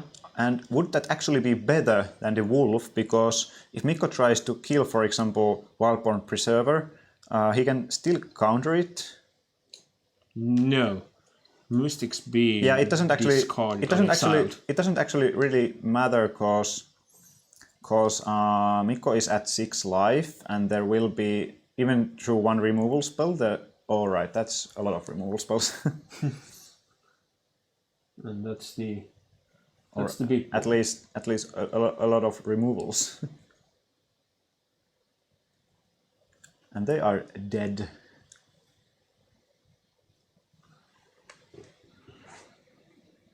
dead at any cost.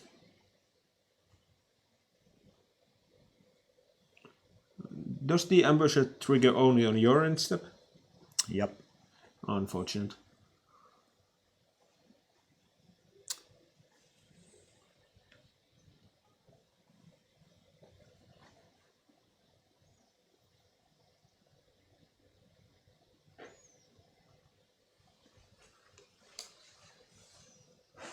And there comes the wolf.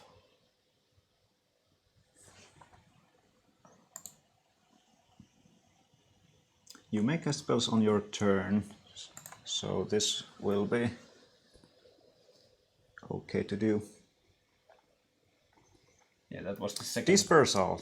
An opponent returns a permanent to his hand and discards a card.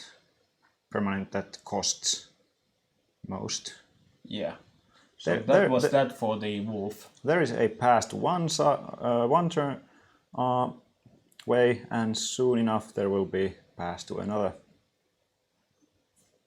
So that's for certain. Mia can't win this one. And Mikko is hoping for something.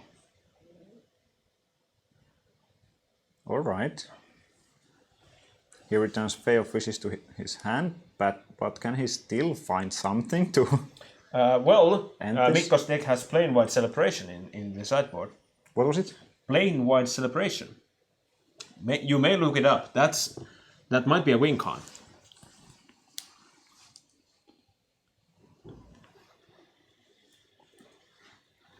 That would mean passing the turn, but That might be enough for...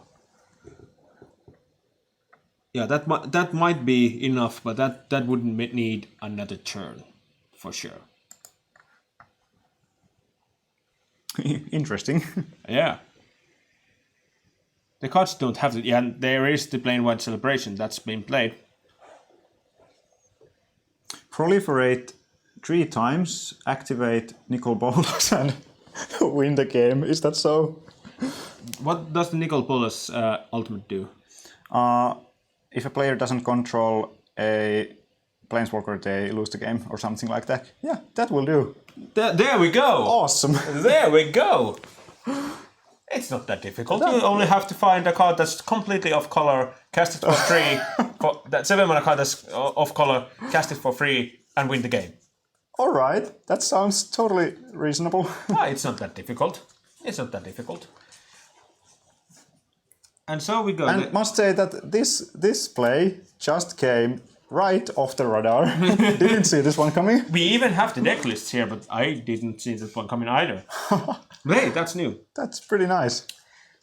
And now, well, the round time's over.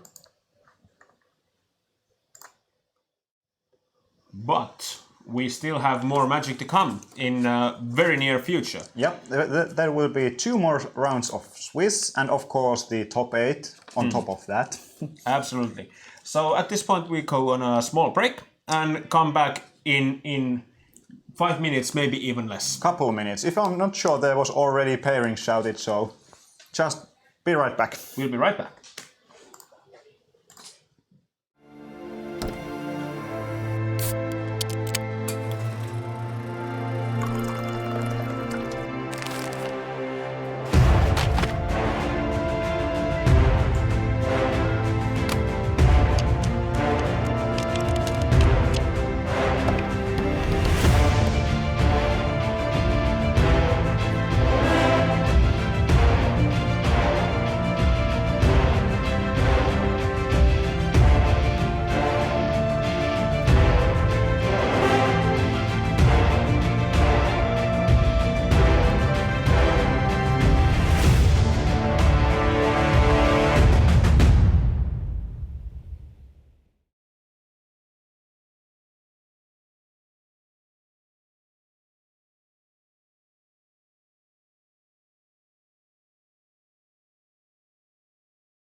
afternoon. Welcome to the 5th round of OMG Series, and here we have two players, Krister Lindroos on the left and Aleksi Kaitila on the right. On the booth now, still Mikael, and Atte has jumped back from the store area. So Aleksi Kaitila is playing on this Simic ramp deck. He told me that it should be pretty much card from card taken by LSV's latest fandom tournament, and on the left side Krister is playing this, what a surprise, banned Golos deck. Yep. So Mikael, do you have any insights on this banned Golos deck? Well, we have now a couple matches of it seen on the feature match, and must say it has done pretty well. Okay, and there was played a granted side from Fae of Wishes, and Krister grabbed a Jace Wielder of Mysteries, the modern All-Star. That is actually interesting choice. Is he like supposing this to be some kind of a mirror where Chase is obviously a very good card? Is he waiting for a longer game? Probably. It would make sense that he's trying to aim for a longer game by grabbing that Chase. Yep. And Aleksi is already putting a high pressure on his side of the table. And now Krister,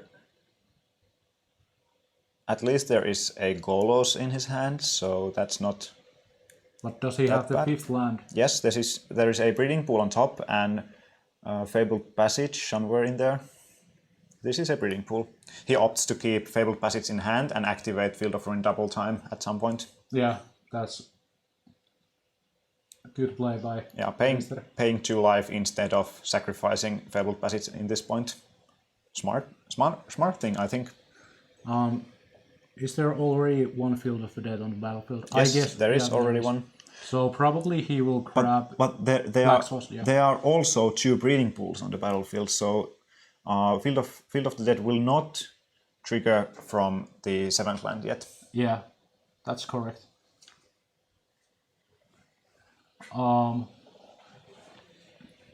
So let's say if Krister would have a Circus World, then he would go up to 8 mana, and then he'd have 7 different lands.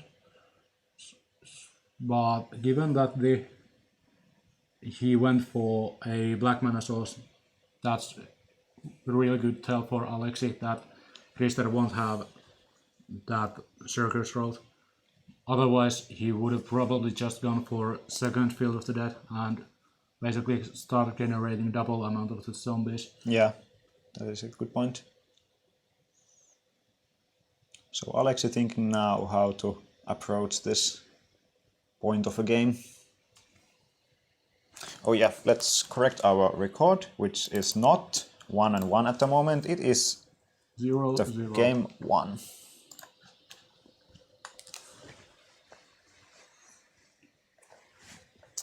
And actually, Aleksi is the only player today to bring the Simic ramp deck with him. It looked very potential right after the standard rotation, but it has fallen away from the radar a bit, I think. Yeah, which is kind of weird. Well, if you look at Alexi's deck list, it's nothing but good cards. Yep. Like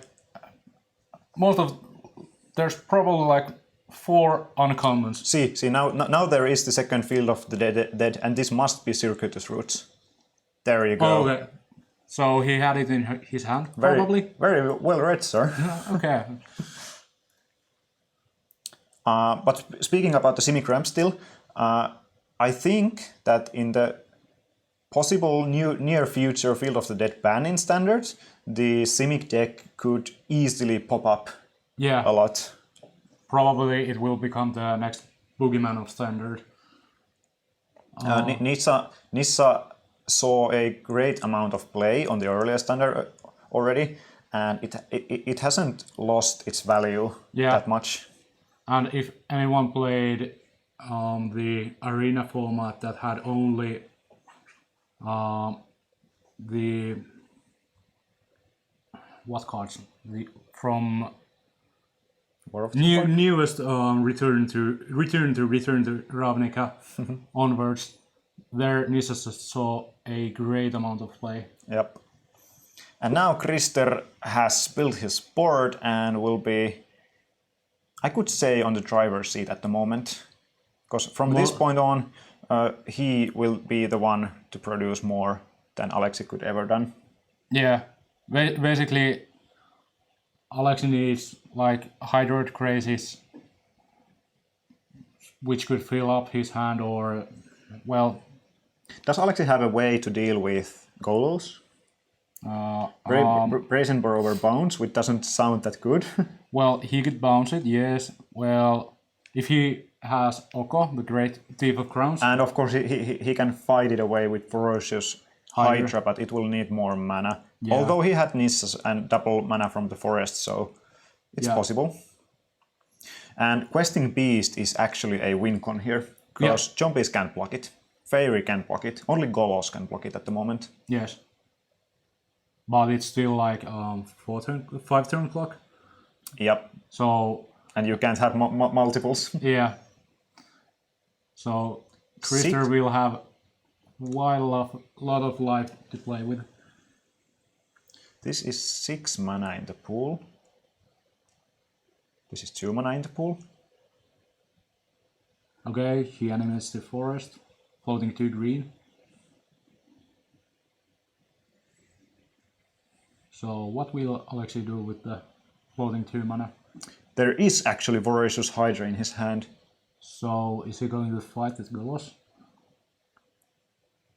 Because Alexi is only playing 2 of them in the main deck, and 1 is already on the battlefield, so he actually has drawn another. Going back to the granted play, getting that Jace Wielder of Mysteries, I think that the Jace will be a great role player in this game, given that Krister doesn't have too many cards in his hand right now. Yeah, there really is a potential to stall this board. Yeah. And in that point, the Chase will be a surprisingly quick win condition. And not even that, it's a card advantage machine. So drawing that one extra card per turn really adds up. There goes Golos, as supposed.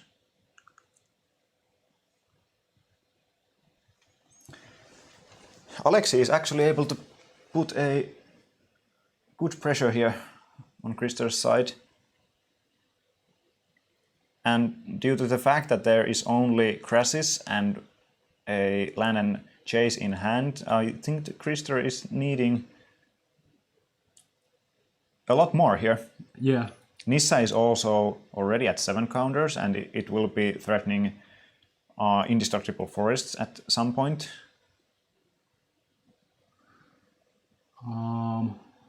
Okay.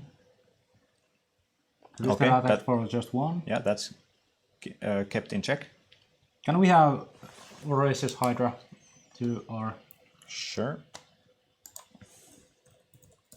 Just to check the stats on that beast or Hydra. There is Krasis for 6. So it will also be a way to get past Alexis' creatures. At least before he finds his own. And it seems that Alexi plays only 2 Hydras in his main deck. And 3 Brazen Borrowers, which can deal with that Krasis. But bouncing the Hydra, well, it's not doesn't good long-term play. Yeah, doesn't sound that good. And if you activate Oko, in order to turn the Hydra into a 3/3. Well, it still has the counters, but okay, it loses flying and trample. So Alexi could jump block it. Or if he gets to the point where his lands become indestructible, then he can infinitely block them. Yep. Krister actually found another Field of Ruin, but opted to play a Hallowed Fountain instead. Does he have, for example, Growth Spiral in hand? Can't really tell. That's only card, or maybe Once Upon a Time also could make some sense. Yep. Or maybe he wants to bounce the Fae of Wizard back to his hand and activate, get to replay the granted. Ooh, time wipe in the sideboard could actually be huge in here. Yeah, that's true. But or maybe even the planar cleansing in order to wipe away all the... because there is still Nissa on the battlefield, and this is Wicked Wolf. And we have a reader. Can we check the Big Bad Wolf as well? We'll read it as well. So, Wicked Wolf. It's a 4-mana 3/3. When Wicked Wolf enters the battlefield, it fights up to one target creature you control. Sacrifice a food, put a 1/1 counter on Wicked Wolf. It gains indestructible until the end of turn. Tap it. So now we're officially going wide. Yeah. By the way, let's say Krister plays the granted side of Fae of Wishes. Should he get the time wipe or planar cleansing? Because planar cleansing destroys all non-land permanents. So Alexi will be left up with those. Yeah, Alexi would still have those lands in there. Yeah, and it's, well, 9 power worth of lands.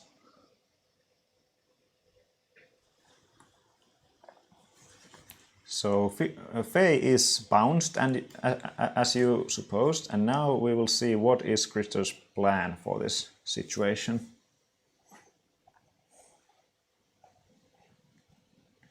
There is a Nissa kept check. There actually is a Nissa outside the screen. We can see it now, but there it is.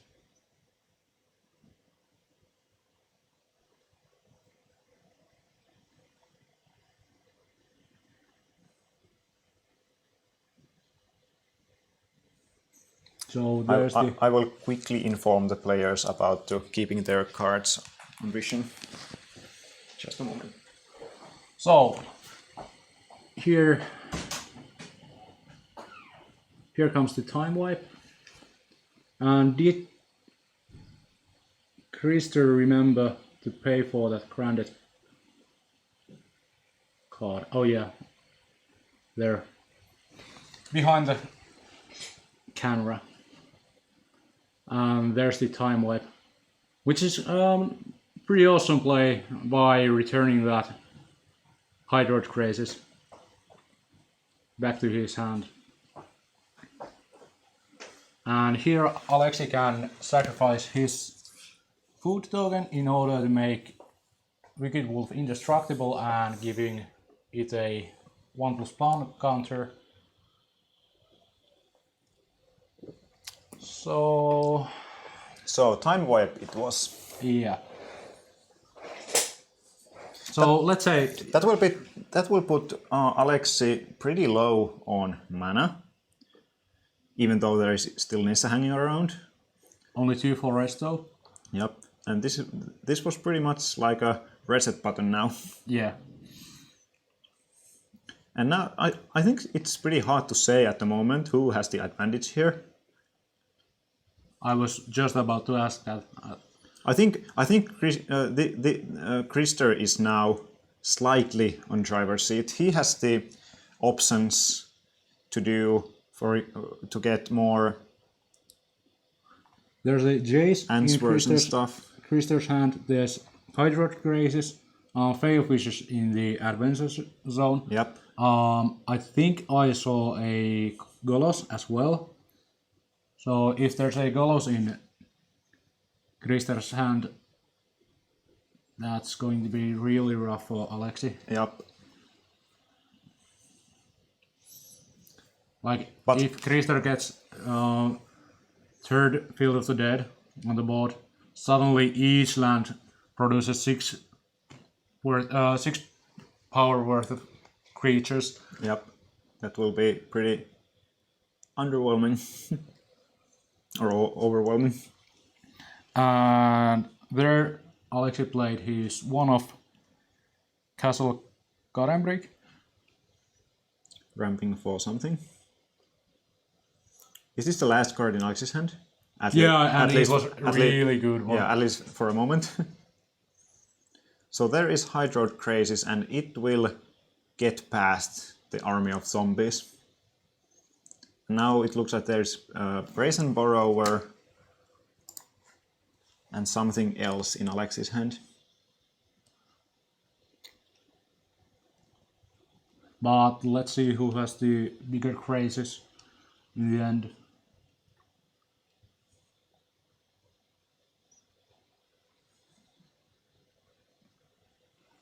Can we get Jace, Wielder of Mysteries, to the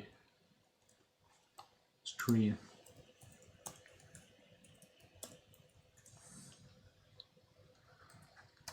So it has basically just 2 abilities.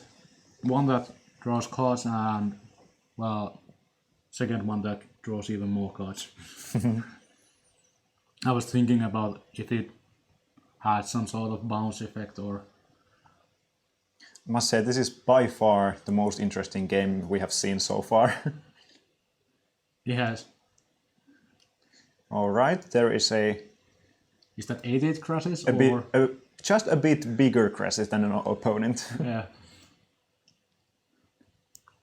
Yeah, that's 9.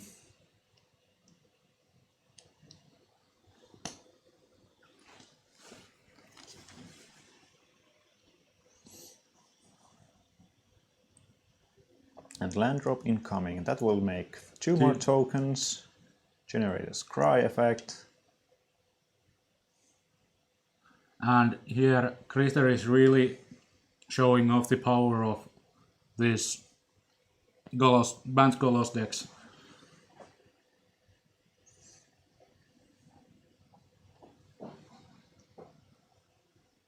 And I really like how he now has all the options. He has Wish card, adventuring whenever he wants.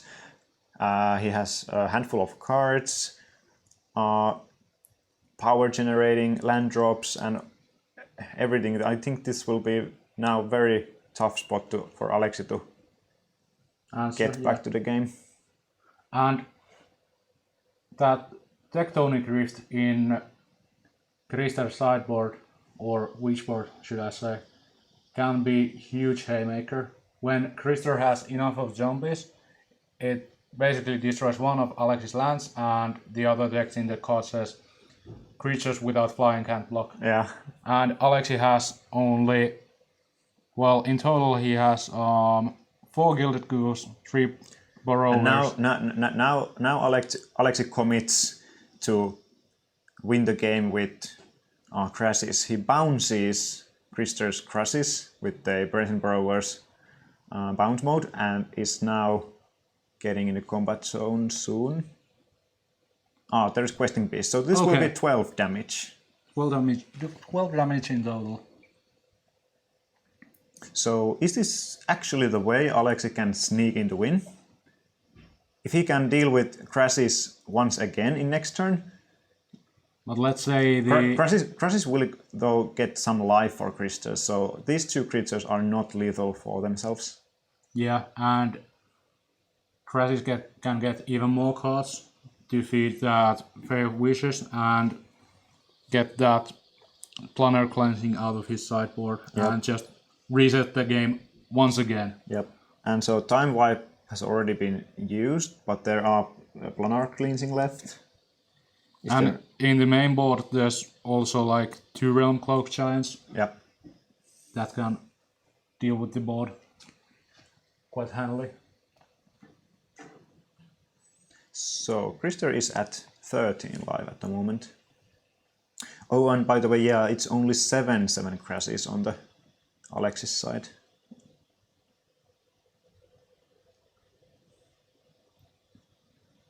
So how many lands does Krister have? 12. 12 in total. So he can make a 10-10 and draw 5 cards, gain 5 life, go up to 18. This is a attack with all, so are we now seeing another sweeper? Might be. Yeah, 5 mana. this is the sweep effect from the giant boy. Yeah. And Alexi is not happy to see that. So, Play your land, play crosses, feel happy. so who's on the driver's seat? Here's Alexi. I would put the advantage bar straight to the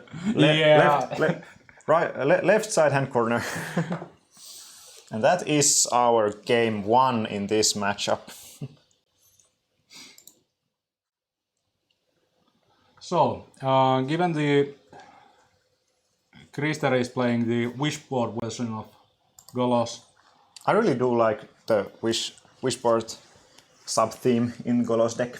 Well, it has one disadvantage because it doesn't have like real sideboard cards and it doesn't have real 15 card sideboard. So what does he have in his, well, wishboard / sideboard? There's 2 Veil of Summers, 1 Assassin's Trophy, 1 Ether Gust, 1 Legion's End, 3 Devout Decree. Agent of Treachery may be good enough. So he could bring that in this matchup. Yep. But is that one of Agent of Treachery better in the sideboard or as a wish target? Or is it better in the main deck? Because he's playing, well, only 2 of the Fair Wishes. So basically he has access for 2 of those Agents of Treacheries if he keeps it on the sideboard. Yep. Whereas Yeah, he has 1 in the main deck. maybe he'll bring in those 2 of Veil of Summers. Because Alex is playing blue and he might have some sort of hunch it's that okay against Brazen Borrower or the bounce side, but I'm not sure if it's well, yeah, the sideboard is still filled with blue cards, so why not? If you're playing blue cards, you could assume that your opponent is playing. If your opponent is playing blue cards, you could assume that he's playing or she's playing some counter spells as well. Yeah, that's probably correct to do. So, well, Alexi has 3 Veil of Summers, 2 Aether Gusts, 3 Disdainful Stroke, 2 Lovestruck Beast, 2 Mystical Dispute, 3 Shifting Ceratops. It pretty much looked like that Alexi has prepared for this matchup. Yeah. There are a lot of stuff that I could see coming in. Those 2 Aether Gusts, Slam Dunks, absolutely. Disdainful Stroke, all around good card, counters. Sweeper effect or circuitous roots or Golos. crashes if needed. Yeah, pretty much everything. Yeah, it has very much to do in there. Although there's one weakness with the counter spells, and it's the Fairy Time Reveler. Yep. But Which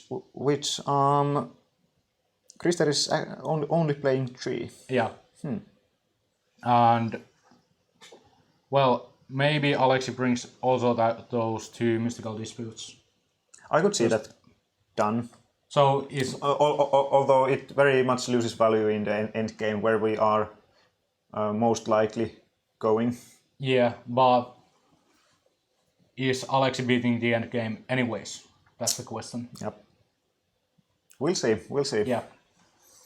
All right, let's jump back to our match and see if the players are ready to play. Okay, they're drawing the Sure they do.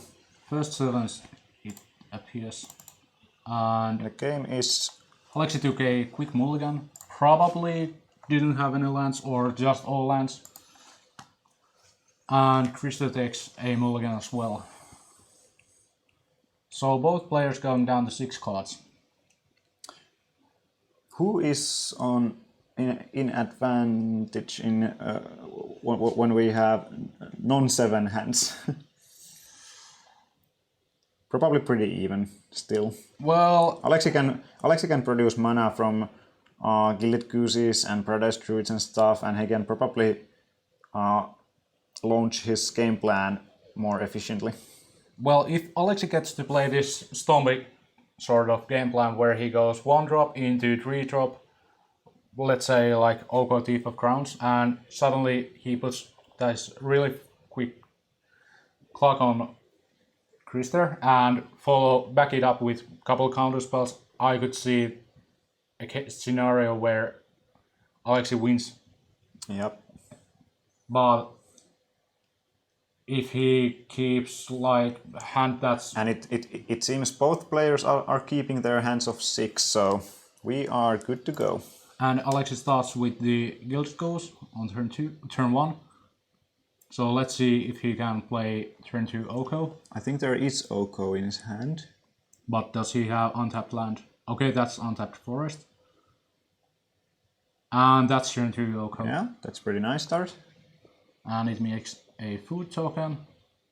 And let's see if Alexi can come up with blue mana, which is coming from another source than that Gilded Goose or those food tokens, because I see that Alexi really wants to start pressuring Krister as early as possible. Yep. As we saw in the game 1, the late game isn't the place where Alexi wants to be. Is that a basic forest up front in Alexi's hand, or it's basic island? Island it seems. So Questing Beast. Yep. yeah, that's a nice curve. Yes. Yeah. Yeah. Alexi has got like everything he needs in this game now. And But Krister has an okay hand too. He has Growth Spiral. He has Circuitous Roots, so he will produce his own board pretty quickly as well. did I see a Agent of Treachery? Yep, there is at least one. Yeah, that's the only one. Or is there one in the main board? Yep. Main deck. Okay, yeah. So there might be 1-1 split or 2-0 split. Yep. And Krister opts to go for Agent. yeah. This is Growth Spiral, putting another land, and next turn I suppose we'll see Circuitous Roots. Yeah. Given that Krister has a untapped. I think he Land. do. Yeah, there is at least Plains. There's planes. But I think I saw Disdainful Stroke in Alexi's hand. So that stroke could easily snatch that Agent.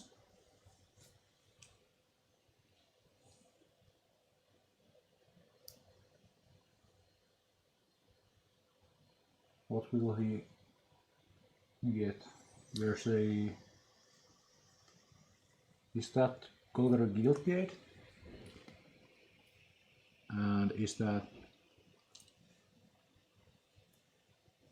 probably red mana as well? Red and black both. Yeah. So Boros Guildgate and Golgari Guildgate. So now Alexi can produce like at least 7 with Nissa, even 10 damage. Oh no, he has to use the food token to get mana from Goose. So 7 damage is Maximum. is possible on this turn, Yeah. which would put Krister to 9.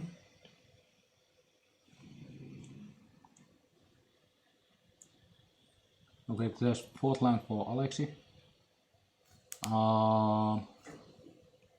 I think he's debating between playing a big threat or holding up a counter spell.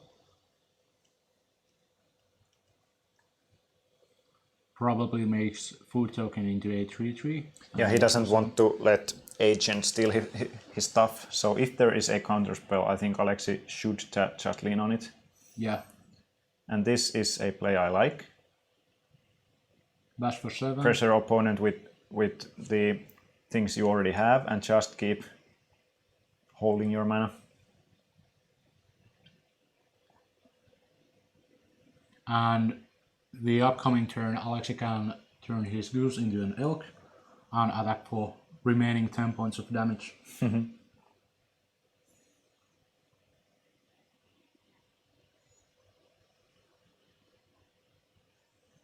Unless Krister has Field of the Dead in his hand. He has it in the form of Golos. Okay. So is he going for that Golos? I believe so. If he has also Mystical Dispute, this could be a real disaster for Alexi. Yep. But Zombie or 2 doesn't actually do that much yet.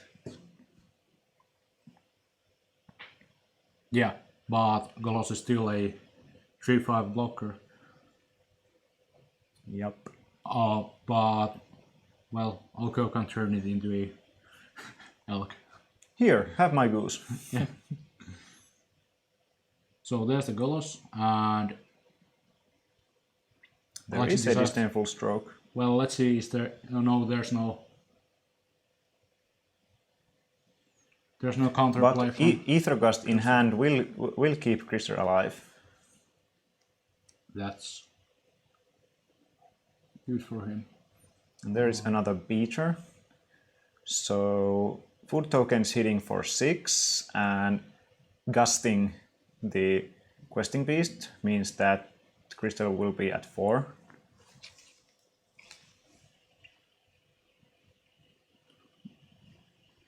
But Oh, there is also shifting Ceratops in Alex's hand. I think you just animate your food token, attack, ask for something from opponent, and then play the Ceratops. yeah, Unless you are afraid of some sweeper effect, when you should keep Ceratops in your hand. And if you have the 5th land, it makes...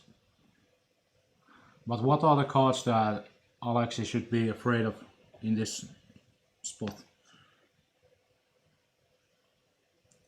There are not much. Sweeper only takes away questing beast and food token, and if Alexi doesn't animate food token now, he can animate it after the sweeper effect to get pseudo haste creature. Yeah, But now he's going for it now and asking for something from Krister, which Krister has. Alexi deep in the tank with the Ceratops. And he decides to swing for 10, forcing the either cast on Questing Beast. No Veil of Summer, I guess.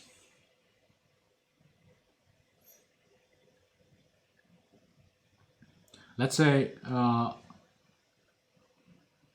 now that Krister gets his turn, he'll probably play that Agent of Treachery. What would you steal on this battlefield? Well, tapped food tokens doesn't help that much, so could you... No, Alexi can tap the goose as well, so I think the food token must be the answer, How about Oko? at least with this board. I don't think even Oko is good enough, because there is already lethal on the battlefield, and there is also Ceratops. So now if Krister can find a sweeper, he is still in the game. Yeah. Freedom Cloak Giant. That was... Fabled Passage. So that will not help at all. Yeah, this is now game, because Krister can take one of the tokens. And yeah, he can't even block Ceratops, so it will anyway hit for 5 without Krister what would have happened? being able to do anything for it. Are the elk tokens colorless or are they green? What? Are the elk tokens colorless or are they green? Because if he could have bounced one on the top of Alex's library and then use Agent of Treachery and try to steal that question beast. You know what he can do? He can take the goose. That's true, yeah. And yeah. they move on Yeah. to game number 3. That is what we were thinking about, that there is no way to get back to game with Agent.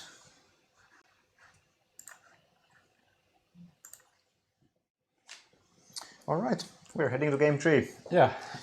And Game 3 here on OMG Series, round number 5. There will be one more round after this one, and then we will have a top 8.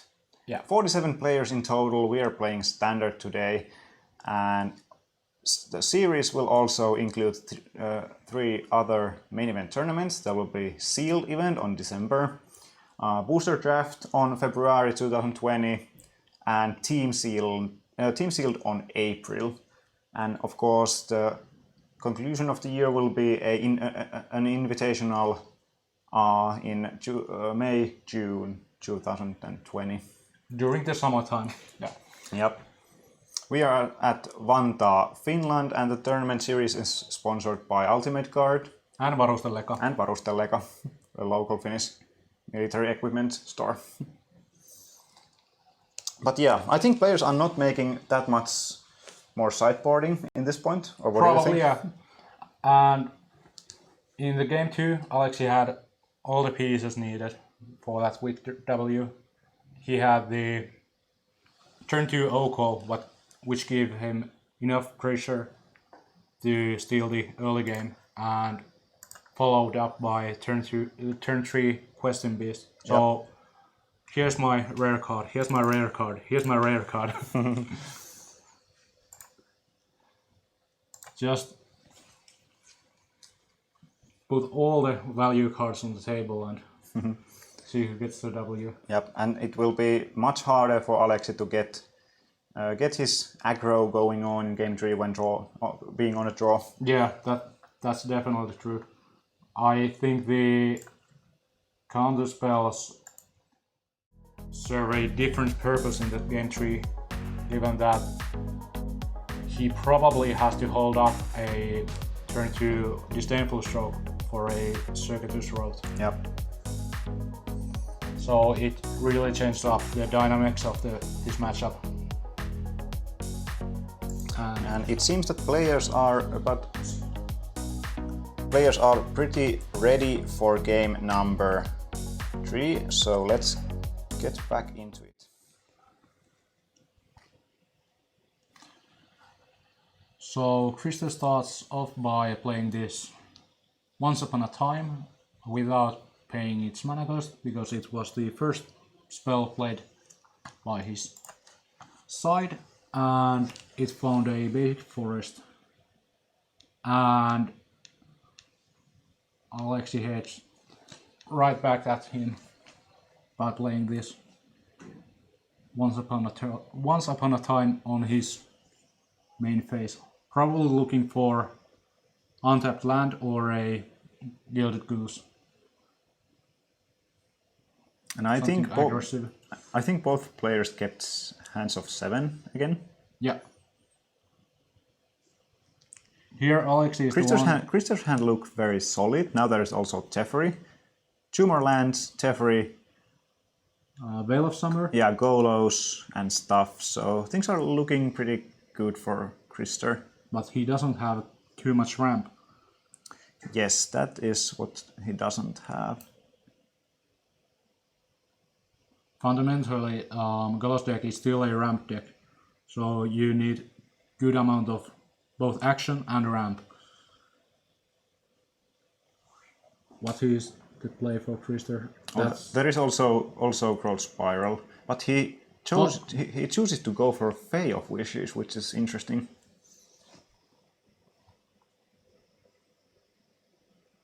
Probably he's... I'm not fully agreeing this play from Krister. I think the Growth Spiral would just have been better.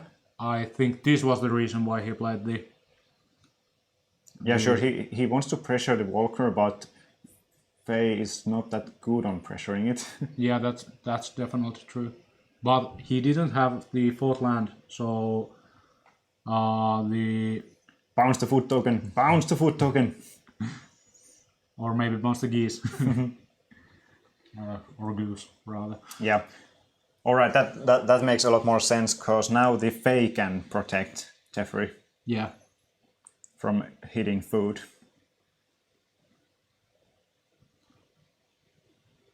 And now Alexi can't play, let's say, a questioning beast on turn 3 or anything like that. Unless he has that Raises Hydra. And, well, he doesn't have 3rd on tap land.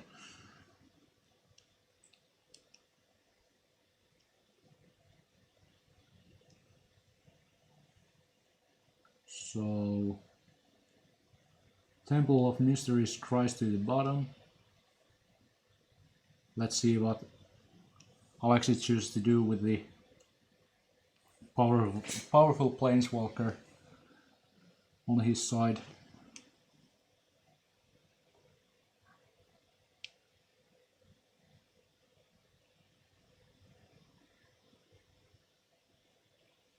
There's no respect for bouncing that Fey of Wishes back to Krister's hand and grounding something magical from his sideboard.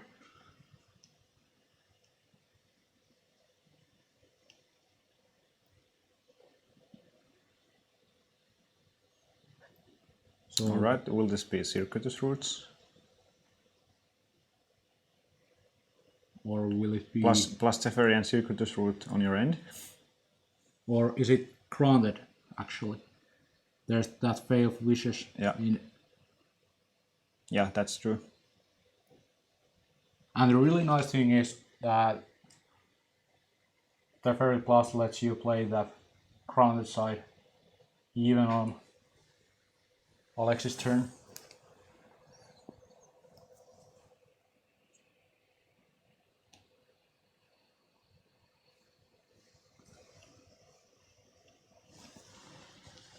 So here comes the 4th land for Alexi.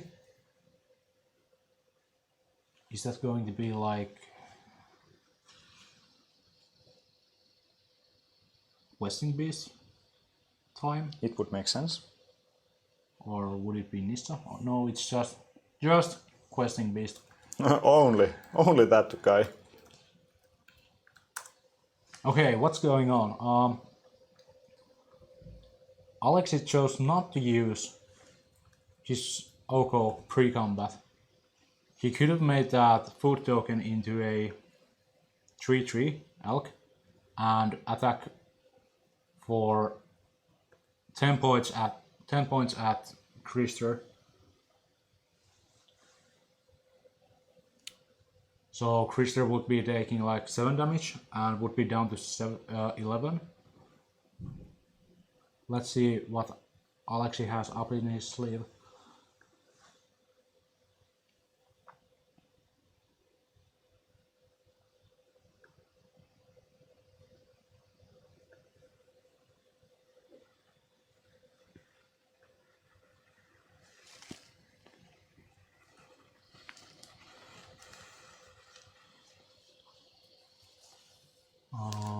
So here's the Granted, played by Krister. Yep, end step as supposed.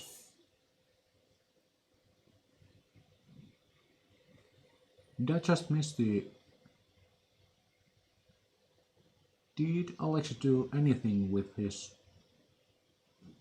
Oko? Yep, so now Krister is just hoping to draw a 5th land. land, yeah. Can he do it? There is a forest, I believe.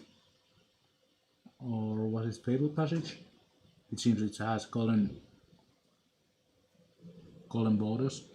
At least it wasn't Slampic, so probably not then. Okay, now that he's playing this... There is a land. but it is a temple.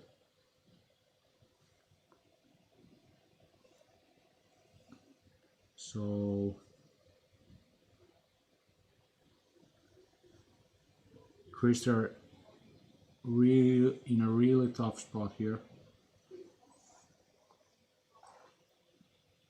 Facing off those aggressive elks and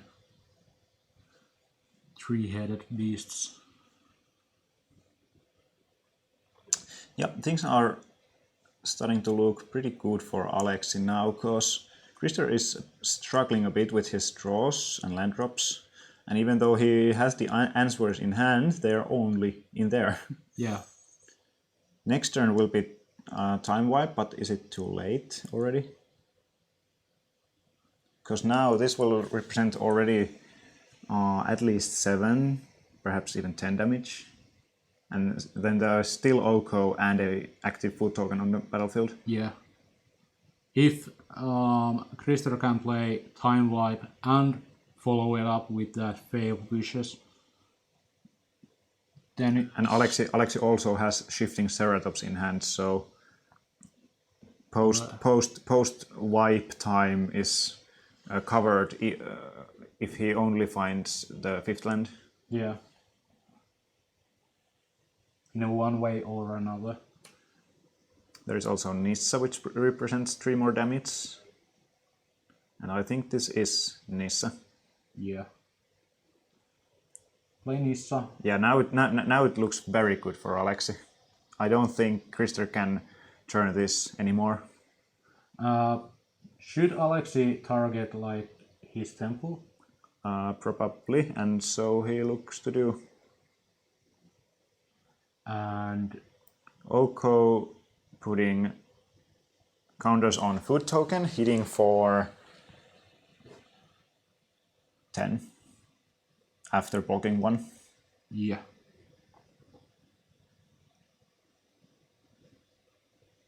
So Krister goes down to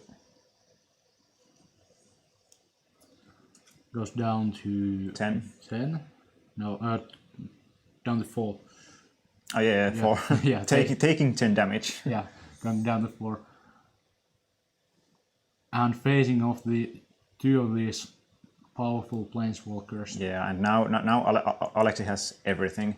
He has a land to animate, Shifting Ceratops in hand, and even the time wipe will not save Krister from this point. He can have time wipe and growth spiral, but to that scenario he would need still a land. Yeah. Okay, here is time wipe.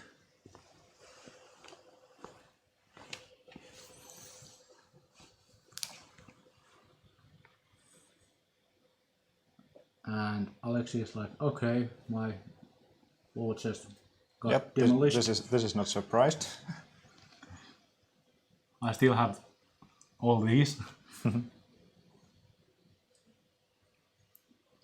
And in the end of this turn, I'm pretty sure that we will see Alexi Kaitila advancing to 4 and 1. Because now he can just play Ceratops, give it haste, animate a land, and hit for 7. Yeah. I mean 8. And with 1 mana, Krister is not able to do a thing. Is Fog still in standard? I hope it would. Or Holiday? Here it comes. Shifting Ceratops, giving it haste, hitting you to -4. Thanks for the games, GG. There we Good go. games. Alexi Kaitila 4 and 1, and this will be the end of round 5. I think there is still some time left, but this took a while, let's say.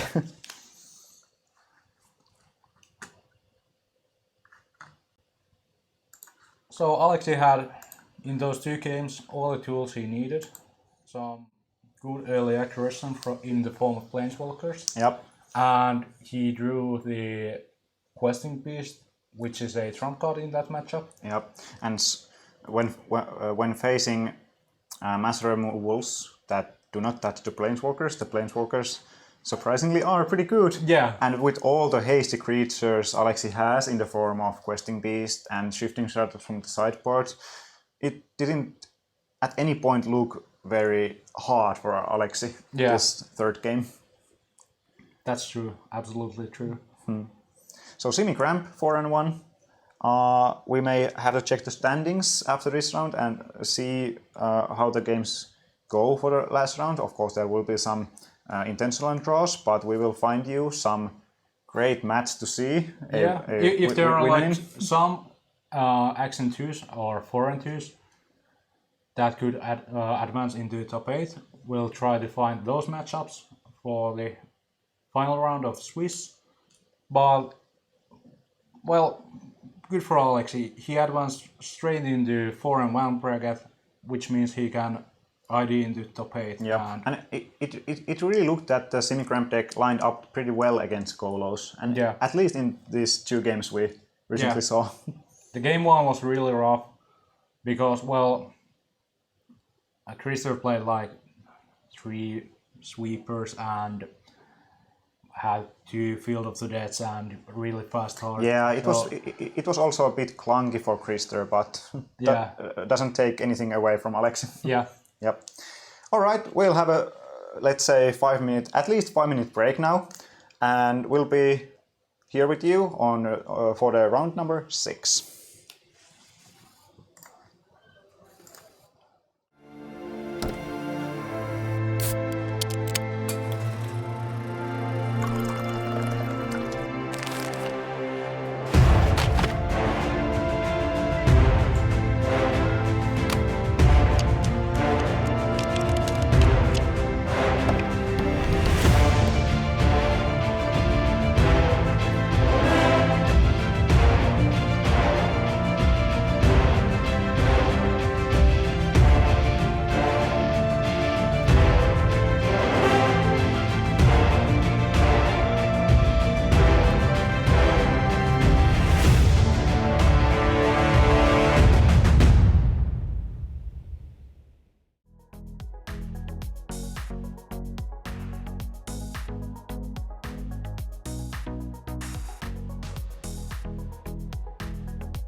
welcome everyone back here in the booth with Atte and me, Nalle, in Vantaa, Finland. Oh My Game Tour round 6 is about to begin. Today we are playing standard and we have a very interesting matchup coming up. But before that, we have something special for every one of us and everyone over there, especially. If you, Atte, could hand us some stuff there, because you know we are sponsored. swag. Stash, yes. Swag, yes. We are sponsored by Ultimate Guard, as you probably heard somewhere along the lines that we've been playing here and having some swag already shown. But we have a few person in stream on Twitch that have really contributed to today's event, and because we can, we want to give something there as well. I know this is not usual, but that's what we are gonna do. So here, as you can see, we have a nice cap, a playmat, and also this very nice bag and keychain. Here we have everything you need to be a pro Magic player, basically. It's all about the swag. And this goes to Frostramus. Thank you for being active here. You have been rewarded. Whenever you can, please come here, meet us in Vantaa, and you'll get all this swag. And if you come before November's end, basically before December, you will be receiving all this. Hope to see you here. And also, because there are more than one person that is contributed here, we have a few more things to give out. Basically, the second one gets not that's my notes. Gets a playmat, a cap, and also A keychain. a keychain. And that person is, now I have to have a look there. I'm blind, basically, if it's not already shown. Kyle. What? Kirnu? We're really trying. Kirnu. With a one. Kirnu. Thank you for being there with us. You will receive this package when you come here in Vantaa. And also, there is one more thing to give out. Basically, if we leave out the playmat, and we have one more cap and one more keychain coming up right there, right now. So it will go to Katarn Kyle. Katan Kyle, thank you for being with us today. You will receive a cap and a keychain whenever you meet us or Supi or whoever here at Oh My Game in Vantaa. And please do come to get them before the next OMG tour, which will be in December. So like end of November will be plenty fine. So hopefully see you before that. But now we have another match going on. So let us move there. And it seems players are already really far in the game. Really far in the game. And what we have here, just so you know, we have a Golos mirror. That's very interesting, and why it's actually very, very interesting is because even though Niko Korhonen is not as such really going to top 8, there is a slight chance, of course, that maybe but that's not like an entirely given. But what is certain is that if Mikko Airaksinen wins this, he has had 2 draws and 3 wins. He will be in the top 8 for sure. And Niko Korhosen's record is actually 3-2, not 3-3. Yes. I want to point that out. That's a good clarification. We are not like going like how to say before like what's happened. We are not psychics. We're not from the future. We are not.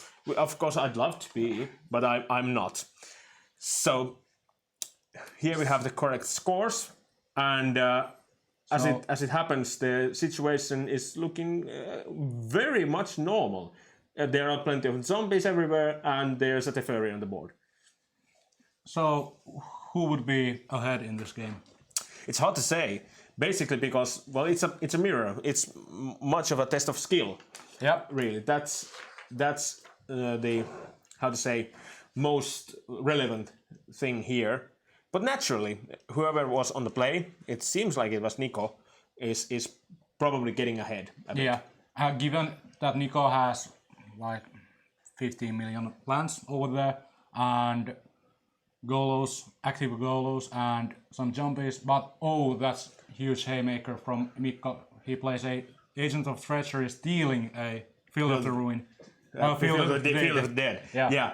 And if you think 4 Field of the Dead is a lot, well, try having 5. Yeah, it's even better. It's even better. 5 is more than 4. Yes, I can concur. That is very much correct. And Mikko even got to bounce the Agent of Treachery back into his hand with that Teferi. So Oh, that's strong move. That's very strong move. We haven't actually seen this one before, basically because we haven't had a mirror so far. yeah, So we've that's- only seen like Simic tempo Flash, yeah. against Golos actually a couple times. I Yeah, guess. I think a couple times, yeah. But otherwise, no, 0 mirrors, I'd say. Yeah. So this is very much interesting. So And now Nico is actually in a bit of a trouble. Yeah, he has Golos, but he doesn't have the Field of the Dead anymore, which might end up being a problem. yeah, and his Golos activation wasn't that good. It No. hit only 2 lands, and is that a Teferi? It's one land Circus Route it's and right. Teferi. Okay, well, actually, it's quite a bit better. But do you want to play that Circus route? Well, not necessarily. And Nico also decides that No, that's not necessary as such. maybe it's better to leave the Lands in your deck. Yeah, and wait for second Field of the Dead. Yeah. Absolutely. Let's see. So, There's Golos. and probably here's a Golos from Mikko's side. Absolutely. Would you Or- play that Golos right now? Why not? Like, you can get a field and start making 2 zombies per turn. Absolutely. And if Nico tries to play like field of his own or like Golos of his own and getting a field, well, that's not a good plan in face of that Agent of Treachery that Mikko has in his hand. That will end up in tears if he tries that. Yeah. Well, if 4 is less than 5, then 4 is most definitely less than 6. Yes, absolutely. And also 3 is less than 4, Yeah. as it happens, and 2 is even less Yeah, than 4. basic maths. Yeah, we are very good at this. So we'll. Oh, there is Golos in Nico's hand, but we'll see what that actually does. It probably will get anyway the Field of the Dead, but That's not going to feel good, No. I'd say. No, and as far as I know, Mikko doesn't have any counters in his main deck, and neither does Nico. So that agent is going to resolve. Yeah. It's very much certain, even.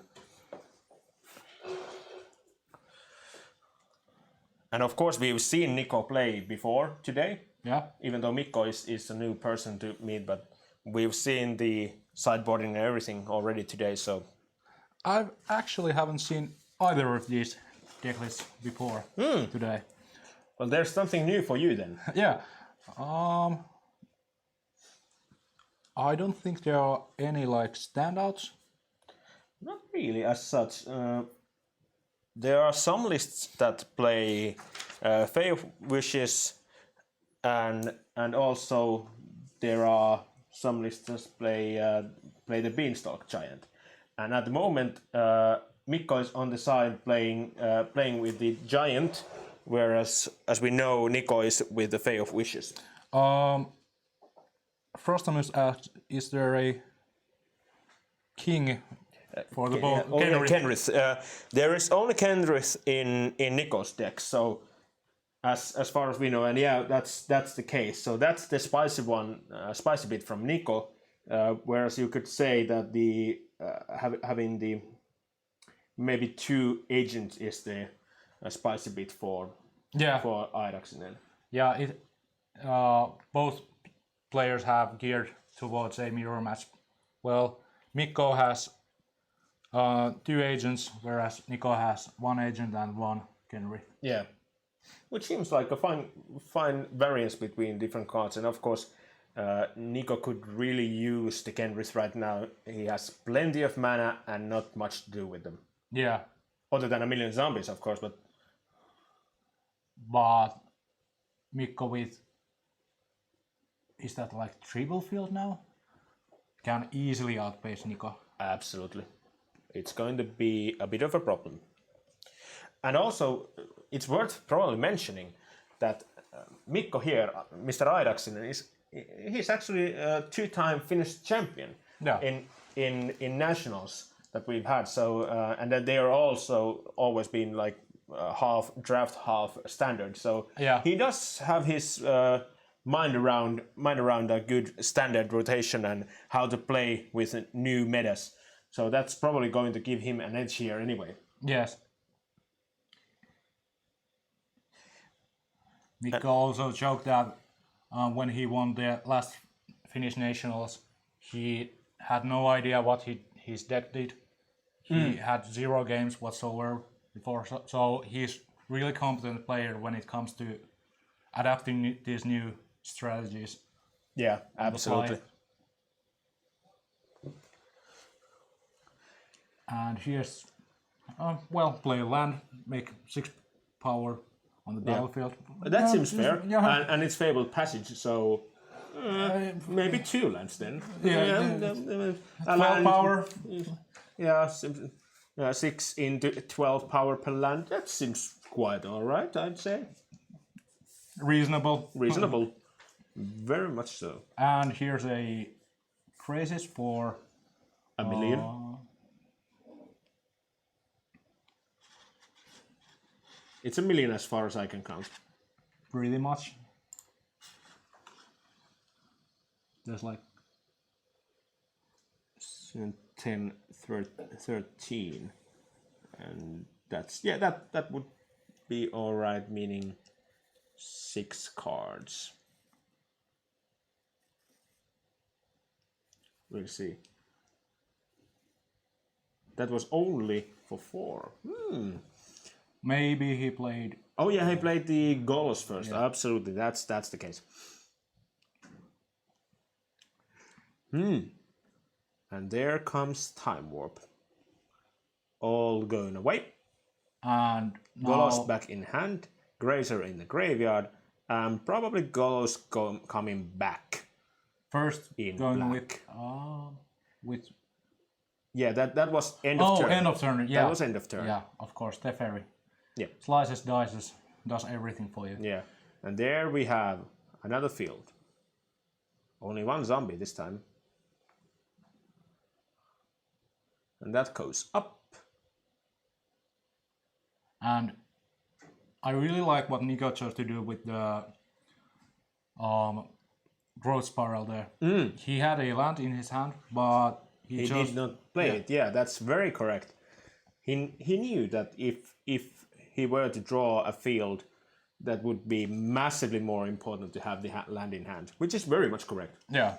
Because there we have two fields there, which are actually all the fields in Nico's deck at the moment, Yeah. since the other 2 are in Mikko's Battlefield. side. Yeah. On battlefield, yeah. So Teferi is right now at 4 loyalty. So Nico could like bounce that Galos back to his hand and gain some card advantage. And he decides to go for it, and it seems he also plays that. Goes back to battlefield. Yeah, no surprises there. And there's the Fabled Passage. Less surprisingly again. So that will make what? No, that's changed into a temple, or is it a Fabled Passage? What it is, what it does, we don't know yet. Will Nico go for a scry or Extra lands. No. Did he? Did he get 2 lands? Yeah. Yeah, did he get 2 lands? Did I have no. I do think there's a chance for that. Yeah.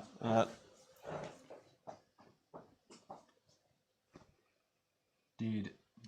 But about what Frost Rams said before,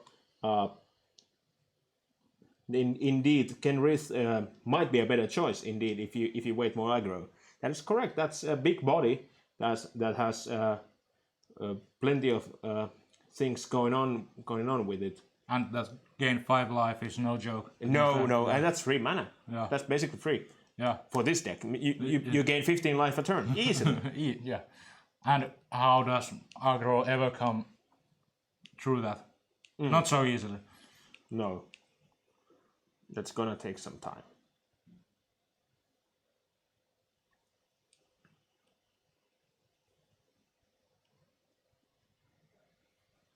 So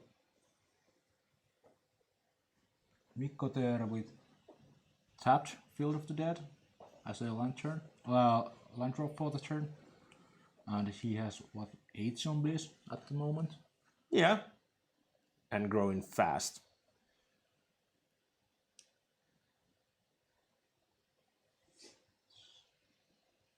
What will Nico do?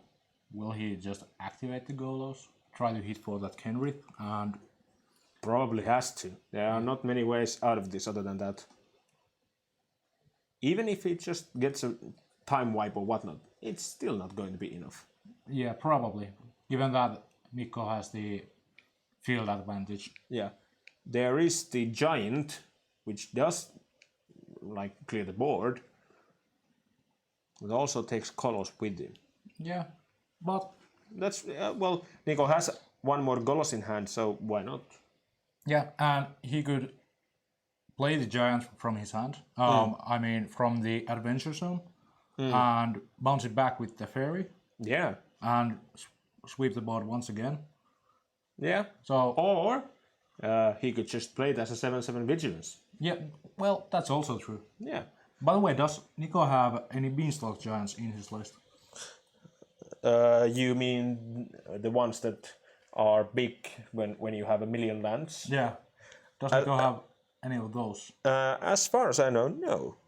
He has the Fae of Wishes, which is a bit different, but those seem to be the cards that have changed places here. So no is the answer. Okay, yeah. So there's no 2020 giants lurking around. No. Play this 6 mana, 2020, sweep the whole board, accept it and attack you for lethal.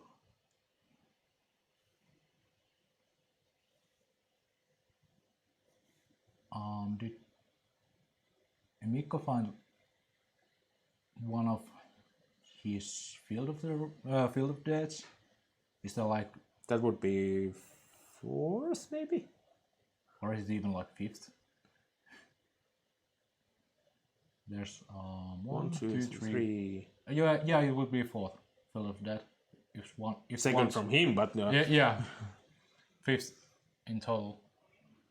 That's 8, 10, Crashes maybe? 11. Is that crashes for 9? Or am I miscounting? Crashes for 9. 9. Or is that a 0? Don't know. What there is now 2 Field of the Deaths in hand. So this will get ugly very soon. And there's a time wipe. Probably bouncing back that Crazes. Yeah. That would make sense. Uh-huh. Nico thinks he might need a story here. Goes 5 cards deep in the deck and finds there's like Growth Spiral, Castle Vantress, which is choose to find.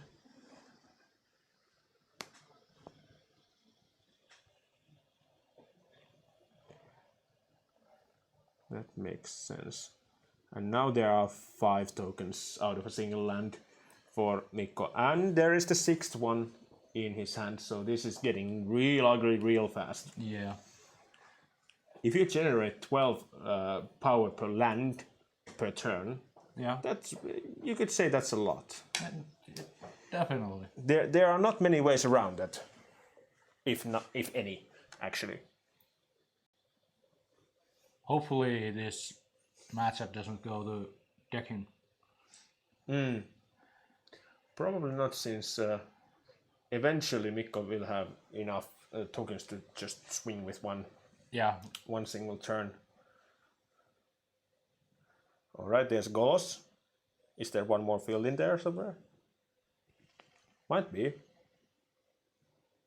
Now that No, there's Temple Melody. Or Milady, as they say in Finland.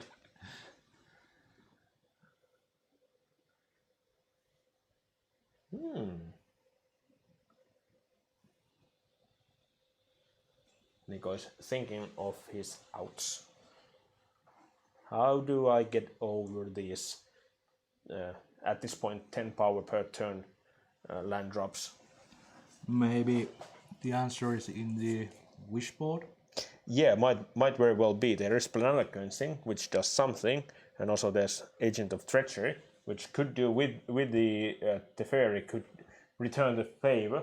Yeah. Or Mikko just take like back the Yeah, I'll have these fields back. Thank you. There he is after all. Yeah. Might as well. But we'll see. No, Golos comes back to hand, And which is interesting. there's Circus Road and a There is the Fae. yeah. Yeah. So will Nico go for either for a sweeper or maybe for that Agent of Treachery? We'll see. We'll see.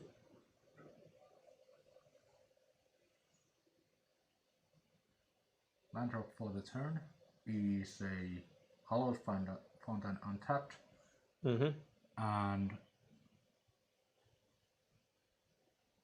Nico chooses to play that Circus route,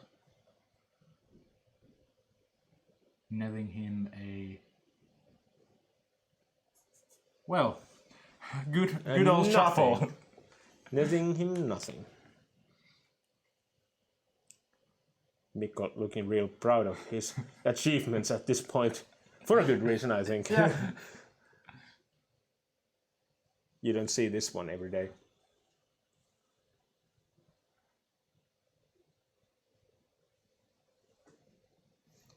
Have we seen like a Narset activation that misses Well, on yeah. the camera?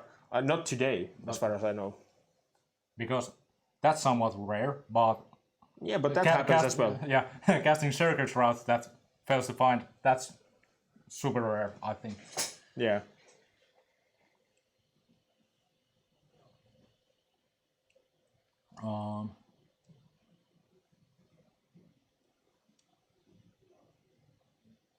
What's this?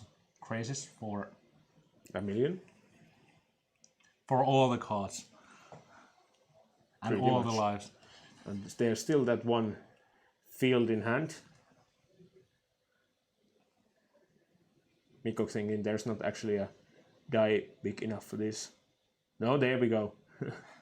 6 and 6.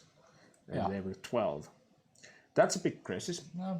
And draw 6, gain Yeah. 6. Gain 6. And that 12-12 crazes is, well, it's a good clock.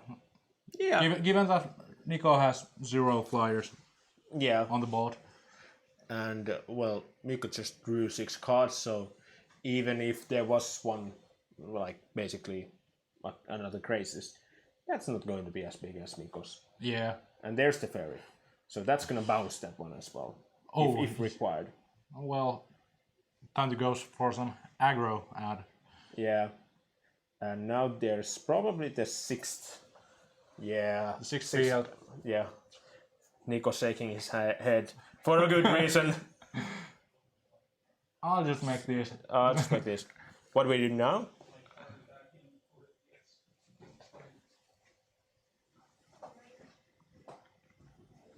So, would you rather be in Nico's side of the battlefield or Mikko's side of the battlefield?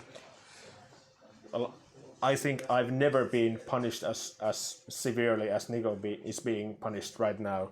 So, no, I don't want to be there. That's for sure. So yeah, I would go with Mikko at this time. Probably me too. That would make sense. There's Golos again. Nico has played a million Goloses, and yet still he only has those two fields there. Yeah, but Mikko really showed the power of Agent of Treachery here by just stealing the fields out of Nico's battlefield. Yeah, and that's a new play. Of course, this has been legal all the time that we've been looking at this, but you haven't seen one yet.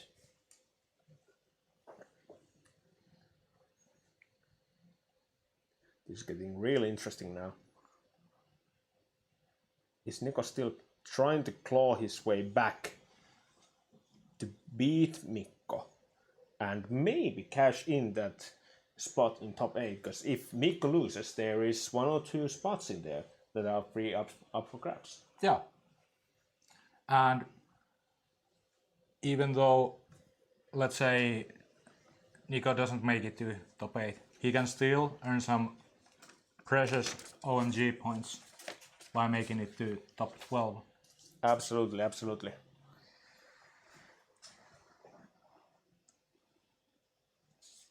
And as far as we know, there are 6 players that have ID'd to top 8 at this point. At least they believe they will be in top 8. That would be Mali, who we had in booth a while ago, and Olli Saarinen, that we've also seen play. Niklas Nylund, who we haven't yet seen, but might very well be. Also, Mr. Poikila, being in the same situation, haven't seen him yet either. And then there's Kaitila, who we just saw before on this camera, round, on camera. And defeating the Golos opponent. Yeah, indeed. And then we have also Nieminen, as far as we know. And as far as I know, there's like 0 overlap on the deck lists. Basically, all players are playing different archetypes. Yes, that is very much correct as far as I know. We'll of course have the certainty a bit later on here. Back to the battlefield. There's zombies everywhere. There are zombies. Yeah. Yes, good catch. That's very much correct. And there are some big flying crazies. Juicy Beer is wondering if we see game 3, and I'm not sure if we will. This might end real quick. When it does, but until then, we'll be in a standstill for a while. Well, it might be true that those 2 draws that Mikko took, they might have been from mirror matches. That would make sense, because the boards end up looking like this. Yeah. We of course don't know at this point, but you know. And I'd say that battlefield, which we're looking at, is not beginner-friendly board state. No. By any means. If you are new to Magic and happen to watch our show, welcome. That's gonna be great. Oh, we found Jace on Nico's side. That's from the Wishboard. So, and what that Jace does say is basically, if you happen to have no cards in hand, and no cards in hand, no cards in the library, and you were to draw a card, you actually win the game. Yeah, so basically for you older players, that's the Lab Maniac. Yeah. Very much the same thing. But rather than being a creature, it's a 4-mana powerful Planeswalker. Absolutely. So, let's see if Mikko can do the remaining 19 points of damage, or if Nico gets to draw his whole deck and yeah, be victorious. that would be quite something. And also, because we happen to have the pairings here, there's Mr. Alkio, who is semi-finalist from one of the Guards Pro Tour back in the days, is against Mr. Schultz, Schultz Mark actually, and whoever wins there is also one of the players in top 8. Okay. They have not ID'd since they knew their breakers would be too poor. So if there were 12-point and 13-point people around there, they would be biting the dust. So let's say if we get to close this game real fast, and let's say like the second game ends like in 2 minutes or something like that. It's not probable, but might happen. We might see these really sweet Decks, yeah. like we haven't seen any of those black-red aggros or 0 Esper stacks. I guess. And they are the decks that these two players are playing at the very moment. And well, personally, of these two, I'd love to see the Esper stacks. Me too. Because of the namesake card in the deck is Dance of the Mans, which in Finnish means Mansen tanssi, which of course is reference to Tampere, which is my hometown, basically. But we'll see about that. We'll see about that.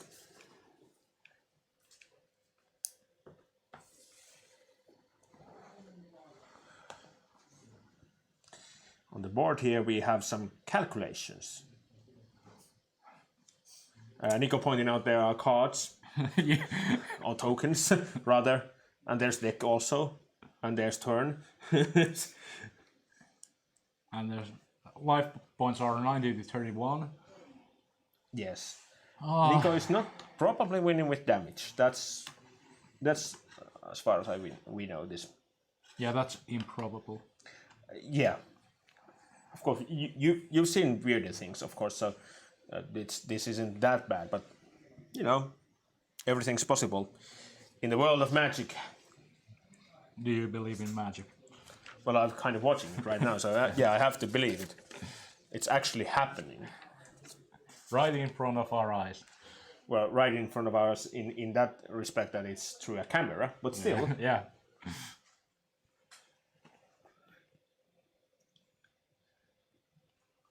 Mikko really deep in a tank right now, thinking, what do I do with this chase? What do I do? Nico does not have that many cards in his deck. We don't know the exact amount, but It's that's probably like 4 activations out of Jason, game over. Or Yeah. maybe even like 3. yeah, not far. Yeah. That we know, not far. But can Mikko pressure Nico's light fall in that time? That is plausible, if not certain. So Mikko chooses to play a breeding pool untapped, making merely a 6 zombies full power. There is some. There are some thoughts of how the mana is tapped, probably, and So maybe a what's the small discussion? dispute here. Is it But not a mystical dispute. not a mystical dispute? I haven't seen one yet, at least. Maybe that's to come. A mystical dispute right out the sideboard, and there's 6 more tokens. We came prepared. We have like maybe 40 of these zombie tokens right on that desk there, just below the OMG Series logos and such. But even then, I'm not sure if they are going to be enough. Luckily, these players have found also some dice. Yeah, that's a good thing. Now, is Mikko's Teferi at That's currently at 2? that's Or is that... that's 6, I think, or 1, or 2. Well, it could be anything. Yeah, Basically. as far as we know. Yeah. I think it's one of those Hararuya dice where it would be 6 then. Okay, yeah. But I'm not sure. The one with the smiley face. Oh no, yeah, you know the Rising Sun smiley face yeah. thingy.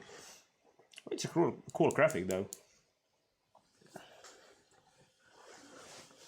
Maybe at this point when these two players are wondering and pondering upon their lives and choices in life, especially ending up here in the Golos Mirror, we do have some interesting facts about the prize pool here. Well, tell me about it. Well, I will, because of course this is a tour, and as said, there is an invitational slot on the line. That goes to the first place, and also that person gets 85 credits, Player Store regional slot, which is really great, Yeah. 15 OMG Series points, and some Ultimate God swag, including Black Limited Edition Life Pad and Black Matte Sleeves.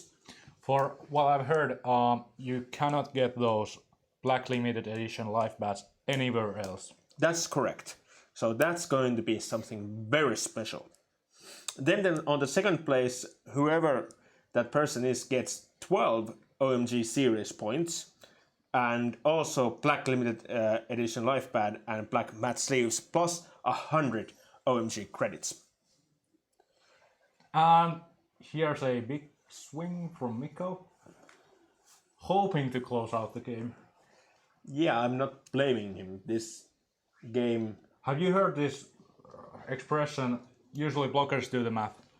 I've heard that. You do the blocking, you do the math. Yeah. Well, And Mikko came into that conclusion over there. yeah, he came to the conclusion, yes, Nico does the math, yes. Yeah. And so he went. Full on aggro. Dropping Nico's life total down to 7. Now gaining 3 more from the plaza. And probably make a 2-2. Or, well, couple 2-2s. So, how many cards are in Nico's deck? Because if he's willing to put out that Jace over there, in front of that Crazes, Yeah, not many. yeah, it might be. I think Nico is trying to close the game right here, right now. Because otherwise that would be a bit of a silly move. Yeah. Unless Nico has Something. like some sort of bounce. Or plenty of bounces, Yeah. actually. Because there are some, So there's at least time time what was and crazes. Crazes for? Is that Crazes for like 12? Is this actually happening? Did he just deck himself with Crazes? I think he did. And That- Nico Korhonen goes to Goes 1-0. 1-0. That's really interesting. So, about whose side would you be on that battlefield? And we both chose Mikko's side. Again, as usual, I was wrong. I should have known that there was something in there that was going to make everything better for Nico as well. I'm not a gambling man, but one of my friends is. And he told me always root for the underdog. Always root for the underdog. Well, yeah, and why not? There's also bigger stakes when you go there and you feel like you're really in there. And in this situation, that would have been a great play. Yeah. But we both chose not to. Yeah. But hey, we are now going to sideboard, and this is a very important game. So, what do you think? What does Mr. Airaksinen bring in this mirror? Given that Mikko doesn't have the wishboard and he has a real sideboard, it might favor him, and probably he'll bring in like disdainful strokes, Probably, yeah. which are good against Golos and good against Searches, road, and whatnot. roads and crazes Crazes and whatnot. well, Yeah. all the expensive stuff. Same goes for either cast. That tempo advantage out of putting their circus route back to top of player's library or bottom of player's library can be a game changer. Absolutely.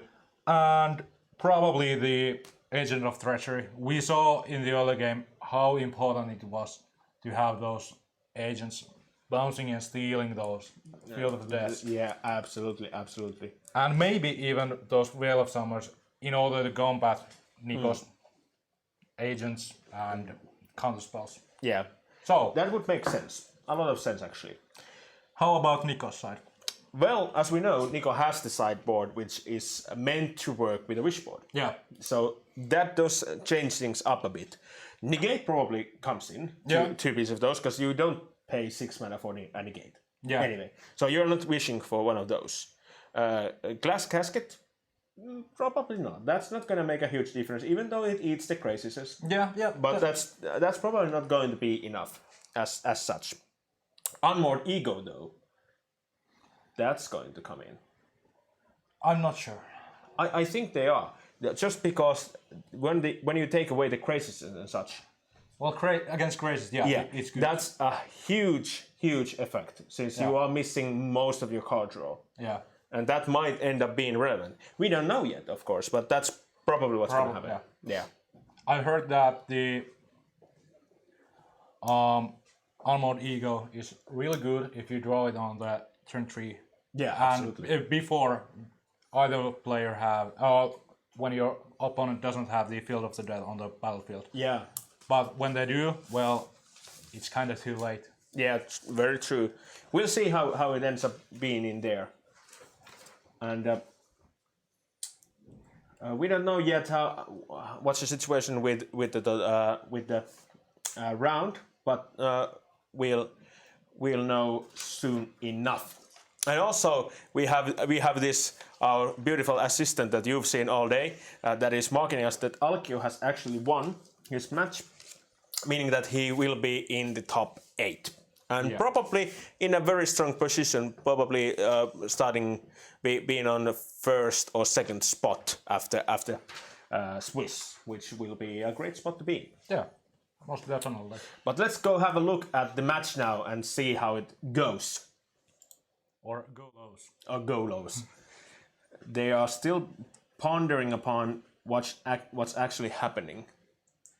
There are 6 minutes in clock, as our beautiful assistant is showing right now. That's a difficult situation for Mikko, since, well, you probably can't close out the game in 6 minutes. Well, if Nico mulligans down to 2 and you... Yeah. There are multiple ways this could go on. That's probably the only way. Like, something horrendous has to happen. Yeah. There is also a cry for Pasi Poikela on the stream on Twitch chat, and we'll see about that. Maybe yes. Yeah. We are. I think he made it to top 8, so we can make it happen. We can probably make it happen. Yeah. Let's not make promises we can't keep or don't want to. Yeah. But it is likely that Poikela will be on stream next after the request. Well, if he's playing against Golos, then maybe not. Yeah. We'll see about that.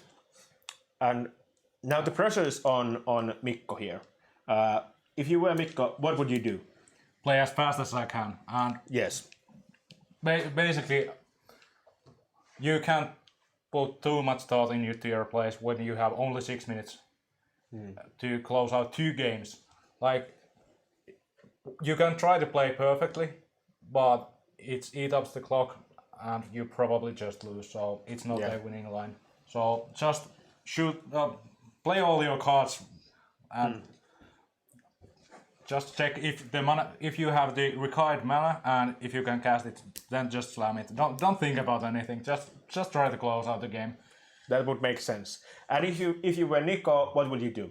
Well, try to play as good as possible. Like the clock is on his side. Yeah. And of course, we know Nico is not a slow player. Yeah. And Nico is not, hopefully, not trying to slow play at any point, because that would be horrid. And what we probably will see are carefully thought out moves that eventually be on a reasonable pace. Yes, and that will end up in a situation where, unfortunately for Mikko, he might not make it in time. Yeah. If Nico, of course, has the right cards for it. That we don't know. And given that Nico found Engines of Treachery out of what's it called? Once Upon a Time. Yeah. That's going to be quite rough for Mikko. If Mikko is trying to aggro out with that crazies. and some couple of zombies. Yeah, we'll see about that. But the first game, that was intense. Yeah. Real intense. Players finished with 6 minutes on the clock, so Yeah. Rarely they are not intense at that point. But I of can't course, remember. One player tweeted out that they finished 3 arena matches in 2 hours with Golos. yeah, Think about it. that takes some time. Yeah, Yeah. it's one reason to play fast aggro deck in these big tournaments. Because if you were to play these Golos mirrors all day, you wouldn't eat or drink anything at any point. Yeah. Basically. And it's really taxing. Really taxing, yeah. And eventually that will end up in gameplay mistakes, Yeah. which gives warnings in the form of judgy things and just gameplay mistakes in the sense of you losing the game because of your mistakes. Yeah, doing some poor plays, Yeah, playing wrong lands, which is obviously huge in this deck. absolutely. Yeah, Like, you have to calculate every single land drop and every single... Like in the first game, where Nico chose not to play the circus route. Well, some people might have missed that completely. Yeah. Well, I'll go grab these 2 lands. yeah. No big deal. Or that Planes from spiral. the spiral. Yeah. Very So true. those spots does really matter. Yeah, absolutely, absolutely.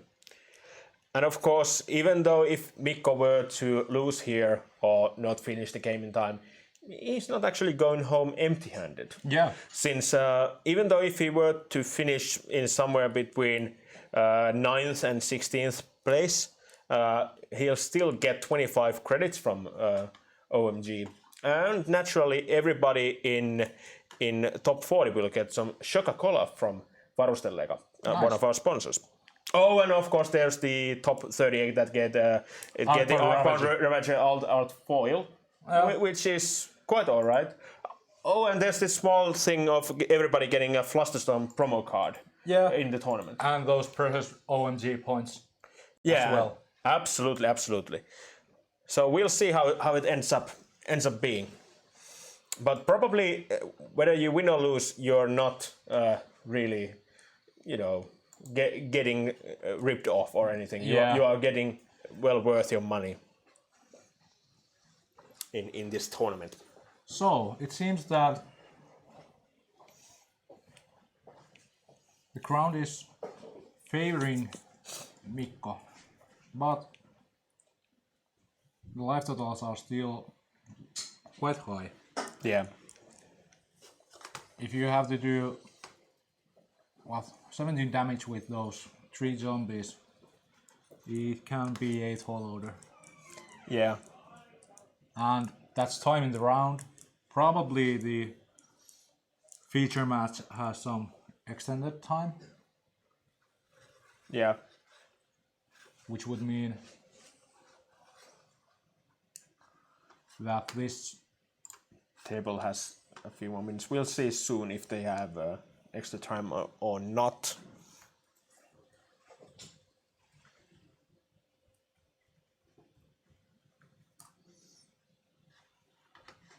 So here's Mikko with Temple card coming into play tapped, making 2 2/2s. And what does Mikko do? There's the What would very Mikko do? attack. And there's Deputy of Detention, taking away all the zombies. From that side of the board, of course. Okay, it's not the same as detention sphere. I don't think so, yeah. No. We might have a check here, of course.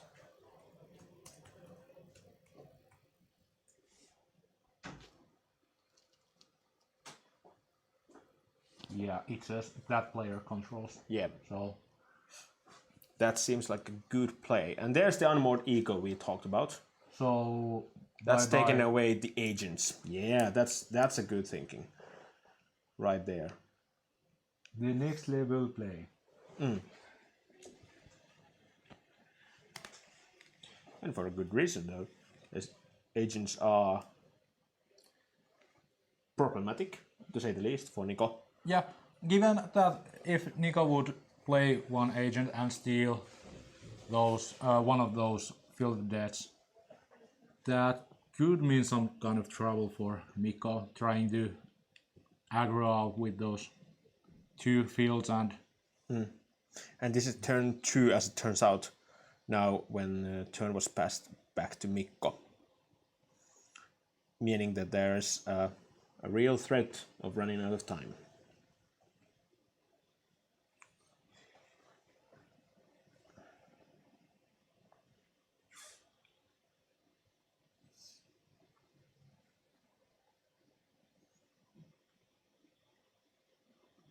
Tapping some mana for the fairy. More of the same. probably bouncing back that deputy of detention. Or Or maybe just one zombie. yeah, because I think Ira has another one of those. Yes, that goes Here away, we go. and that bounces away the deputy, Yeah, and that that draws was a someone card. sick. Yes, and So- everything else goes to the red zone. That's 13 points worth of damage. or 11, since one of them was Yeah, blocked. one of them. Yeah, 11. Just 11.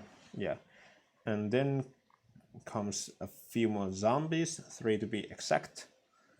Can Nico find a sweeper? Probably yes. We'll see. There's the chase that we saw earlier. That has to be one miraculous chase, though.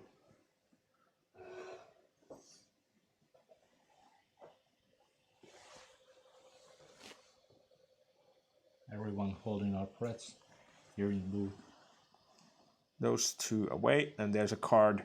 It was And Field of Dead? Oh no, No, it was a just land. Well, yeah, Take 2. and if you remember right, Nico still has that deputy that's in Mikko's hand to deal with, which might end up being a bit of a problematic one. Yeah. So that's that. So That Mikko ends. Airaksinen taking the third draw in the tournament. Yeah, that's probably how Mikko ended up here in the first place, and that's how the story ends. How poetic. How poetic, and well, in this day and age when we are playing in Fairyland, that makes also plenty of sense. Yeah. It's very much like what we were sort of expecting, that the games go long in these mirror matchups, but that really did go long Yeah. for too long, actually, according to Mikko at least. But that's life, that happens. Yeah. And at the moment we are waiting for our top 8 to get ready, basically, and also waiting for the last few games to end. So we'll be returning shortly when we have the next pairings up. So please don't go anywhere. We'll be back shortly. Thank you.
All right, welcome back.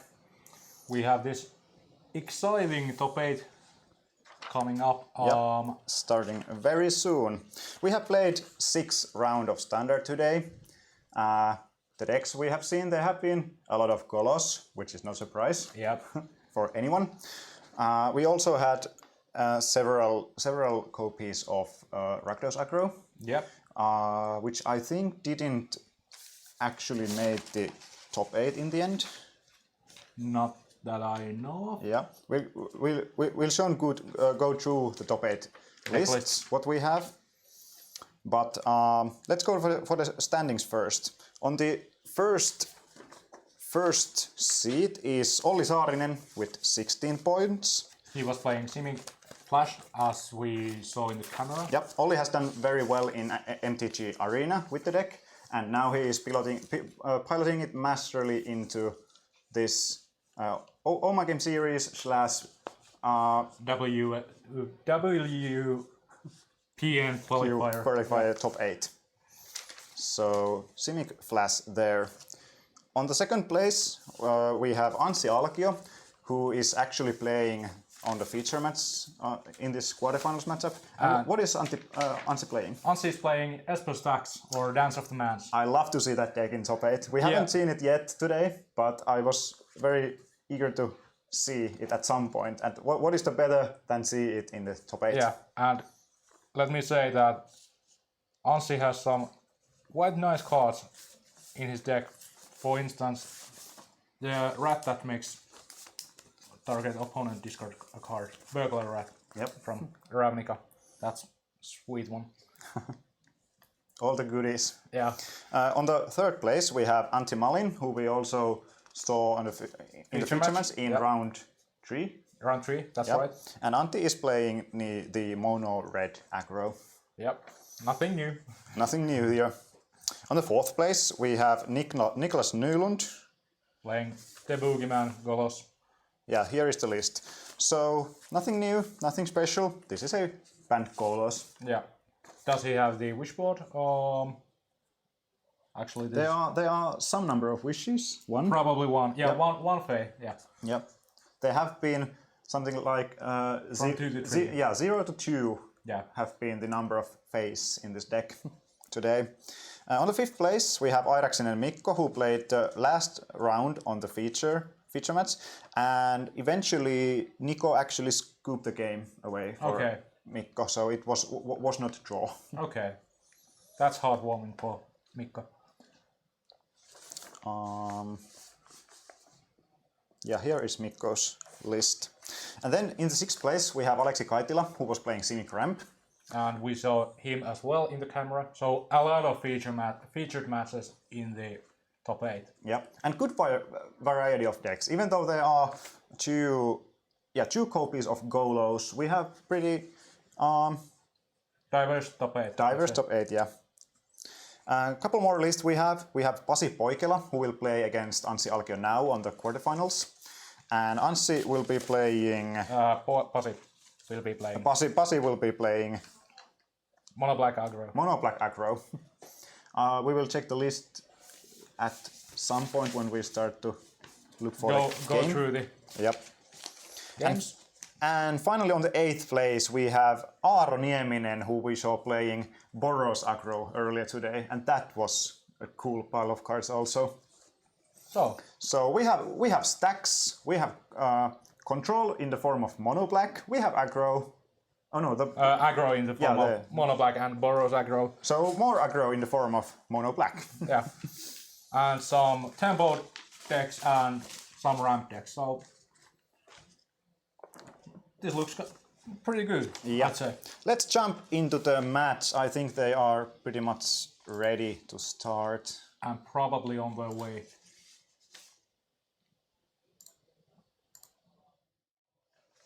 Here we go, and they have already started playing. And let's correct the record. It's not 1-0 yet. Anssi hasn't won a game yet. Yep. So here on the battlefield, one Gaia's Wrath is probably discarded by that drill bit that has been cast. And now Anssi has took his bot turn and played Doom Foretold. Can we get the card on the... Sure we do. To the stream. So basically Doom Foretold is an enchantment for 4 mana. 2 generic and W and black. And at the beginning of each player's upkeep, that player sacrifices a non-land, non-token permanent. If that player can't, they discard a card. They lose 2 life, draw a card. They lose 2 life, you draw a card, you gain 2 life, you create a 2/2 White Knight creature with vigilance. And as we see, Pasi has already managed to pick up a good pile of his aggro creatures and pushing them on Anssi's face. Yeah, there's a couple of Knights of... There is a drill bit on the graveyard, which means it has probably picked away Kaya's Frat, which is also in the graveyard. Yeah. So no sweeping for Anssi, at least yet. One land has been exiled by Yarok's Fenlurker. Yep, and there is a Jeffrey for cycle a card and a bit slow pass it down. So, given that Pasi will take his turn, he'll probably sacrifice that 1/1 Yarok for that Doom Foretold trigger. Yep. And leaving Pasi with 2 Knights of Ebon Legion. And Anssi is still healthy in the 13 life, so things are looking pretty good for him. Now Pasi attacks for total number of 2 points of damage, 1 to Teferi and 1 to Anssi. And just deploying a couple more threats. Yeah, Pasi is going to mitigate the effect of Doom Foretold a bit. Yeah, by just... Oh, yeah, of course, Anssi has to sacrifice it away himself.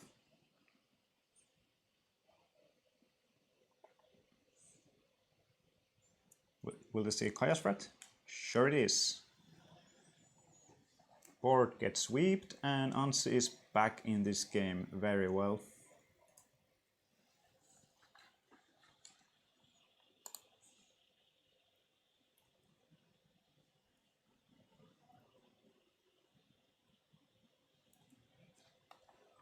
So Pasi is rebuilding with is that a second Yarok's Fenlurker, which will be picked up by a Kaya's Guile. Yeah, out of Kaya rather than Kaya's Guile. At this stage, Anssi is still at healthy 15 life, whereas Pasi, he has 2 cards in his hand. One Gather Bones in his graveyard, and now he decided to cast Adventure version. Full Might Knight. Yeah.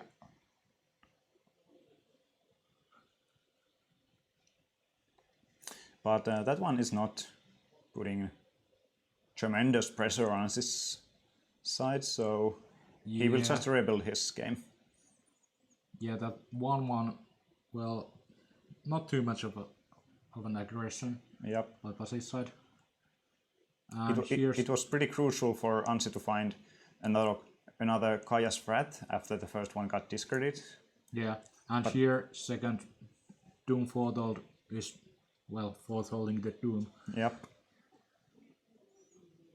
Or foretelling.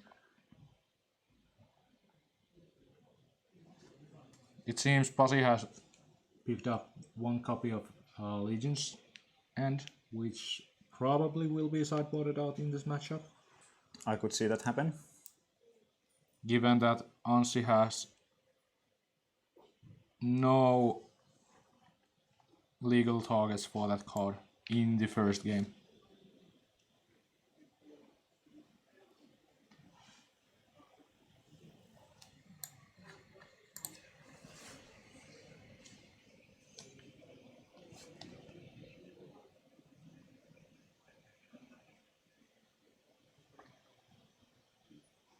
And Anssi is thinking about how to line his plays, and he will sacrifice witches for a couple cards. Pulling him further ahead. And now in Pasi's upkeep, Pasi will draw a card from Midnight Reaper. Not that effective cycle there.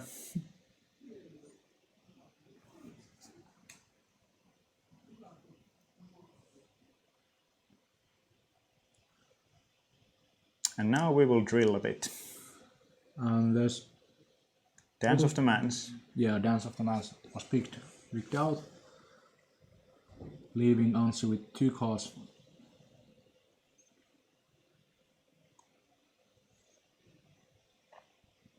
Anssi with Temple of Silence crying to the bottom, Top.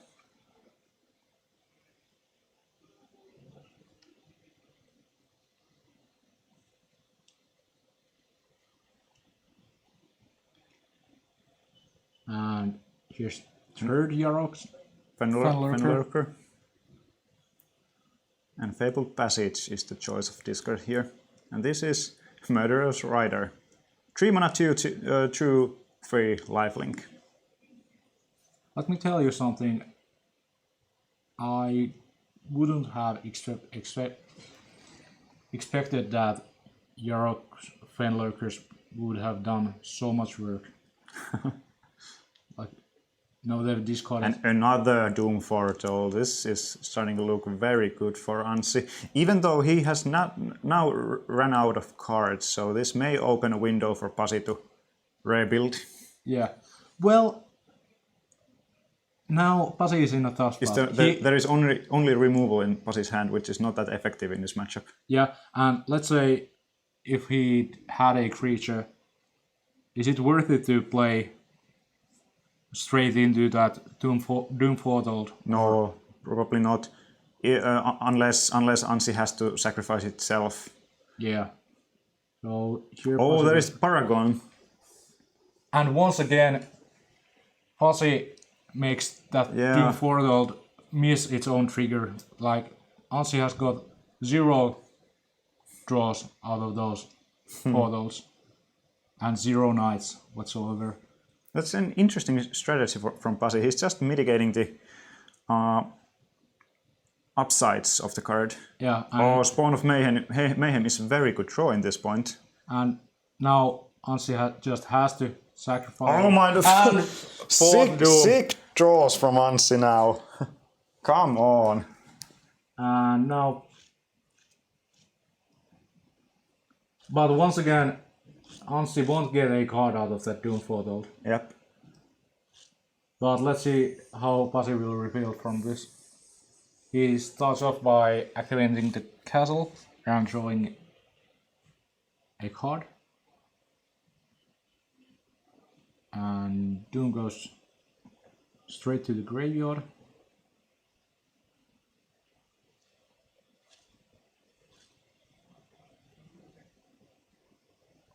And there we go. We have just hit 200 viewers in the stream. Thank you very much for you guys staying here with us. And now, once again, there will be a Teferi on the battlefield, and Anssi is digging through his deck, finding stuff he wants to find, and started off by putting Pasi on a very small corner here. Pasi did find, is that a Midnight Reaper in his hand? Or is that the... I think it's the Paragon. Yeah, probably that one. So, because of the Teferi, he cannot play. Yeah, this is a the drill flash bit. play as a flash creature. He has to play it now. Yeah, and now Pasi is basically hoping that Anssi doesn't draw anything remarkable. Okay, that's going to be a golden egg. redraw.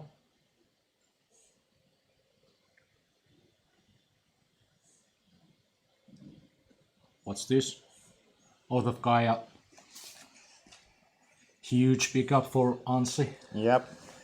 His players are dealing very well what Pasi has to offer.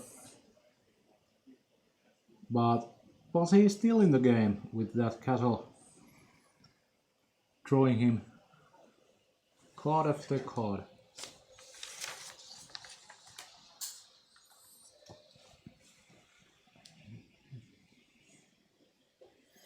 So Pasi's hand is now Legion's End and a... Is that Rankle? Or It looks like a rankle. yeah. So he could pressure that Teferi with that Rankle. Most likely. Given that, Unless Anssi has something to do with the thing. yeah.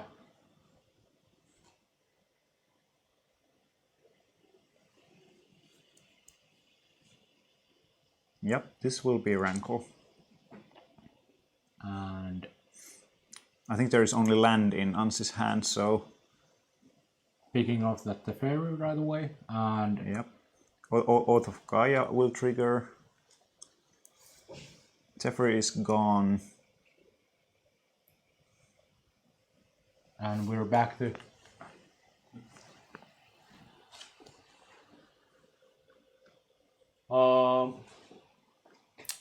deck list for the Esper attacks. Probably they will be posted at OMG's website Probably. and to MTG Top 8. Yep. But currently we can just read it out loud during the match.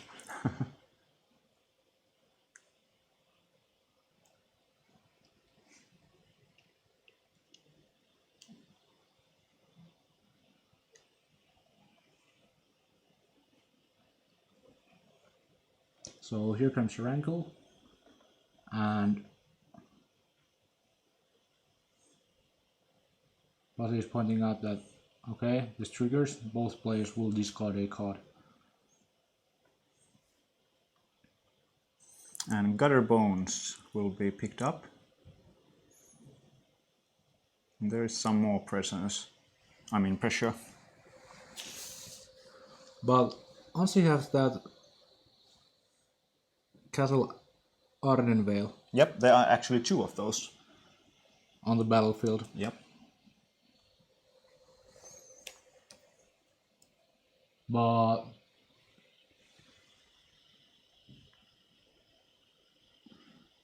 well, anyhow, he's starting to make those tokens with that castle, making some jump blockers and 1/1 blockers that can profitably trade with the Gutter Bones, or given if Anssi makes plenty of them, then he'll That's just prison term, taking Yeah. away murderers. murderers. No, not murderers, right? They're Midnight Reaper. Midnight Reaper, yeah, makes sense. And time for beatdown. Yeah, and I actually think there is just one of those castles. Castles, yeah. Yeah, just miss. It was Missed the probably a plains or Yeah. But it looked so similar. yeah.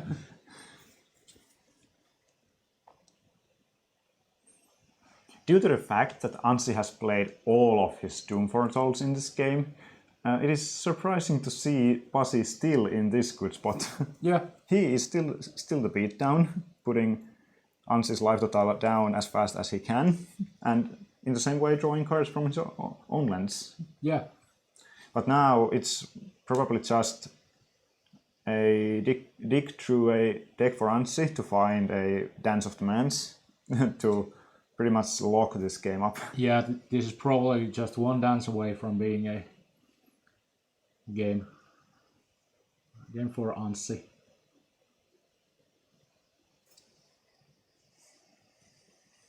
Anssi just makes another 1/1. Teferi, perhaps? No, Just it's a a redraw. Cyclefax. Was that also a redraw? Oh, this is a beatdown. Gaia's Rack, perhaps? Or just a land? No, just a land, yeah. Pasi down to 7. Greatness at any cost. Are those tokens from Anssi really going to Close out the game. close out the game? Yeah. Are they threatening Pasi's Lifestyle. all 7 life he has? I don't think so. Like, Pasi can probably just choose to not attack with a like rankle or something else. Okay, he chose to discard with rankle. He didn't want to give any cards from Anssi and didn't want to sacrifice his own stuff. But let's get rankle to the camera. I think it's a May trigger. Probably Pasi just wanted to discard in order to choose any number. So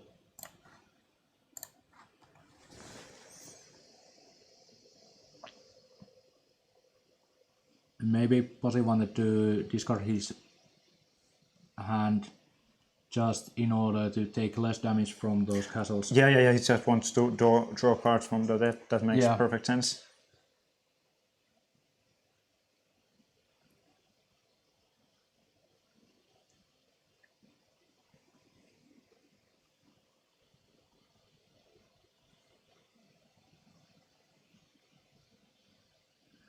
Anssi deep in the tank. Doing some math.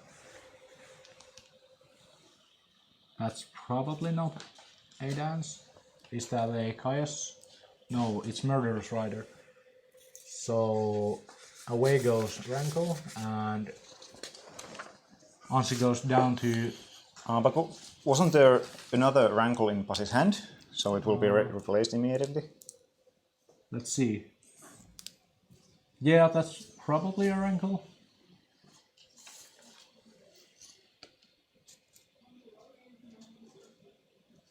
And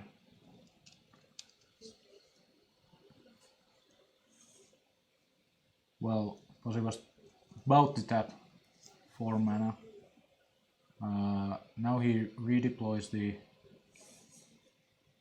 Battle Bones, and here comes another Rankle and a Legion's End on Anssi's tokens. Oh, that's actually pretty good.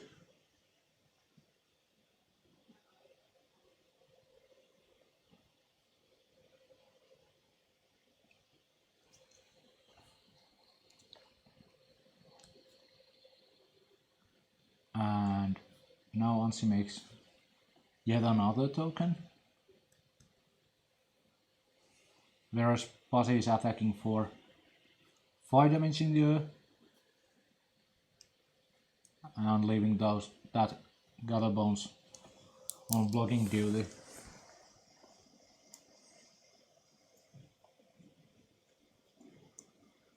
Anssi just picked up the... Dance of the Mans. Yeah, I was about to say that. So here will come all the Doom Tolls, all the Olaf Kaias, and this game just swinged massively. Yeah. So 2 Oath of Gaia triggers, probably that's just a straight game. Yeah. 6 damage straight to the dome. But due to the fact that Anssi had already played all of those Doom Foretols and game went this long, it was really surprised to see Pasi Still hang around this long. Yeah. Well played for him. Alright, let's see about the players' deck lists and sideboards. Well, on Pasi's side, he'll probably cut out this Legion Send. That, well, it cleared out some tokens, but overall I don't think it's that impressive in the matchup. Maybe some, well, there are like plenty of aggressive creatures or like creatures which enter the battlefield or other kind of value creatures. So culling creatures is kind of hard for all this good stuff that's in his sideboard, like Duress, Davriel, Rose Shadow Mage, Ayara, First of Locthwain. Yeah, I think Legion's End is pretty easy cut unless he waits something to come in from Ansi's sideboard. Yeah. But otherwise his package is pretty good for this matchup. Perhaps Murderous Riders, they are not that impressive either. Yeah. Like 3 mana, 2/3, well... Yeah, I could easily see Pasi going for example, Davriels. Yeah, Murderous Rider, obviously huge against those Sweepers, recouping all that card advantage it's back. I think you're not meaning Murderous Rider? Oh. Not? Yeah. Sorry about that. Taking 3 of them away? Yeah. Or at least some number? Yeah. But could you see there being like Rolling Ready Source or Duress? Duress is probably good, and so is Drillbit. You have to get those Doom Foretols and Dance of the Manses, Oath of Kaias and stuff away before they hit the battlefield. So I think I'd probably see the Regisaur on the play. That's so hard hitter. Yeah. It will close games very soon if unchecked. Yeah, deals really big amount of damage in really short period of time. But on the draw, it's just awful against the Fairy. Yep. Like, it has no immediate impact on the battlefield. Like, well, it is a 7/6, but well, it's just a 7/6. The obvious thing is that Pasi will be willing to play his plays on turn 1, turn 2, turn 3, probably turn 4, and just be quick in this matchup. Close the games before any game shenanigans happens from Antti's side. Yeah, side. undealable enchantments enter battlefield. That will be the case for Pasi. How about Anssi? There's Burglar Rats, probably 4 coming in. They trade 2 for 1, pretty much. With this sized creatures, it trades effectively with 1 toughness creatures, which is always okay. And makes Pasi discard cards. Yep. Maybe Kaya. Kaya would probably be good enough. Given that the Gutterbones might be a real nuisance for Anssi. Any other cards? Not that much, I think. But I suppose this matchup should be overall okay, at least for Anssi. Yeah. So I think he doesn't oversideboard. Yeah. Just tweak a bit. Yeah. So 4 rats in. That's about it. And 1 Kaya. That is what I could be seeing to happen. Perhaps you just want to cut all your discard in this matchup? It might be. Given that Burglar Rat is basically the same as Tolly Razor, but even better. Yeah, I could see that happen. Alright, let's see if our players are ready and see what are their plans to doom each other.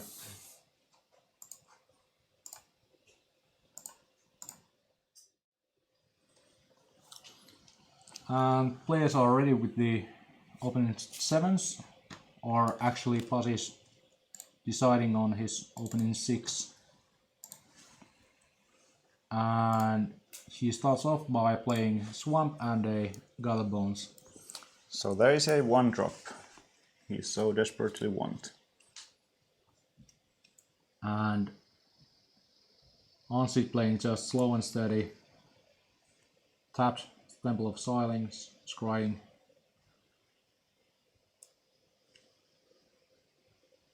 And There is a Paragon in hand, so Pasi may just pass the turn as he does and play it in the end step. yes. And second Temple of Silence. This might be one of those games where Pasi just runs away with Yep, huge there accuracy. is a possibility for it. Now the Burglar Rat would be awesome from Ans's side, Yeah. or at least okay. The Ode of Kaya is of course always good in this. And more pressure, says Pasi Poikala. And due to Anssi losing more than 3 life, the Knight will trigger and grow up to 2/3. Which is dealable. Oh, there is a Burglar Yeah, Rat. there's yeah. a rat. Here we go. Spawn of Mayhem gets binned. That's bad for Pasi. I'm pretty sure that he would have liked to go with a Spawn of Mayhem rather than that 1-drop on his third turn. Yep. But I suppose there may not be third land for Pasi, so this is pretty Yeah. much he has got drill bit. Give us a drill a bit. Yeah, and there's the drill bit. And Dance of Mans, Jeffrey. The thing is, Dance of the Mans is not that effective without targets, yeah, and the Golden Egg is just a cycle artifact, so I would probably just take Jeffrey away and hope that Anssi doesn't find his Doom Foretols or Kaya's Threats, which he doesn't have right now. So this will open Pasi a window to just run away with the game. yeah, and Pasi And as Teferi well it is, yeah. comes into the conclusion that Teferi is the public enemy number 1, And this is a Golden Egg now. most likely, Digging deeper. for that Kaya's Wrath or Oath of Kaya. I think he just drew an Oath of Kaya for next turn. This is Fabled Passage. Or will that just be another stone?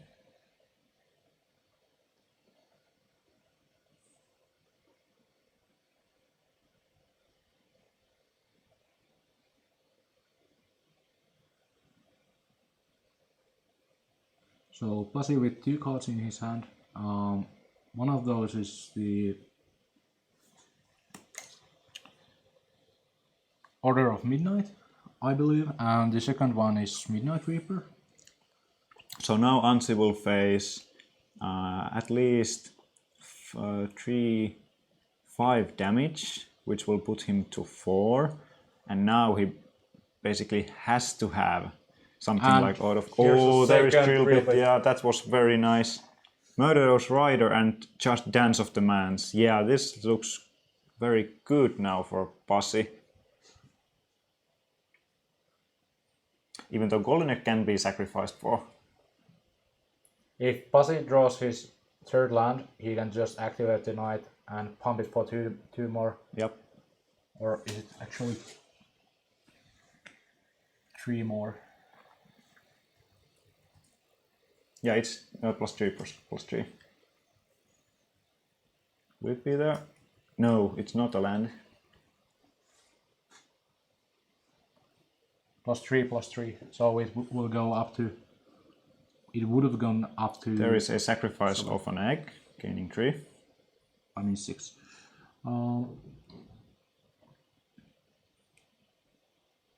So Anssi goes down to 2. Yep.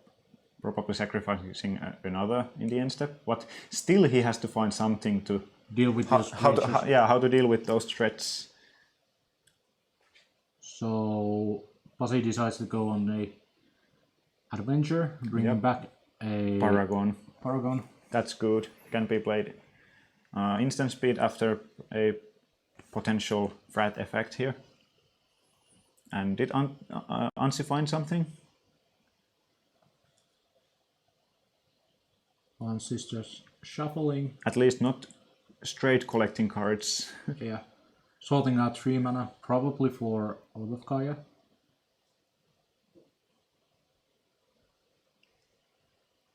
3 mana. Yep, And there there's Out of is the Gaia. Out of Gaia, yeah. Going So, up to 5. so virtually Anssi is now at 8 life, if needed to sacrifice the golden egg. And there's the third land drop for Pasi. But now this is not lethal, this is only 7 damage. Yes. Oh no. Actually, maybe Did we miss something? I guess the egg gains only 2 life. Let me check.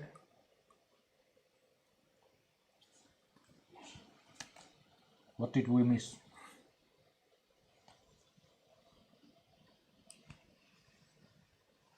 Oh, it was not an egg. Probably. Maybe it was the other artifact that gives you a card and sacks for mana. Well, that may be. So, Pasi Poikala drawing the third land right on time. And once again, we will see game 3 there. Yeah. The games.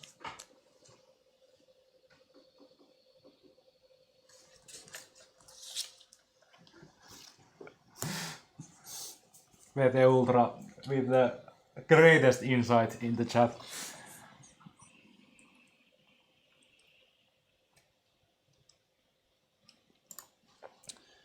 Yeah, both players will go to game 3. So who do you think favors on this game, given that Anssi will be on the play? I think Anssi had a bit clunky draws in this game. He didn't find his seriously good removal spells for like Kaya's Threat or Doom Foretold, and he was fallen behind a lot because of that. And even the Out of Gaia was probably 2 turns too late. Yeah, even though Pasi also had very disruptive hand by himself, so that helped a lot, even though he didn't have to hit the mass removal spells or other backbreaking spells. But I believe now when Anssi is on the play, I think he will be able to keep up his defenses to the goal. But what I am to say, Yeah, Pasi may have some tricks left in his pocket. yeah, most definitely. And let's see. And now, if Pasi had brought in the Rotting Regisaurus, I think they will not be on the draw. Yeah, they aren't that great against the Burglar Rat.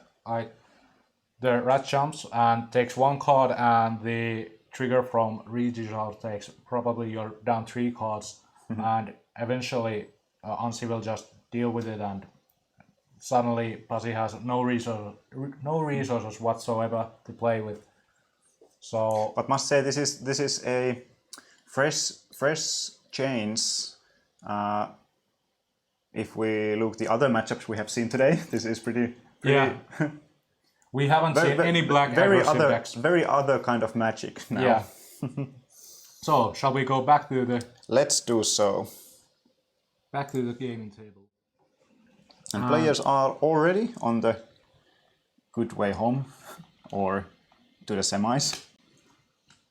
And Pasi now not missing any land drops, playing some good 1-drops and a W. Yeah, there is a 1-drop into 1-drop into 3-drop, which looks very nice for him.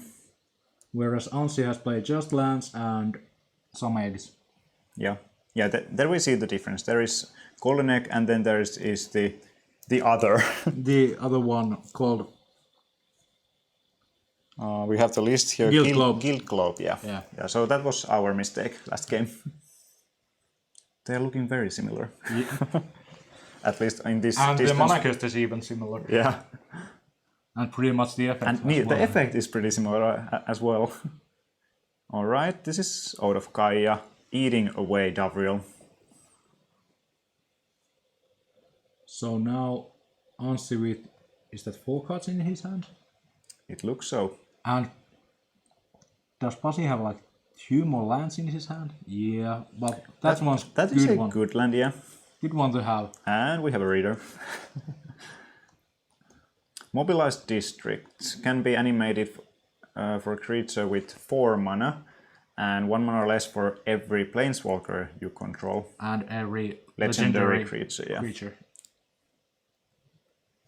And let's check how many legendary creatures Pasi has. There are Wrangles, at least. And 1 planeswalker as Davriel Two. and Two of them. Ayara. So 3 in total. So can be activated by 1 mana.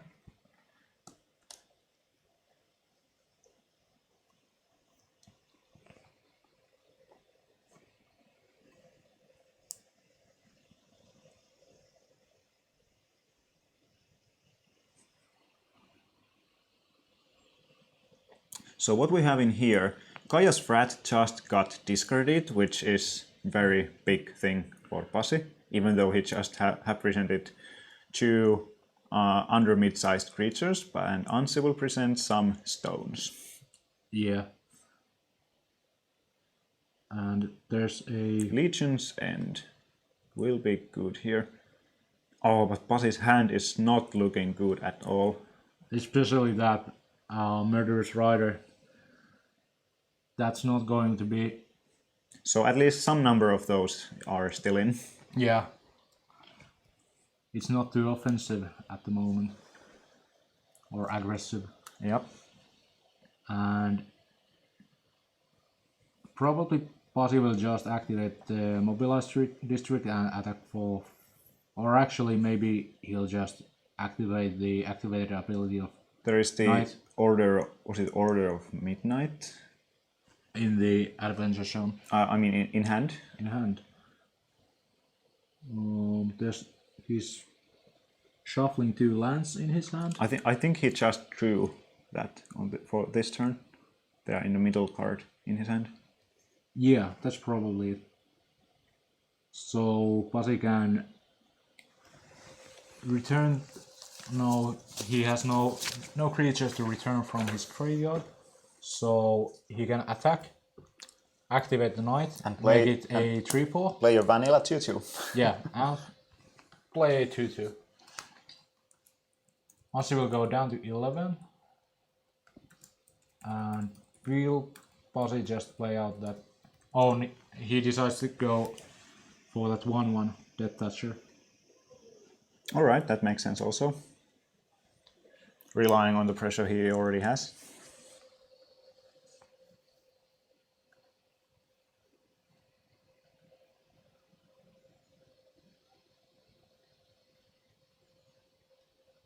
So now Pasi is probably just trying to play slow and steady and try to get as many 2/1s as he can get by leaving that Order of Midnight in his hand. The question is, what is the last card in Anssi's hand? We had a peek on his hand earlier, but didn't really pay attention for the card.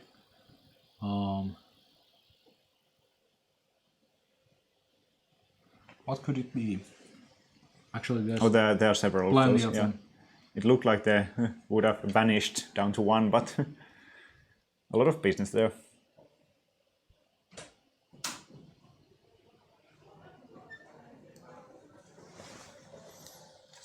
All right, we have some results from the other quarterfinals. Olli Saarinen. And it looks like Olli Saarinen has won his match against Aaro Nieminen, so we will not be seeing that cool Boros brew again, Yeah. unfortunately. But good for Olli, he has done pretty well, not only today, but recently in Big Finish tournaments. And on GBs as well. Yep, and now he'll be once again be in the semifinals of this PTQ. Yeah. WPNQ. WPNQ.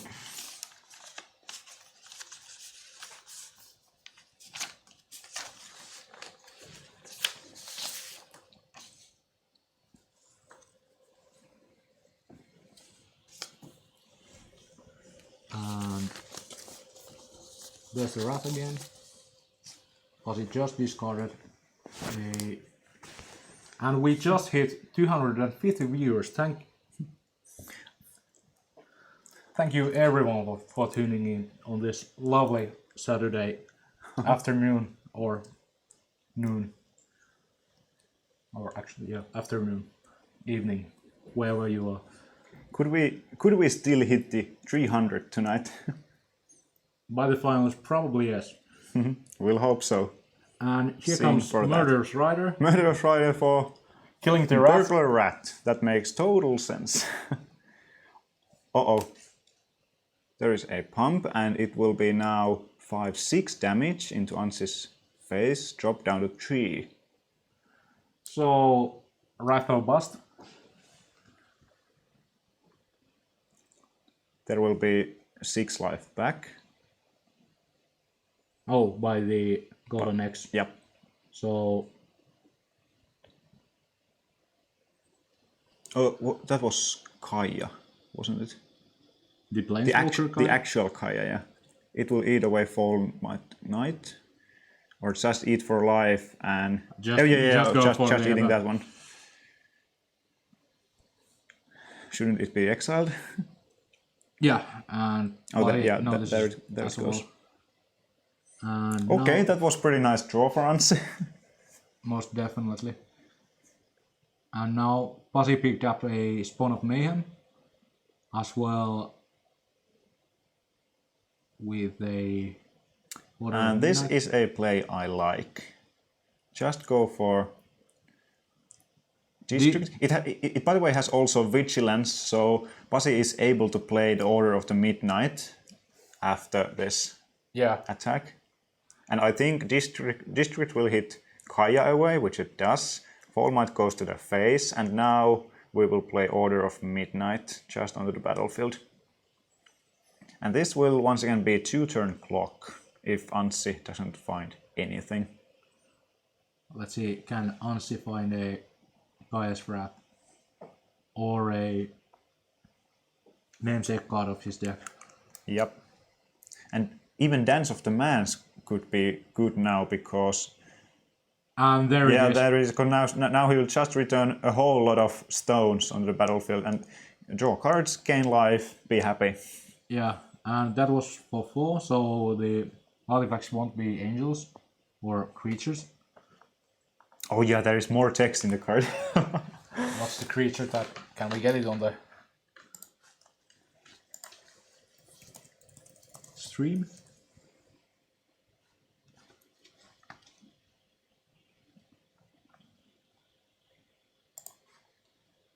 Here So is Dance- Dance of the Mans. Return up to X target artifact and or non-aura enchantments card with each converted mana cost X or less from your graveyard to the battlefield. If X is 6 or more, those permanents are 4/4 creatures in addition to their other types. So they have no creature type, which is kind of odd. And that is the actual win con for the deck also. Yeah, There are not many of those. And this will be Midnight Reaper. Alright, it looks like we're now going so-called all-in by Pasi Poikalo. yeah. But it's presenting this 1-turn clock. Do you have it? Find a frat or get fratted. Get smacked. Alright, there is at least Teferi in Anssi's hand, but will there be something more efficient? Let's say if Anssi plays Teferi, should he bounce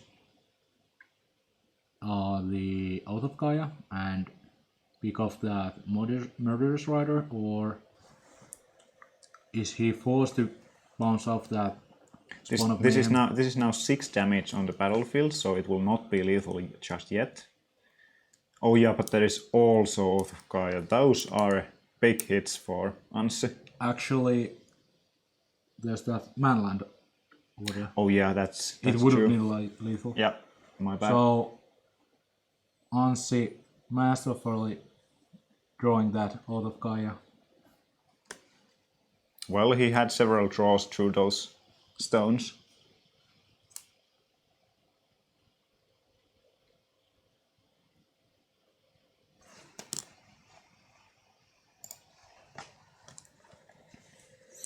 So slowly but surely, the game is turning for Anssi in this point, unless Pasi can find one more burst Yeah. into this.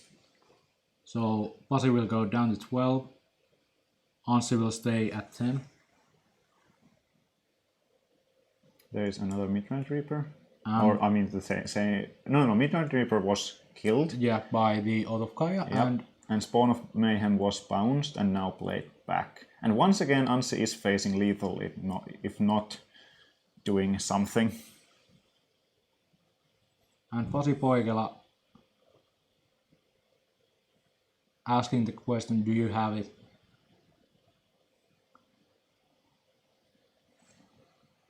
Am I going to semis or am I going to home? Yeah. This is all I've got. Now, show me what you got. Given that, would Anssi draw a sweeper? That wouldn't be like end-all be-all for Pasi, because Pasi would draw 4 cards out of the Midnight Reaper. Yep, that is true. And probably like he could try rebuilding that way. But obviously it would be much better for Pasi if Anssi would not draw any single removal whatsoever. Alright, this is Oath of Gaia once again. I suppose. Or maybe Teferi. No, Anssi at least have Oath of Gaia in hand, that is seen. Okay, well that would most definitely make sense. And it would probably eat Reaper once again.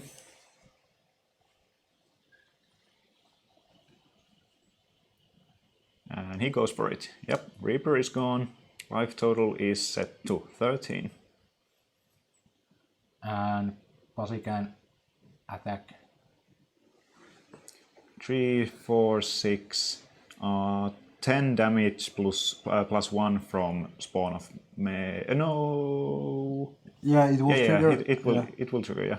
So 6, 10, and 1 from trigger. Yeah, 11 damage on the board at the moment.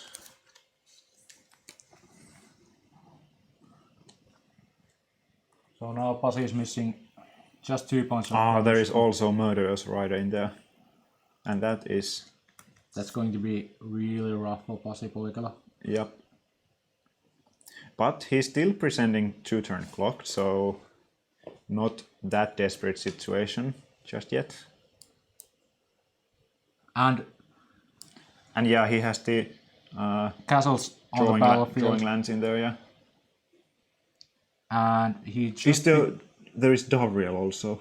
That's a huge pickup, and he has also a Midnight Order of Midnight in his hand. This may actually be very close to lethal right now, right here. Not quite, but very close. Let's see what Pasi wants to do. Go for Reaper? Yeah. Oh, that's very clever. Pasi is all the time just playing around sweepers, because that way he can refill and just keep getting more and more pressure, keeping Anssi on his back feet all the time. Must say that Pasi has played very well with the deck. Yeah, the whole This match this and looks very, probably the whole day. Yeah, this looks very sweet. And I wouldn't be surprised if Pasi is the one who has drawn the most cards in this game. Yeah, easily. Or at least he's the one who has generated most value.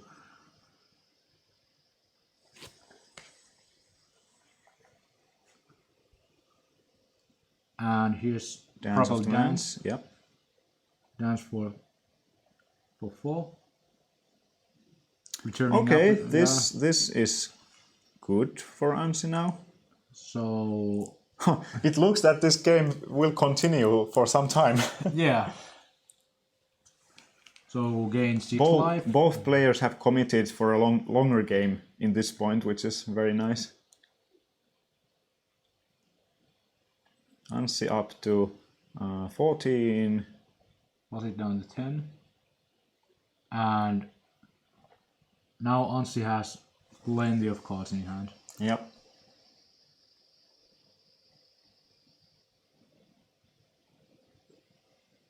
Let's see if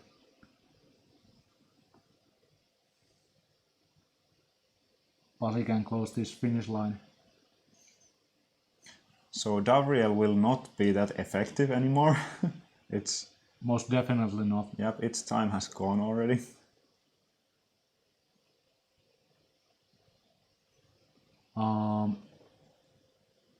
Yeah, it's not the Murderous Rider, it's the 1/1 Death Toucher. So only attacking for 3 there. And here's a Davriel probably. I think it is Spawn of Mayhem, or is it gone already? Yeah, that's Davriel. Anssi have options. Yeah, I'll just discard this Dance of the Mans. Doom Foretold. Well, It will be Brokebat at some point. if you're at Pati's seat, what do you think when you see your opponent discarding a Doom Foretold for Davriel's activated ability? Just probably have a deep breath. And here's a... It gives -3/-3 for No, a chosen creature type, it's the Witch's Vengeance. Witch's Vengeance, yeah. Let's see if we can find it here. Creature type was most likely Knight, given that it was a clean 2-for-1. Yep. Uh-huh.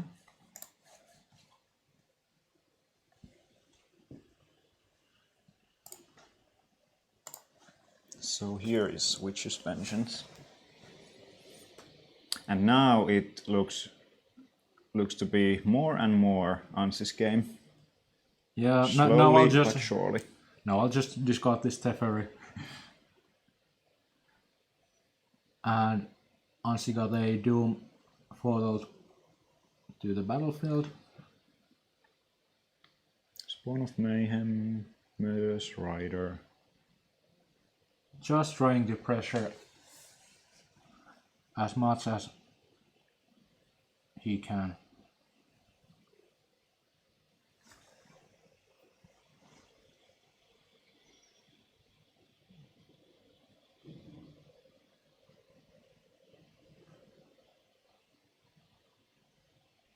Anssi decides to go with sacrificing that Witching Well. Witching Well, yeah. And drawing 2 cards, and decides to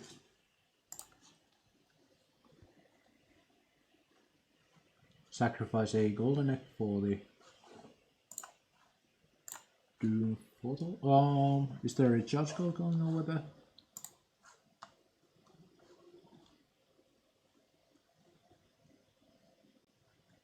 So apparently Doom Portal on the stack, he decides to activate his Witching Well and draw 2 cards.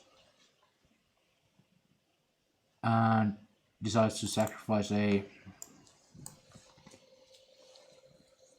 golden egg. And we've got some more information about the top 8. Iraxinen won 2-0, and Iraxinen was playing against Niklas Nyland. Niklas Nyland. So it means that we don't have to face a second Golos Mirror match in the feature match anymore. So I'm thankful for that.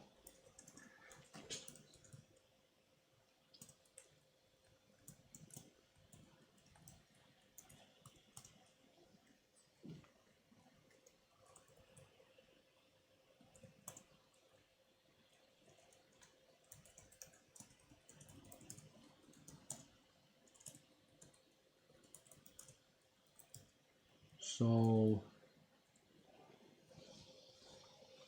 there's Pasi with a lonely Murderous Rider, plenty of lands, facing a battlefield full of permanents.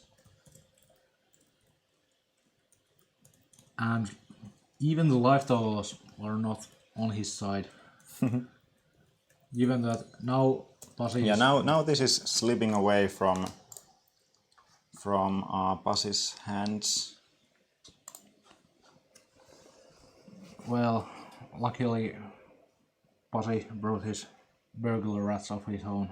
By that I mean the Jaroks. Fenlurker. And once again, Pasi is trying to mitigate a sweep. Just trying to get this over with and asking, do you have the sweeper? And Anssi is, sure I do. Well, I've just drawn like 15 cards during the 3 turns. But I think we haven't seen Kaya's rat still yet in this game.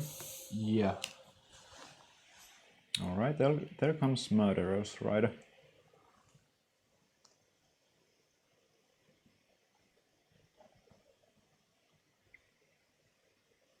So that probably means that Anssi doesn't have a Kaya's Wrath, or he is not probably wrathing at least on this turn.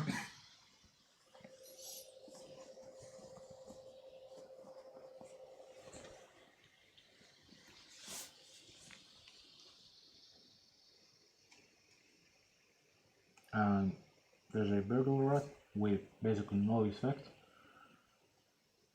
Now Pasi has to decide which card he will sacrifice, and he decides to go with the Fenlurker. So that is 5 damage in the air. Draw a card, take 1 damage.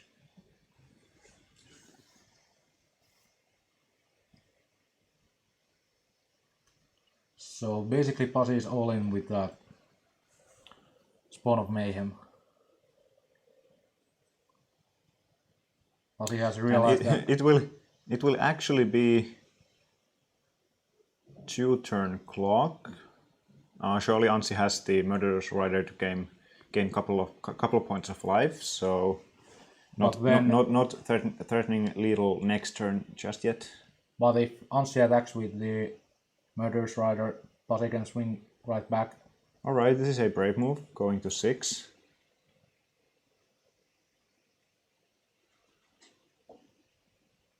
And Anssi goes down to 7.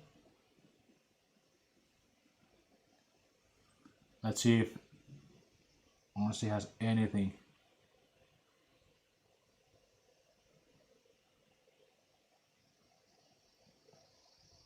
So up to 10 with the Golden Egg.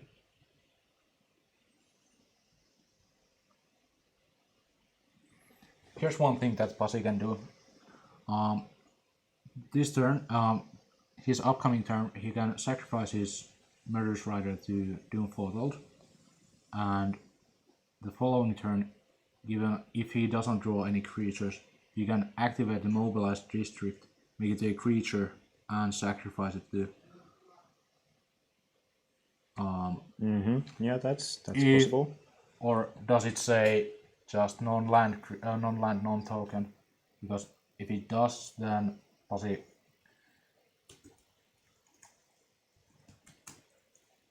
That's probably one outtaken from Pasi.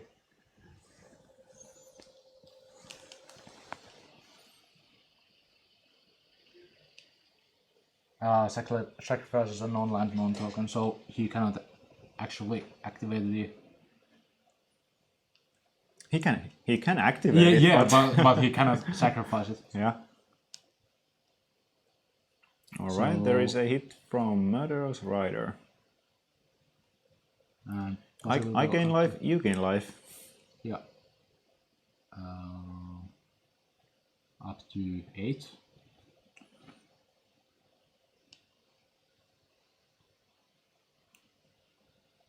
Anssi probably just digging for a Wrath. And just a reminder for all of you, this is a quarterfinals of the OMG Series standard main event. We have played 6 rounds of quiz in total of 47 player tournament. And the winner of this tournament will also get an invitation to a player's tour. And the closest one will be in Brussels on the first weekend of February. And now Pasi is presenting Lethal Damage, and it will Pasi connect. takes the game. So did Anssi actually just miss that district possibility there? Because he went to draw a card from the own black castle. Probably he had to. That was a a bit surprising ending for this game. total roller coaster. Just like the game with Niko Korhonen and Mikko Eiraksinen. Yeah. Nobody was expecting that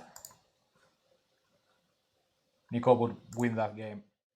Nor did I expect that Pasi would But I grind out that Esper mid-range, Esper stacks decks in dust. But I must say that the deck Pasi played looks so cool pile of cards. Even though it's an aggro-ish black deck, it will grind surprisingly well with all those Midnight Reapers and Castle Lockbane. help me. Castle Lockbane. Yeah.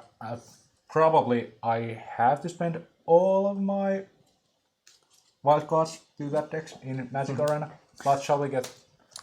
We will check what is the situation in the store area, and if we have another match still going on in the quarters, we'll probably take that. But if not, we may as well ask if Pasi wants to share a couple of words with us. Yeah. So stay tuned. We'll be back in a couple of minutes.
Welcome back. I have here Pasi Poikela with me playing today Mono Black Aggro, which we just saw on the feature match against Anssi Alkio. And what we were looking, Pasi, it was pretty tight match. Yeah, I think the first game is still killing me because I missed one trigger with my knight, and that almost cost me the game. If I didn't throw a land to kill him, I think he could have easily done something there. But yeah, I don't know. I'm sure there were many points where you could make different plays, but I don't know. It was so difficult to play against this deck. I've never played against it before, so I didn't really know what I had in. What it is able to do. Yeah, obviously I saw the dance, whatever. Okay, he's gonna kill me with that. But yeah, no, I didn't know like what kind of removal spells, what kind of rats. Does he have planeswalkers except for Teferi or something that I need to deal with? That's why I left some Murderous Riders. Yeah, that makes sense. Know, yeah, we were discussing if the Murderous Rider is good enough card in the sideboarded games, but obviously it was good enough. It did something. Yeah, I killed a rat, so I could force in damage, but I don't know. It wasn't too good, to be honest, but I was just thinking like, okay, like at least he will have full Teferi, so I don't have to attack Teferi. Maybe I can just kill Teferi and then have the guy there to play after Wrath. Because sometimes it's annoying to attack the Planeswalkers when he has the Oath, so he will gain life, but you still kind of have to kill them. I don't know, it's... I hate that deck. It all ended well. On the second game, your deck was doing what it's supposed to do, put a quick pressure and close the game quickly. Yeah. And in the third game, was there a mistake from Anssi to activate the land in the end? Doesn't it put Anssi on the range for attacking? Yeah. That's what he said when I attacked. I was like, oh, I didn't count the 1 point from the trigger from the Spawn of Mayhem. Yeah. So he was just counting like what I had on board, and then the one counter, but he just missed it. But I don't know. I guess he didn't have anything. Yeah. At some point, it went very back and forth in the game. It looked at some point it was a very bad situation for you, but somehow you just dug up on back to the game and eventually won the whole thing. I think it happened in the first game as well. I was like thinking about maybe I should just scoop, but then suddenly like he didn't have any cards in hand and I had like 2 creatures. Like okay, I'm in this. Yeah. So that's I'm thinking in the third game. Okay, like he will run out of resources eventually, so I will get back in there. And my deck is really good. I think when I have the Midnight Reapers and Order of Midnights and the lands, so I will draw a card so I can actually grind with him. Yeah. And Gutter Bones is really good as well. So yeah, I think in that matchup you just don't give up because you can draw something always to get yourself back into it. Yeah, and it looked like although the deck is aggro-ish, mono black, it had surprisingly a good way to grind a longer game also. Yeah, that's kind of how that's why I like the deck. I think it's very good against rats. Well, obviously sometimes you just lose, but you have Midnight Reaper and you have those discard spells. Yeah. And then some card advantage with the lands. I think Order of Midnight is really good. And you even have the flash creature with the Lancer. Yeah. So you don't have to just... And Gutter Bones, so you're actually quite decent against decks that try to kill you with rats. Chat asked, why did you forget the one trigger in game 2? Which trigger? Was it again the knight again? Which of them? You say? No, yeah, because I don't remember game 2. I remember the game 1 because I almost lost to it because my guy wasn't lethal. Yeah. Yeah. So game 2, maybe you can be more specific. What was the point? Yeah, I think I'm not sure. Did I miss like a knight trigger or some other trigger? Did I miss spawn trigger? I don't know. That one I just missed. Yeah. From the other topic, how do you think your deck lines up for today's meta? With a lot of Golos and some black-red aggros, blue-green flash. Yeah, blue-green flash is a really good matchup. So that's good. I played it twice, I think, today. I beat it quite easily, I think. It's just a good matchup. I'm not sure about Golos. I think... I just copied pretty much the list that Fabrizio Anteri wrote in Hareruya, so I just copied his list and he said that it's great against Golos. He went 5-1 against Golos in the mocks. It's like, okay, sounds like a good choice for that reason. And yeah, I think the black-red aggro decks, I think those just suck. I don't know why you would ever want to play, because you can just play the mono black. You play pretty much the same cards, but you have good mana and you get to play 4 of the castles. And I even have the 1-man land, which was great that game against Anssi. Yeah. Yeah, I guess mono red. I'm not sure. I haven't played against it too much. I'm not. I guess I'm happy to play against that. It's just that my main deck is not really well suited against aggro. So. Oh, the trigger. Yeah, okay. there is a specification trigger. about Okay, so that's bondage. then I missed. So I missed 1 night trigger in the Swiss as well. So that's I guess 3. Yeah, acceptable. Yeah, acceptable. But yeah, like the black red aggro decks, I think the mono red aggro decks I'm happy to play against. I guess. Well, I don't like playing as Golos, but I guess my deck is supposed to be good against it. I'm not sure if that's true, but we'll see. We'll perhaps find out it Yeah. during the day. Yeah, sure. I haven't played it once today. I don't know why. Well, you have saved the best for the Yeah, in the end of the day. sure. Well, thank you very much for the interview, No and problem. wish you good luck for the semifinals. Thank you.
welcome back once again.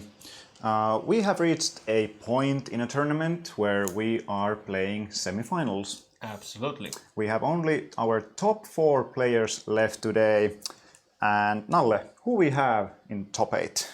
Well, in top 4 we have. Top 4. In top 4 we have after we saw Mr. Airaksinen beat Mr. Nylund off camera.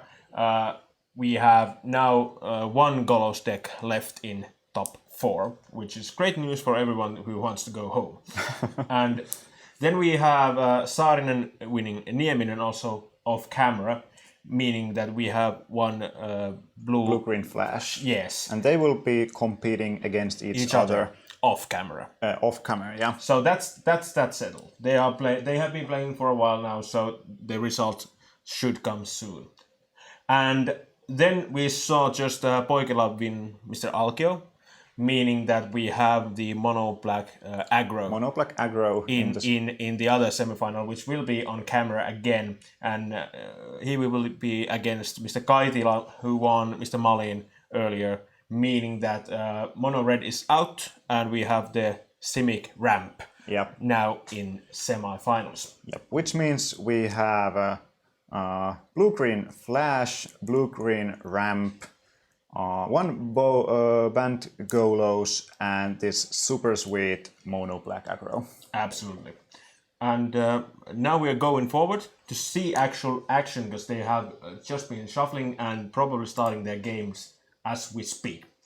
So here we have the very first situation in this matchup. We have 1 land from Poikala. Aleksi being on 6th place has started with the ramp and has 2 lands and Paradise Truth. There comes the flyer. Order of Midnight. Yes, meaning it's a 2/2 beat stick basically. Yes, with flying. Can't block. But that's no slouch. Actually, it's a very good one in here. And that's a turn passed back to Aleksi.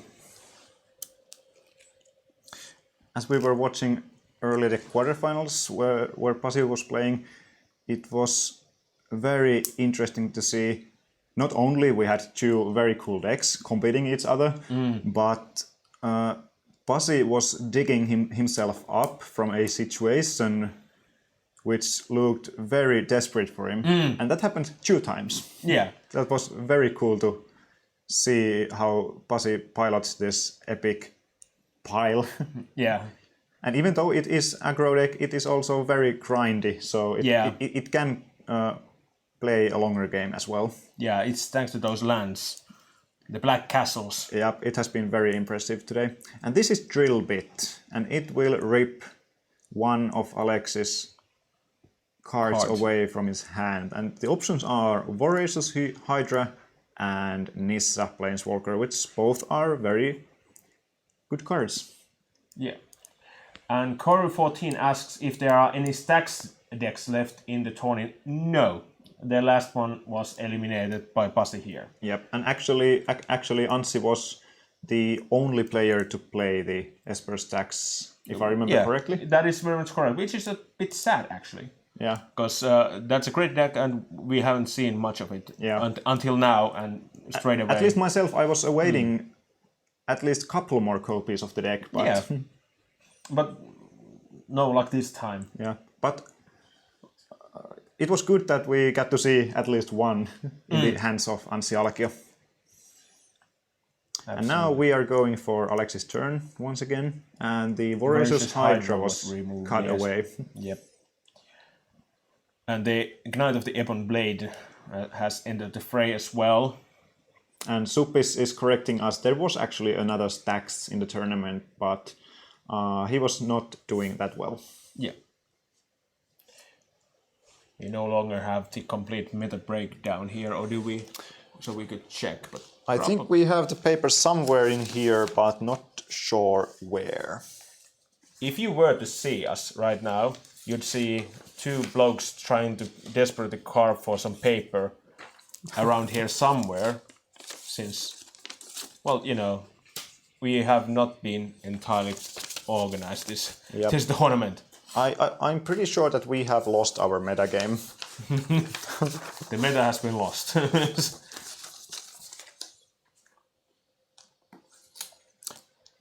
Well, we will continue without it then. We'll just trust Suppis that we had one more stack somewhere in there. Yep. And this is a Temple of Mystery Scry going on, and it will be bottomed.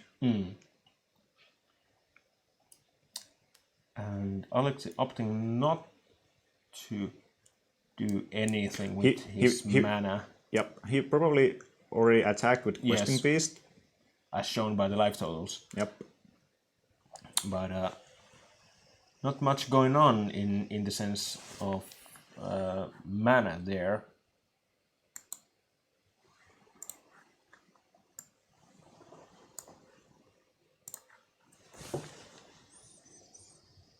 Let's see what's next.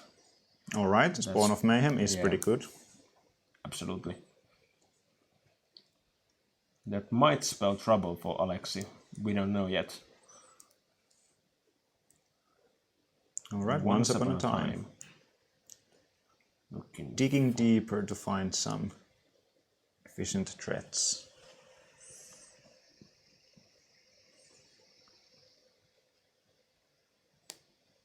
I wonder if Pasi actually wants to take the trade from the Questing Beast with a Spawn of Mayhem, because at the moment he is behind in race. And Spawn of Mayhem is not the best when you're behind. After all, it does deal damage to you as well. But now actually Alexi has found another Questing Beast, and because of the legendary rule, this may change the willingness to trade with Spawn of Mayhem. If he has any other way to deal with Questing Beast, prefer instant speed, then I think he would gladly take it in and just try to race with Spawn of Mayhem and other little donkers here. But remember, there is that Nissa coming down any moment now as well. Yep.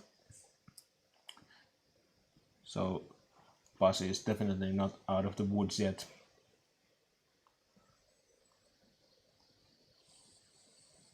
There is now also Castle Garen Brick, so this will be now 6 mana in pool. That's 5 because he went for the Nissa instead Yep. of something else. Oh yeah, and the mana produced by Castle is only for creature spells, so Yes. yeah. And that land becomes a creature. And Alexi passes the turn to Pasi, who is still at 3 lands, meaning that there's plenty of action to be had.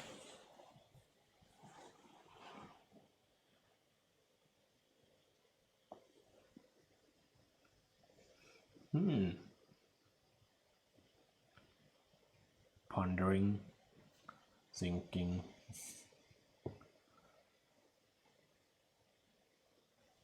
And red zoning? Maybe. Yeah, getting in there. So he pretty much relies on these 2 creatures, and now just need to put some walls on the way of Alex's creatures. There is at least a Folmar Knight in his hand.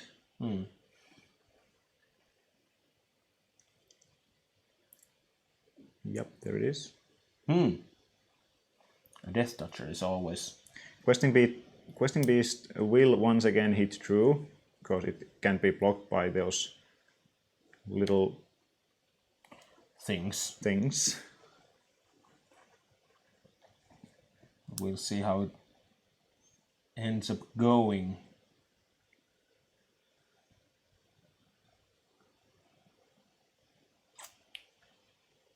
Pasi is looking to be in a bit of a tight spot, to be honest.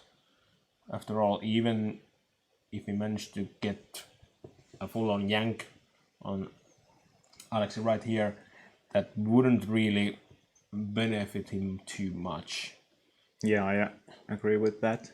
And in the sense that, there's 2-1, a 3-3, and a 4-4 that he can block on a battlefield. If Alexi just decides to attack with everything, Pasi has to block everything, since otherwise he's going to die to the trigger from Spawn of Mayhem. Yep. Ooh, Wicked Wolf is very nice draw here. That's bound to It go will close deal. the game. Yeah, it will deal. Remove one blocker out of the way, and this is the so-called yank. Yes. And this is actually putting Pasi to 1, and he is, as you said, dying to Spawn of Mayhem trigger on his upkeep. Yep, that will close the game. Yeah. Wicked Wolf closes game 1 for Alexi. And that's a bit of a surprise, to be honest.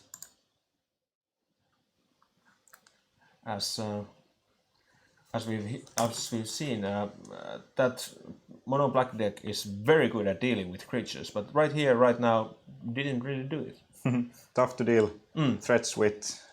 Some resilience and some additional uses like Questing Beast. Yeah, Questing Beast has really looked so powerful in these games.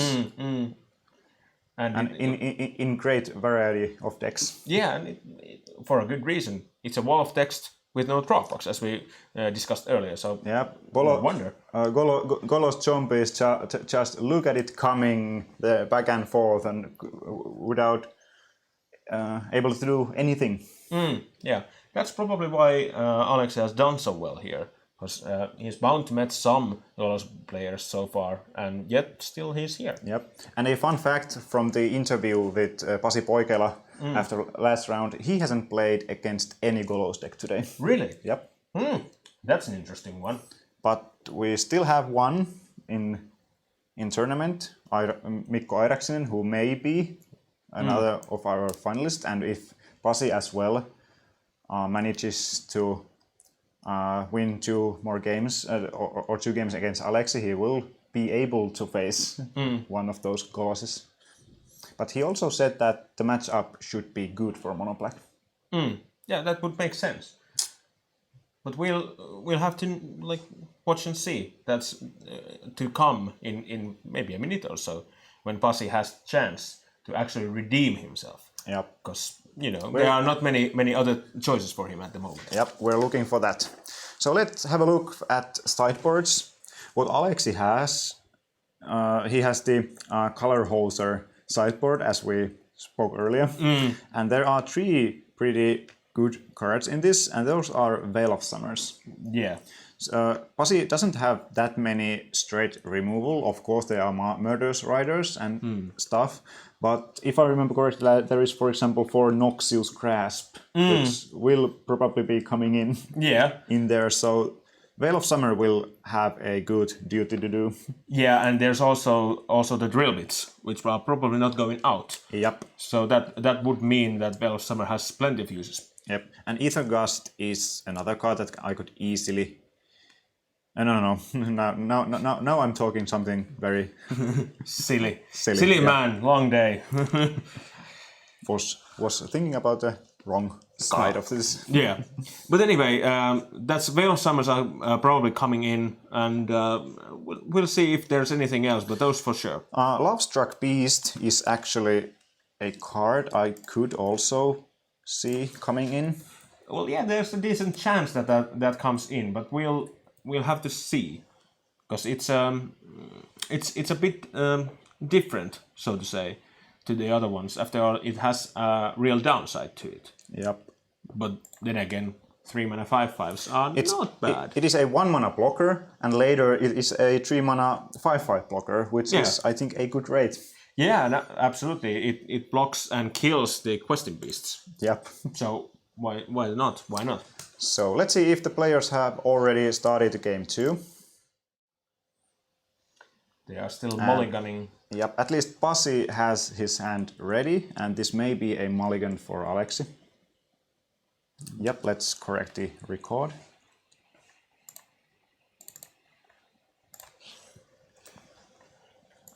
So, Lovestruck Beast here, as we were speaking. I could easily see this sided in. There is a decent chance for that, yeah, very correct. We'll of course have to wait and see if that's actually happening. How does the Pasi's sideboard look? At least there are those Noxious Grasps. Yeah, they are the obvious ones. Then there's one more Legions, and that's probably not coming in. Because there is the Noxious Grasps. So probably adding more would and Legions and only hits the smaller ramping creatures of Alex's deck. But there's one more Murderous Rider, which is definitely coming in. Yep. That's going to be there, maybe even for Thrill Bit. Apart from those, it's not certain that what else there would be. There are plenty of good cards here, but they are not probably that great in this very matchup. So probably go with the Noxious Grasp and another Murderous Rider. Yep. That will make sense. And Alexi will lead with Once Upon a Time and find Taking an a land island. from there. Yeah. Let's see if that was on his Main phase. first main phase, yeah. And there comes the Gilded Goose. Yep. So pretty decent start for Alexi here as well. Another Knight of the Ebon Legion for Pasi. Very interesting.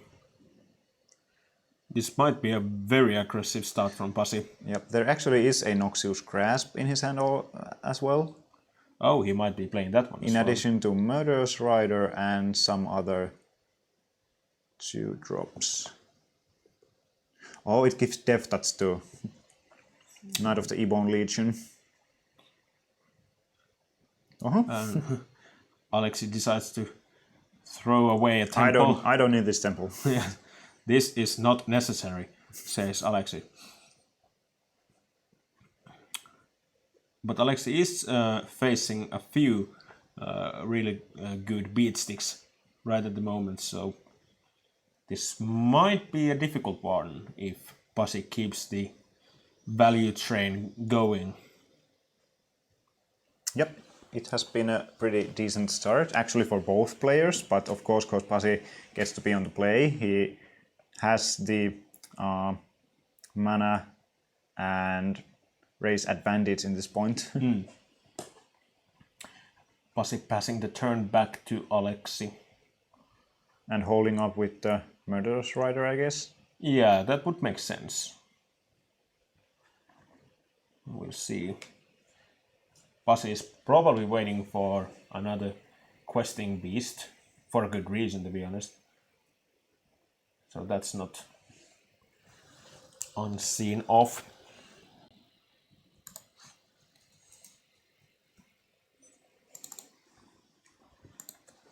And of course the Noxious Grasp is also instant.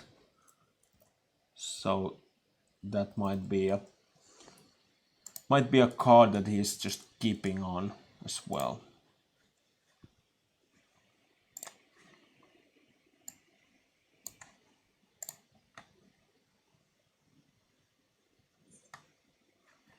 Now there's Oko,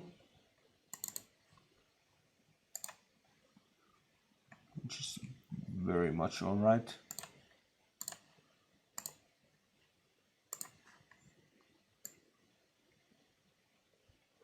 What else? What else? What else? There's a 3/3 in the battlefield now, which should put an end to Pasi's oppressive attacks. But of course, this being Pasi, he doesn't probably really like that. No, that's gone. Noxious Grasp will eat away Oko. And Pasi will keep going with his aggressive start. Yeah, but now there's a 3/3 on the battlefield, so that might change. But we'll see if there's something probably with this attack. No, the Paragon trades cleanly to food token if needed, and the Knight of Ebon Legion can always be just pumped to survive. That's true. And But I believe Pasi also has some 1-drop to continue his pressuring. well then, that would make sense. Of course, it's a bit poor mana use, but probably still all right. Now let's see what Pasi does. Yeah, he pumps that, so... But does that mean that he hasn't that effective follow-up in his hand? Because this would have been a perfect time to play something like Spawn of Mayhem. Oh, there's the other Yep, of the there is Ebon the Knight of blade, the Ebon. and both of them grow due to the damage they face, so that makes sense. Yep. Yeah, that is totally okay play. Yeah. Alex getting deeper and deeper into trouble here. Well, not that much yet. The board isn't undealable yet. No, not as such, but there is certain... Wicked Wolf is a very good start. Yeah, that's a good It one. will fight away the smaller knight. Yeah. That And might be there is great. the temple that was thrown away. Yeah. Alex has fetched it back and thought, well, yeah, actually I could use this. Yeah, not that bad. It's not actually that bad. Even though it came in the battlefield tapped.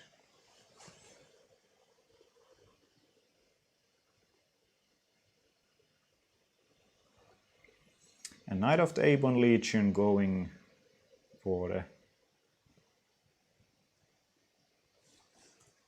Or not. Thinking about it.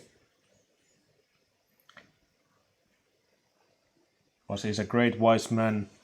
He's spending his time, all the unlimited time that he has in this world, and thinking what to do.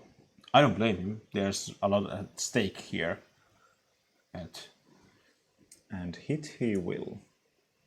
No blocks, says Alex. Which is not exactly a surprise, since there's nothing that the Wicked Wolf could actually efficiently block. Yep, and there is a boost. This will be 6 points of damage, dropping Alexei down to 5.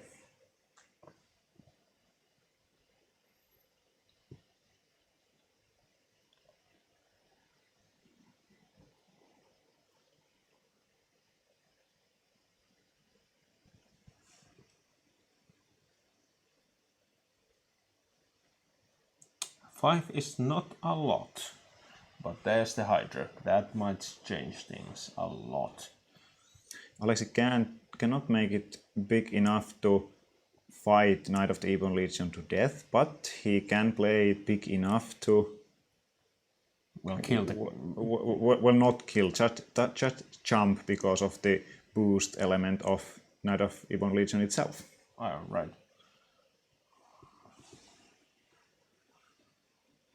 That's a big one. 4-7. Oh no, it will actually do the job, because Knight is now 4-5, and the boost will only give it +3/+3. Unless there is a 6th mana on Pasi's side. Yeah. Which there also is. Yeah.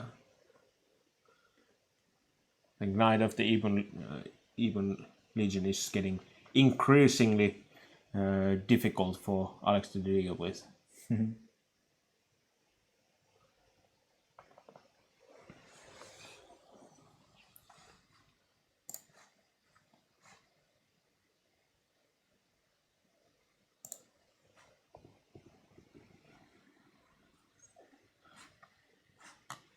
They are both deep in the tank right now.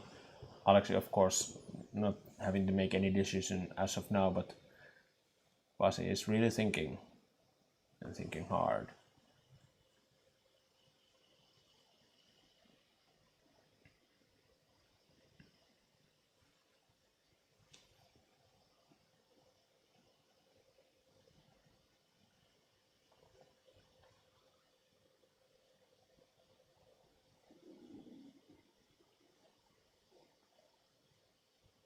And now we have the attacks. Just with that one. All right.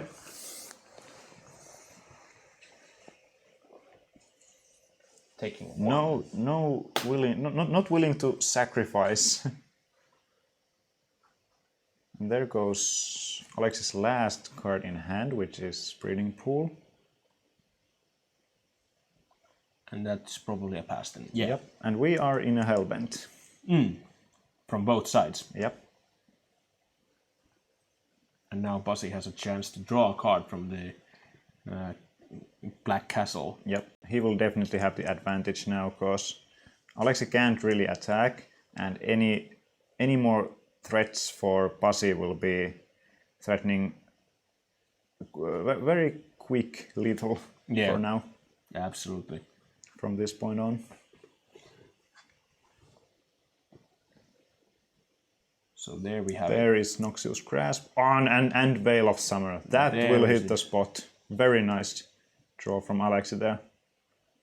And very timely also. Yes. Oh, but Spawn of Mayhem is sick. Yeah. That will on itself kill Alexi in 4 turns. And if this card is not exactly what needed, we will be heading to game 3. Now it is a tank time for Alexi and try to find a line to survive. My favorite one is, of course, passing and hoping for the opponent to forget how to attack. Well, Gilded Goose will do a blocking duty. Yeah. Also, the food is turnable into life. Yep, so It's all right. One mana 0/2 was actually an okay draw here. Yes. At least giving turn or even 2. Yeah, naturally, the Spawn of Mayhem is not going anywhere, so it still has to be dealt with. Yep. And quickly at that, but it's still better than nothing.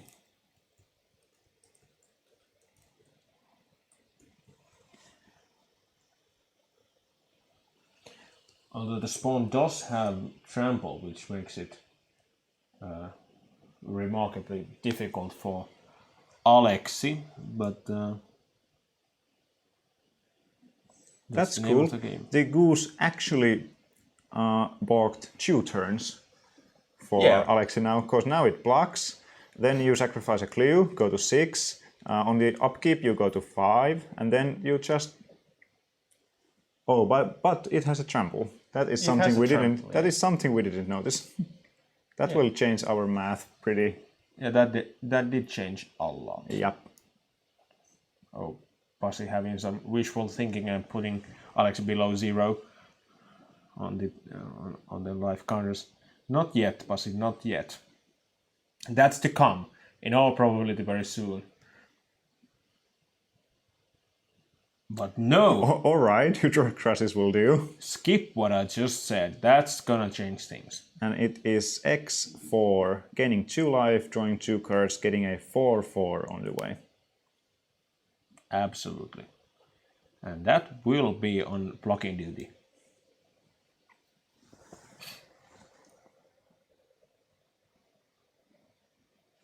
No. Well, at least Alex is trying his best to survive from this. But a Grasp will do it. Oh, no way! No way! Another Veil of Summer. There we go. Sick! Close but no cigar. Now Alexi definitely have them all, have them everything, and still trying to not let Pasi kill him in these turns. Let's see what's there. A land, and there's Scatterbones in hand, is it? I think that might very well be. So the right play for Pasi would have probably played the Grasp in respawn. No, it can't be, because it's cast trigger, and then Alexi still has the priority to play a land before doing anything else. Yeah. So no mistakes were made there, unless spycasters. Yeah, they're probable. That's probably what's going to happen. Of course, it's been a long day for each one of us, even the players, so there are bound to be mistakes to be made every now and again. And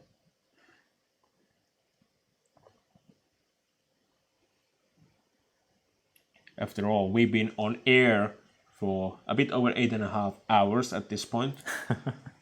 So for that time that we've been speaking here, they have been playing. Yep. And that's a lot of time. So forgive us also in here. Yeah, us and them. Us and them. We're a bit like Jesus here, just forgiving everyone.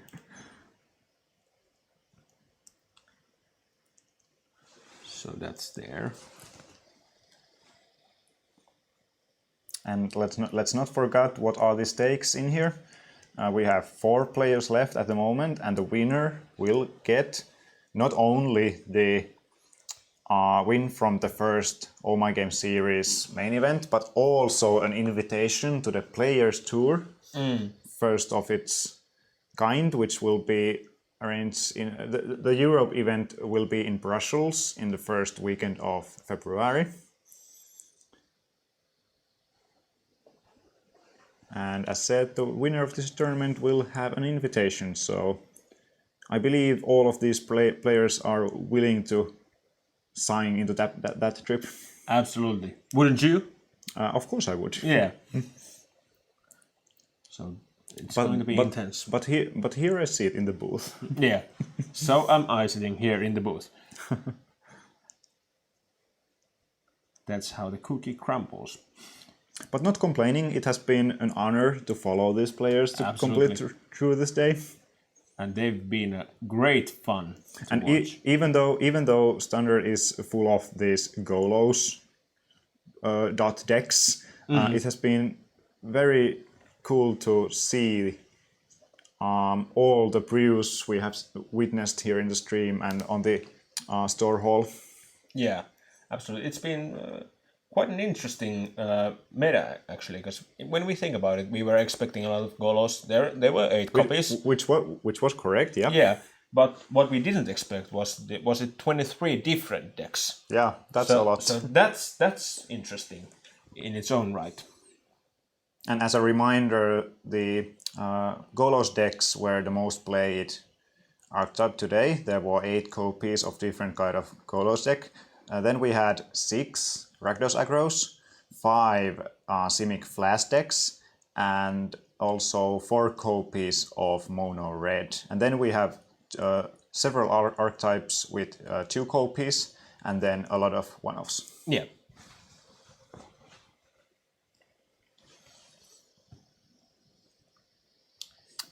And here we are, sitting in the semifinals with Simic Ramp and mono black aggro.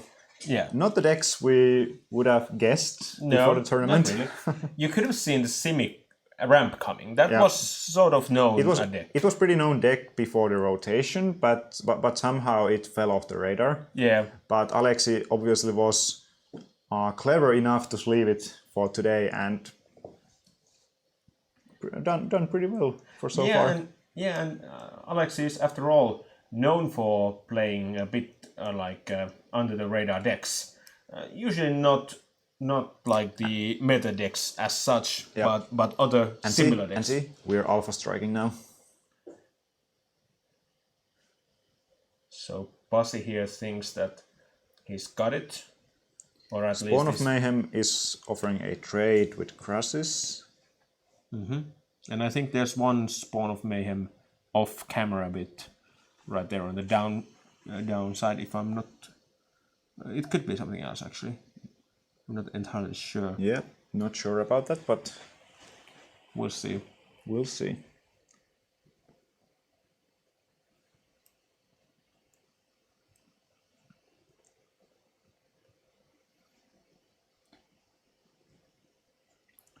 What is for sure, though, is that there will be some trades, and probably because of that, Alex will be left with less than significant board. With this block, his only creature after the combat will be Wicked Wolf. And actually, Pasi can also trade that away if he wants, cause there is a boost effect in Fenlurker.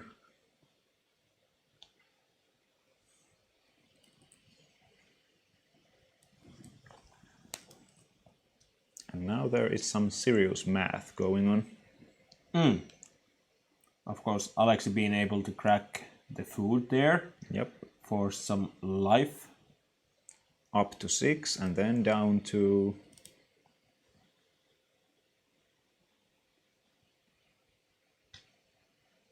Taking 2 from there. And trades. And now Alexei is left with a lonely wolf.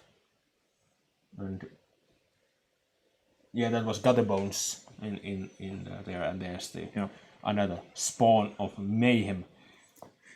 Will Alexei still be able to buy some more turns? He has done it that so long for now, so Yeah. I'm very surprised if he still manages to make this game any longer. There are some decent chances, such as if he has another wolf in hand, just creating a food token, playing it, fighting with the spawn of mayhem, and just adding the counter there from the food. Yep. That sort of plays are needed for change to happen. No way. Well, sure. Yep. And there we go. Oh my gosh. Well, the thing will not still be easy, because there must be a jump block against Knight of the Ebon Legion. Yes.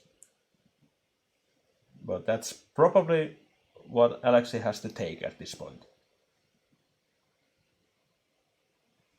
All right, what will it be?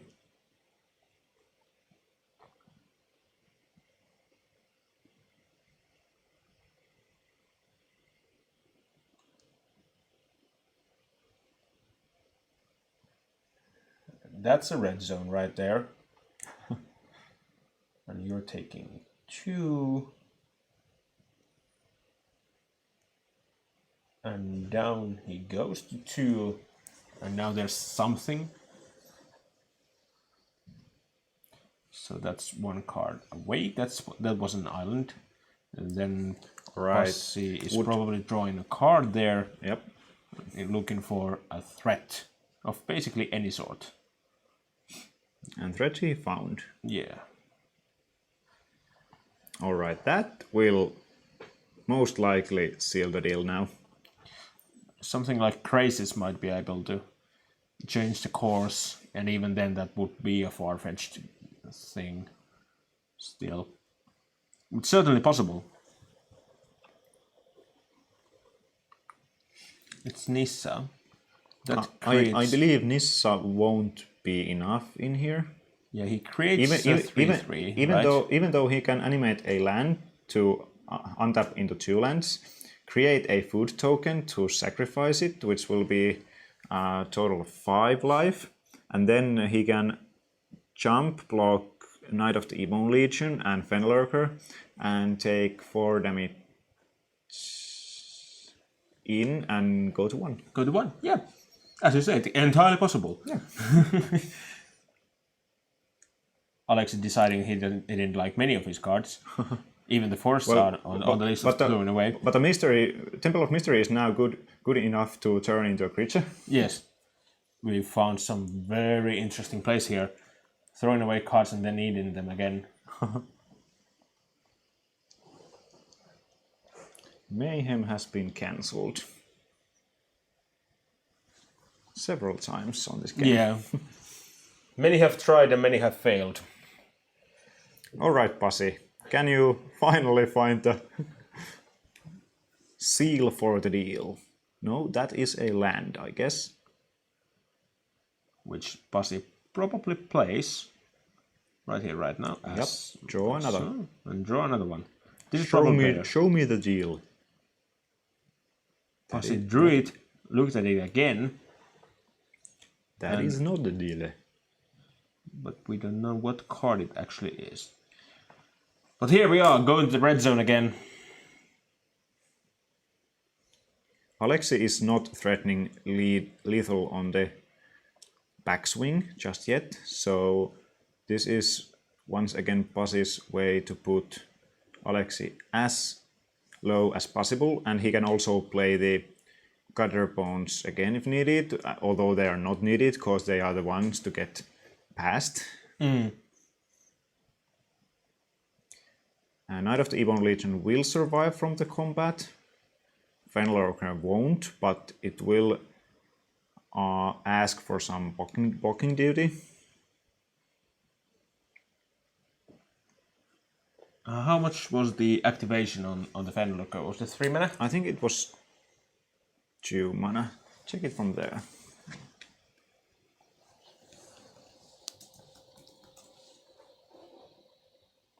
3 mana. 3 mana. So that's that's still short, even if he let that through. Yeah.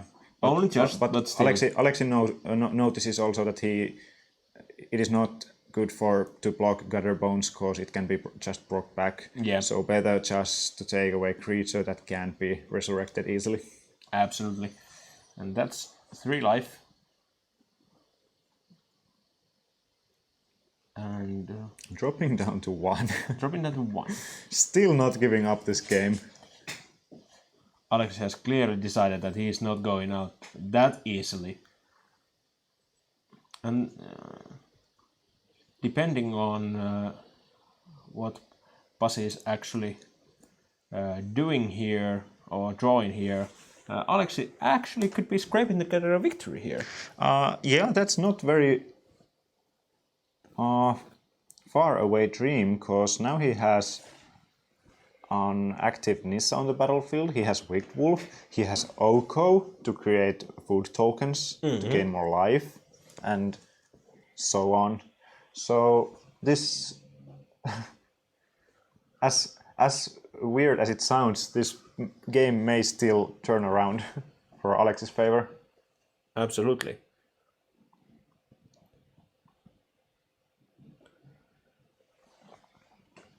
Alex having a land in hand, if I saw correctly there. So that's no more action there. And I believe Pasi is in a similar situation, thinking that he had 5 mana open and didn't do anything. So it's either like a drill bit or something, or just nothing. The land didn't even hit? It was a land, and now he drew something. And decides to go for a card -2 life. Now that is... What do we have there? I think there is Knight of Ebon Legion number 3 in this game. And then there is a spell, even though I'm not sure what it is. But a spell for sure. Spell for sure. So Alex blocking the best way he can. It's Ayara. Ayara, first of Lochtwain. I will put it on screen now. And that was a card that I thought might not be... It is actually a win con now for... Yeah, that seems like a win here. If I'm not incorrect. Yes, it's that one. And it's not a win as of yet, straight away. It is, because Ayara enters the battlefield, drains 1 life, and then he plays another creature. And there comes the gutter bones. That will be the sealing deal plays for him. Unless Alex's land in hand isn't actually a land. Well, now is the time to show something. There it is! Pasi Poikela evens up the game match against Aleksi Kaitila with 8 tremendous moments in this game. Yeah, that was a really, really difficult one. It's no wonder that both of these players are in the top 8 here. Yeah, and even in the semifinals. That was just sick game. So much enjoy to watch it. And yeah, absolutely. See Aleksi just struggle and find his way back to game, and then Pasi just calmly finding Ayara and finishing the game with it. Yeah, just absolutely. playing a couple creatures. Yeah, and that's the fun bit here. You can do this sort of stuff in standard right now, and I think that Mono Black is very well situated, as we just thought. Yeah. Only the Golos decks might be a bit difficult for him, but well, maybe he dodged them. Was it right? And Ayara is actually a good way to get reads in these kind of matchups when the ground will get stuck. You can get any creatures through in the end game, but Ayara will just Generate value and kill. Like cycle creatures away while also doing training while playing them. So yeah, for example, Gutterbones are easily expendable. Yeah, works pretty well with them. Yeah, I can imagine. And what you earlier said that Pasi was thinking that this matchup or his matchup against Golos would actually be pretty good. Oh yeah, he has the mass wipes, like the wipes for the different of those creature types. Was it correct? No, actually, not. He does not. But that might be the 3 mana, -3/-3. Yeah, for the one chosen creature type. Yeah, but naturally, he has a fast clock, so that might be the case why he's been. Yeah, and Legion's End does a good job in there. And cleaning yes, that's zombies very away. true. But let's head to the game 3 of this semifinals.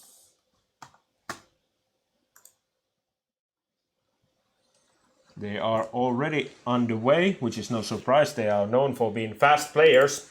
We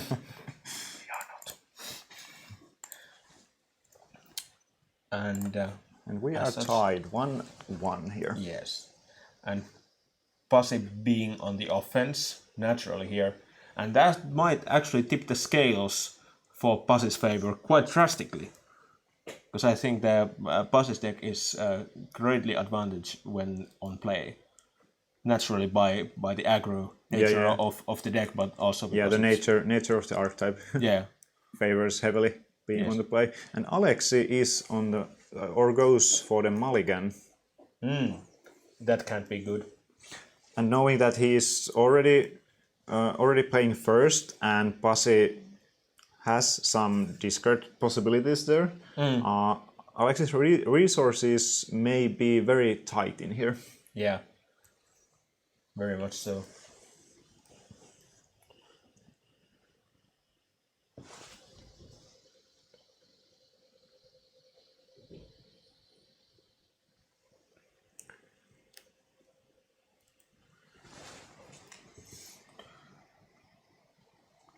And we'll see if Alexi can find a playable hand of 6 or 7-1. Yeah, 7-1. How do you want to describe that nowadays? Yeah, I did see a land there, so that might very well be. There is a Fighty Wolfie. Fighty Wolfie? Fighty Wolfie? Yes, Fighty Wolfie. That's very good.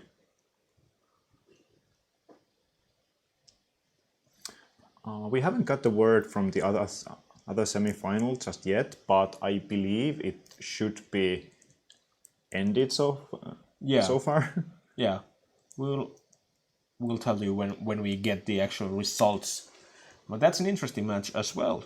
Since there's the other Golos against the blue-green Flash, which we thought was greatly favored for the blue-green, or at least favored, but already saw the Golos deck smash through one earlier.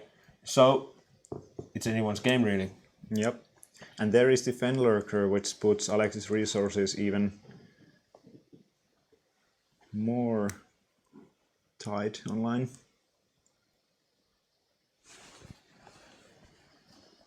And there goes a Hydra. And that's Fighty Wolfie. Yeah, like I say. Fighty Wolfie is okay here. Yeah.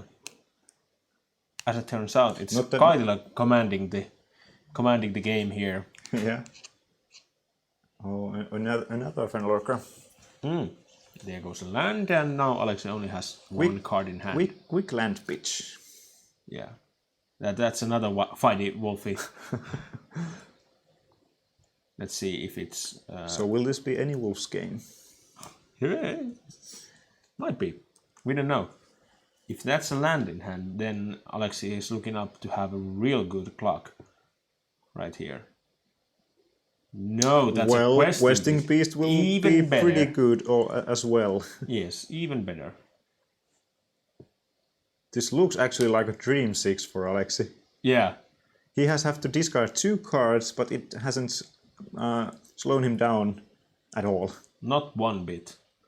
And Now he he still has the Fighty Wolf in hand. Yep. Now he has the beatdown. He has a removal, which also brings another body with it.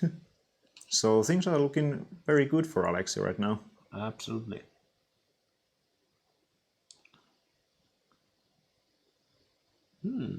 And Pasi hasn't been able to deploy his most effective one-drops so far, so he's just playing the control role here right now. Yeah, which was definitely unexpected, if nothing else.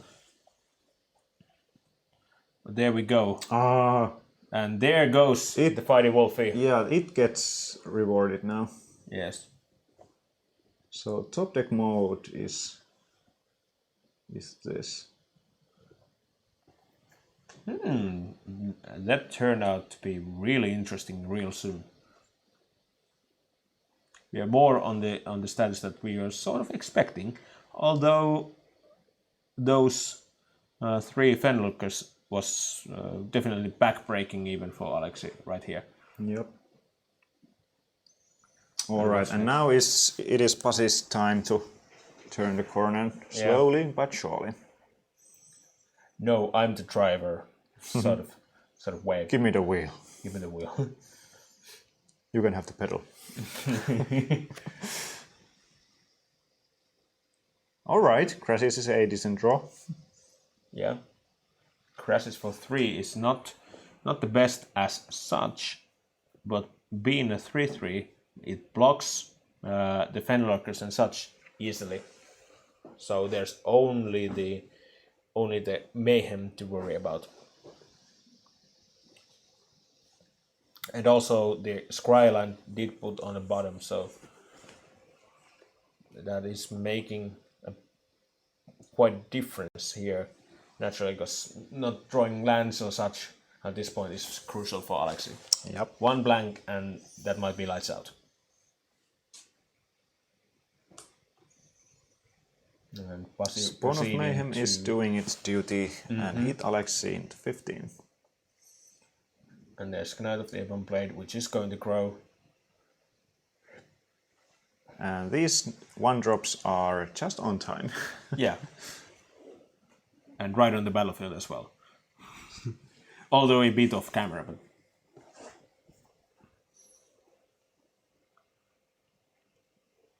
Now, what did Alexi drew? That could be anything.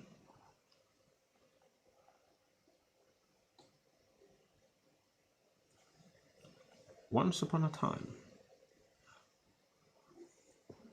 Another Fighty Wolfie would be quite alright, I think. Getting rid of the Ignite is, if not important, is probably at least beneficial. I wouldn't blame of finding a questing beast. No, that's very much alright as well. No, it's a Paradise Druid. Not the best. Not the best. This is like playing Collected Company and hitting Nobler Hierarch and the Birds of Paradise. Sounds familiar. Yes. For those of you who don't know, Mikael is avid player of that specific archetype. Not anymore, though. Not for a long time, but there was a moment. A moment. It was a deck of choice. A moment or a decade. Well, the card hasn't been around for a decade, but you get the idea. Aren't they the synonyms? Alright, so Pasi deployed a Paragon in the end step and is now having a pretty wide board to send right into the Alexi's face. Which he probably does. Or if he has... Legions. Oh, that is huge. Or decent, at least. That is bad for Alexi. Alexi is losing... I mean, Pasi is not losing that much in this attack.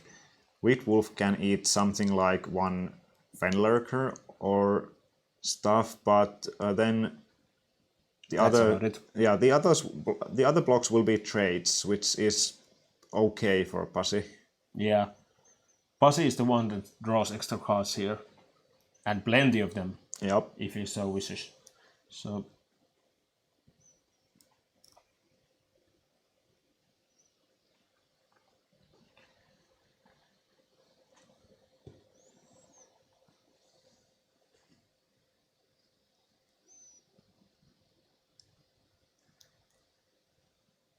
Alex is looking increasingly worried of this situation for a good reason, naturally, but Yeah. His life in this tournament is on the line. yeah.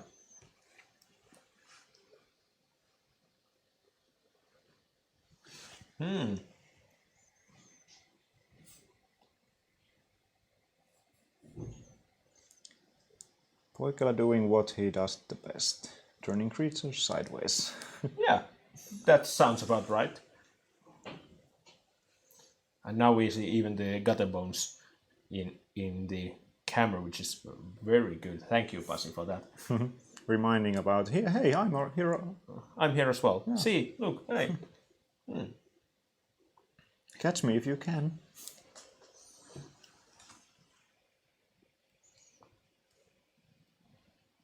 All right, block these. Everything else to head. Pump that. And 5, 8, 9, 11, I guess.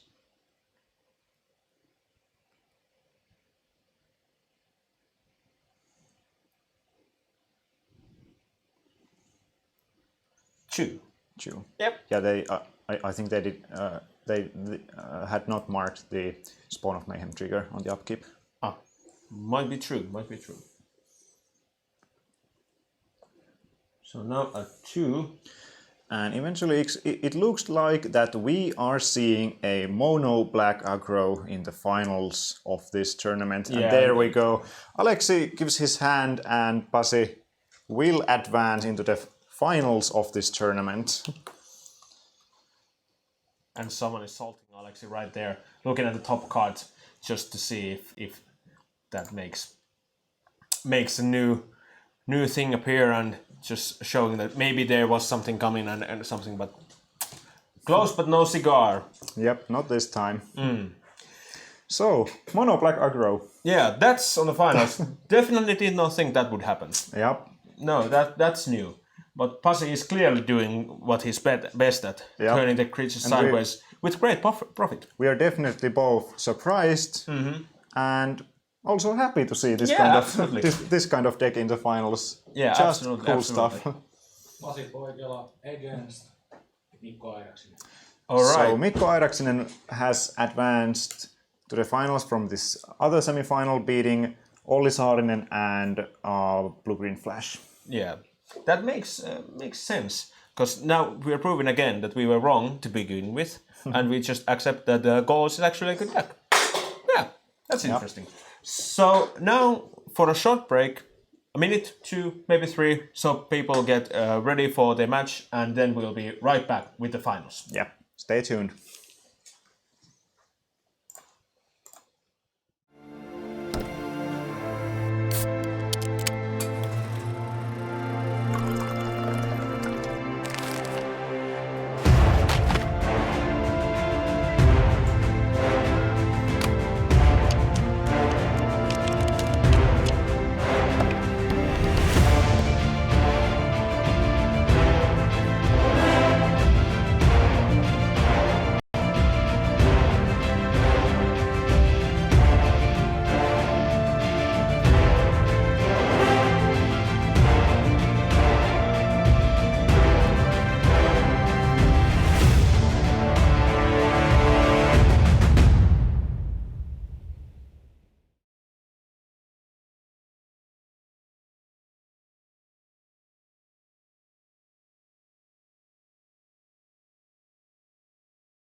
it's time for the finals. And we have all gathered here to witness this epic fight between Mono Black Aggro and our, could I say, deck to beat? Band Golos. The game is already going, so let's jump straight to the game. And there we go.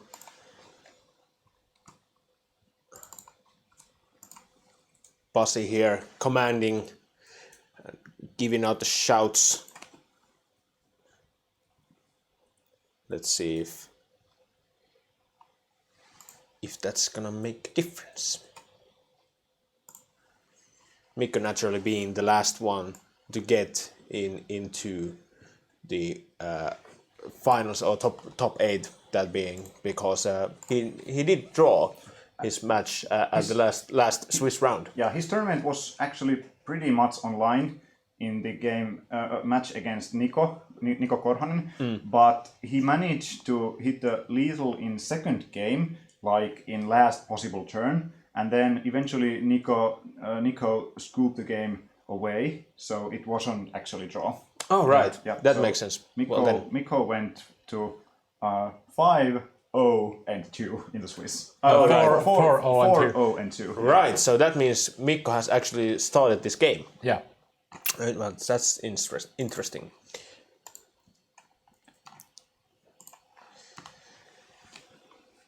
But here we go. That's Spawn of Mayhem. That spells trouble for Mikko. Yeah, Pasi needs some airborne pressure in this game because those zombies block really. They come up at board really well. So early Spawn of Mayhem is probably one of the ways to steal the game. This looks pretty decent start for Pasi because he has the evasion creature to push through damage. And the question is now, is he hitting face or keeping Jeffrey in check? And here comes Alright, there is a instant speed sweep in the form of... Yeah, that's the Giant Slayer. Yeah. As in slain giant, rather. Not the Giant Slayer, the 2-mana creature with adventure, but... slaying the non-giants here. Yeah, the Giant Slayer. Cast off. Cast off being the name of the spell. And what a excellent follow-up by Mikko Eräksinen. A Hydroid Crazes for 4, drawing 2 cards and gaining 2 life for Mikko. That indeed happened.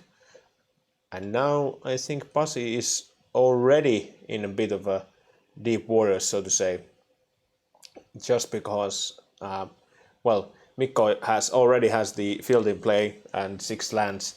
So just playing a land and maybe a ramp makes maybe 2 or 3 tokens. Yeah, and don't even get started with Golos, let's say. Yeah, if there were Golos, that would be just horrid all the way. And that's another Crazes for 4. Alright, this looks very good for Mikko right now. Yeah, this could be a very quick game here. So that's a Scry followed by a zombie. Somewhere in there is a zombie, yes. Yeah, and there it is. And it looks like Mikko is also very comfortable with the situation right now. Not stressing that much. Yeah, would you? Well, not exactly. No. So that's a card drawn off from the land. And now Pasi takes his turn.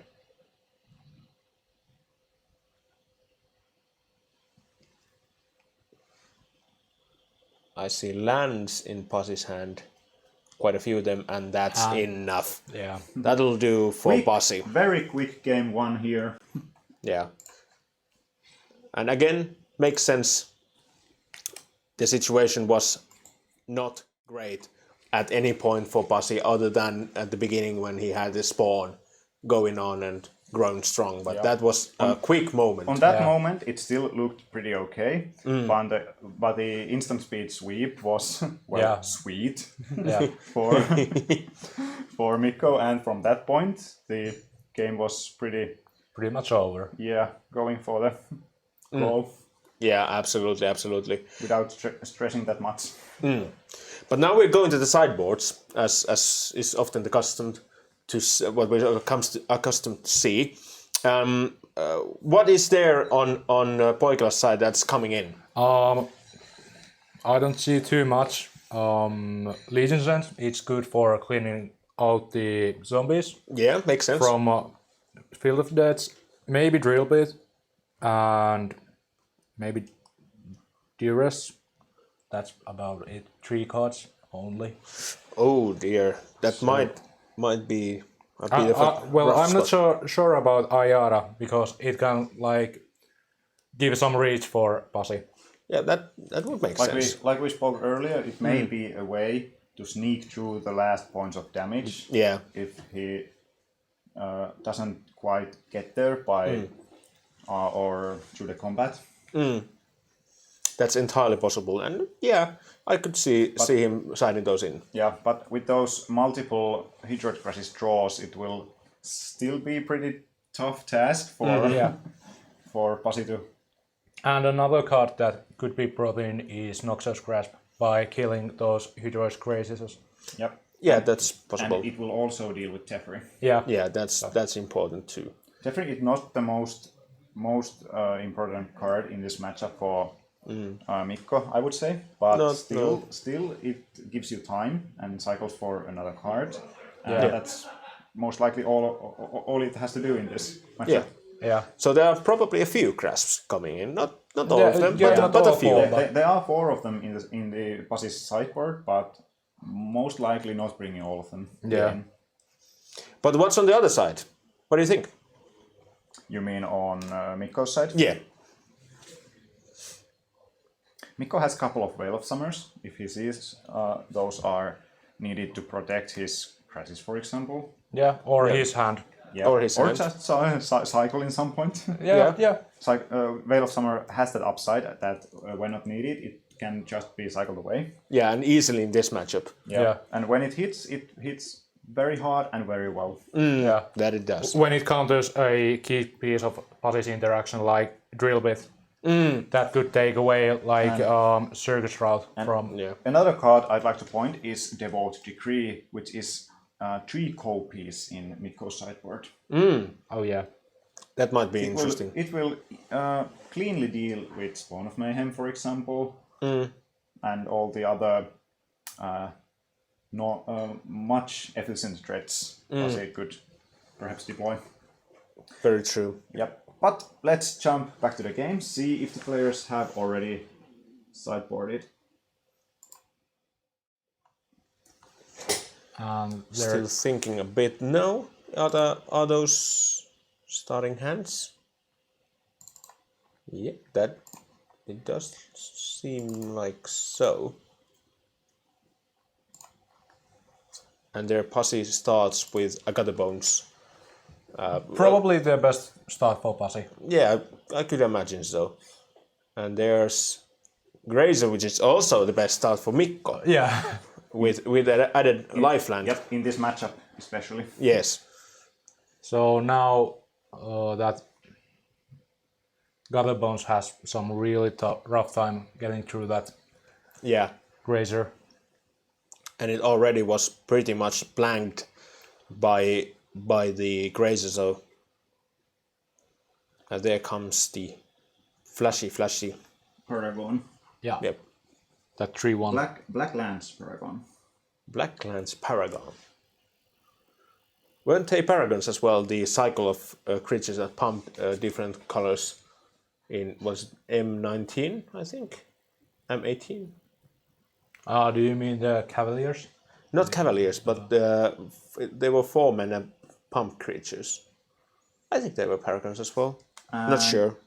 We see Pasi has brought in Davriel. Gabriel, yeah, why not? It may be okay card if the game goes long enough, and it will take away some of Mikko's resources. Mm-hmm. But there is Devout Decree, which will... Cleanly answer the Or will W. it? Oh, he hasn't drawn his card for the turn yet. And now we'll go for Devout Decree. Yeah, it is not instant. Yeah. If only. With Teferi. With Teferi, yeah. Yeah. Everything's instant if you have Teferi. And nothing's instant if you have Fires of Invention. Yeah. When you call 911, there will be Teferi answering. 3 damage, down to 15. Still healthy 15. Absolutely.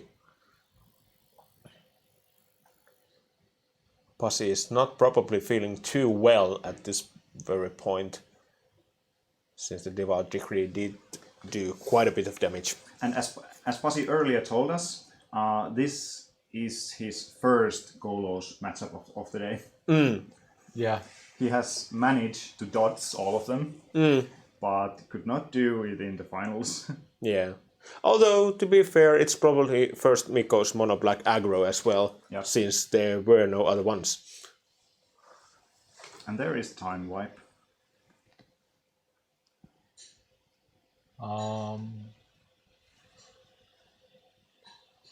Yeah, so the double damage was not actually missed.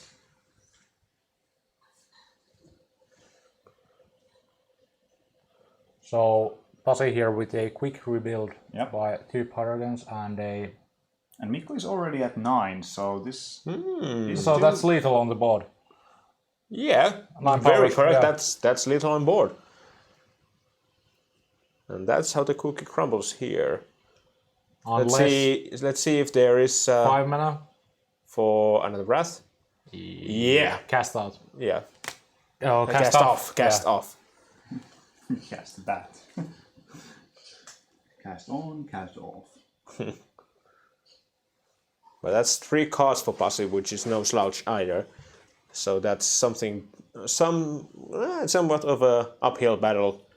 And Anyway, it actually is that Mikko has missed his 6th land drop. that's Pasi leaving with well. Those double graces are grazers. going to put the land pretty much stuck in just a moment. Yeah, with those especially, but it's not the best in sense that. Temple is But they're just 0-3 reach creatures at the moment. yeah, Temple is actually pretty good, and I think Mikko revealed an land on the top, and he thinks it's not good enough, so he bottoms it and just puts some walls. Probably looking for crazes or like circus Oh, round. Legion's End is a perfect answer here, and now this is heavily on Pasi's favor this game, even Yeah. after 2 frats. Yeah. Yeah, that's spectacular, really, and that's something. Well, Mikko drew the 7th land, but unfortunately it was a Temple Garden. Which is already on the battlefield, yeah. Yeah. So no zombies for you. At Hold least I up. guess. Yeah, it's a Temple Garden. Alright, we will go for a giant, Yeah. which will not be enough in this point. Yeah. Yeah. Mikko sees that also. And Sees the writing on the wall. Yeah, 2 very quick games, 2 very one-sided games. Yeah, Although Mikko did have 2 wraths over there, so there was some back and forth interaction. yeah, and well, interaction might be even a bit of an understatement here, because that was some real interaction, just scrapping 5 cards or something, Yeah. right away, and then just bouncing back. Yep.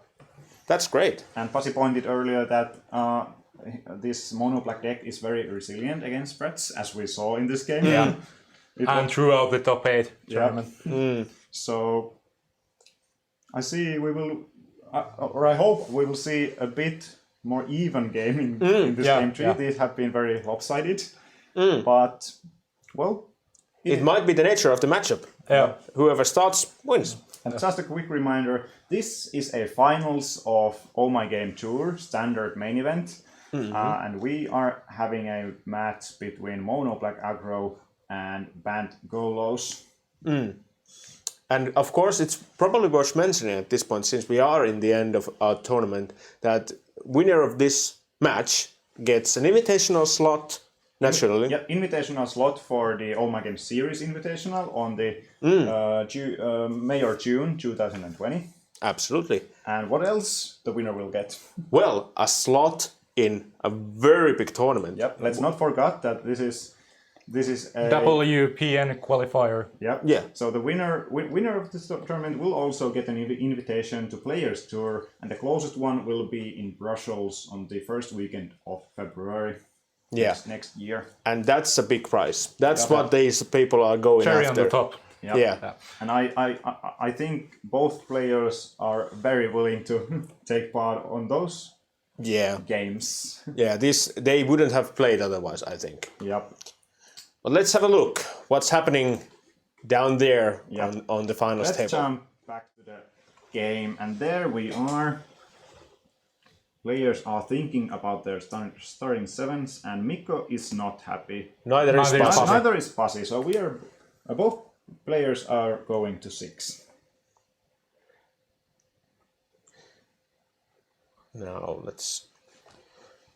let's hope for a game here. That's probably our first goal, so to say. Just any old game would do. Not one that we've seen the last 2 rounds, but an actual tight game ending in something unexpected, maybe. That would be great. I'm not sure what's unexpected really that can come out of these decks, but we'll have to wait and see. Might be anything. Probably like Golos missing their 4th land drop for 5 turns and still winning, or Pasi looking through for like 5 different rats or something crazy like that. That would be great. But we'll have to wait and see. Not for much longer though, but still wait. Double crashes sealed the deal in the first game, but double board wipe couldn't do it in the game 2. So Yeah. So, big brain, side out your rats. now we're going to. These are clearly not working. That's why we are here and play They are there. playing there. Yeah. Pasi still thinks that his hand was not exactly what he wished for. This is a mulligan to 5. And we're on our way to another magic match or game of not really playing anything relevant. But we'll see. We've seen people come back from the brink from very low amount of cards. And in the world of London Mulligan, it's not impossible to form a incredible hand of 5. Let's not forget that Pasi is still playing an aggressive deck. If Mikko stumbles a little bit and Pasi gets to keep a good hand with the good 5 card may be pressure. Yeah. Just 1 drop, 2 drop into Spawn of Mayhem. In the Spawn of Mayhem, the Spawn of Mayhem will probably win the game. Yeah. But we'll have to wait and see. So let's hope Pasi will find good enough 5 here, so we can have a real game of Magic in this game 3 of finals. So Pasi has at least some lands and some spells. That's usually a good sign, at least in limited. Yeah. And I think Pasi will take that right now, since, well, not going down to 4 either, is he? That would be weird. All right. Mikko also putting 1 card at the bottom. And then we are on our way. There we go.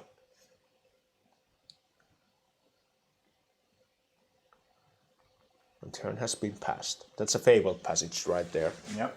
And Good old evolving wilds in standard. Yeah. and Well, Pasi has found crazes. his 1 drop. So it begins. There's the 1 drop. So it begins. No, now it ends. This is the beginning of the end.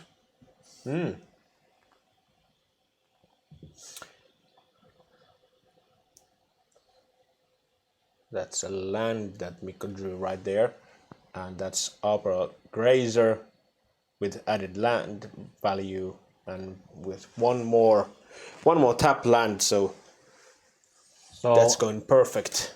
I can see that Mikko has 4 land in his hand and some sort of green spell.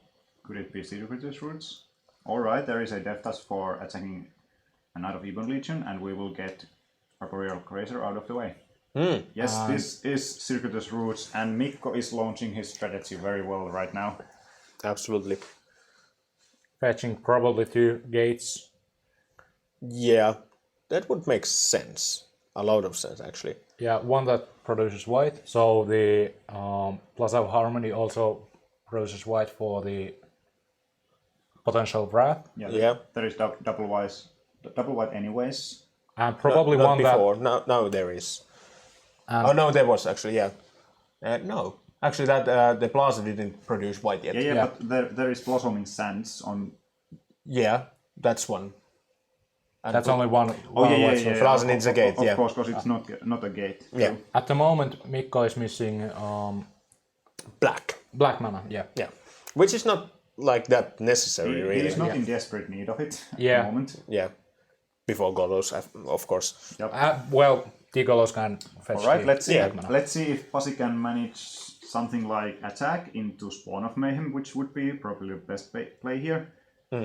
Unless you are afraid of Rat. Yeah, then like Another Paragon would be very nice. or even Midnight Reaper. That's a really little bit. And that will two very good cards in Mikko's hand. But this will be a very tough choice for Pasi. But that has to take away the Golos. Golos will otherwise run away rampant. Because that will get the black mana, and then we have infinite value.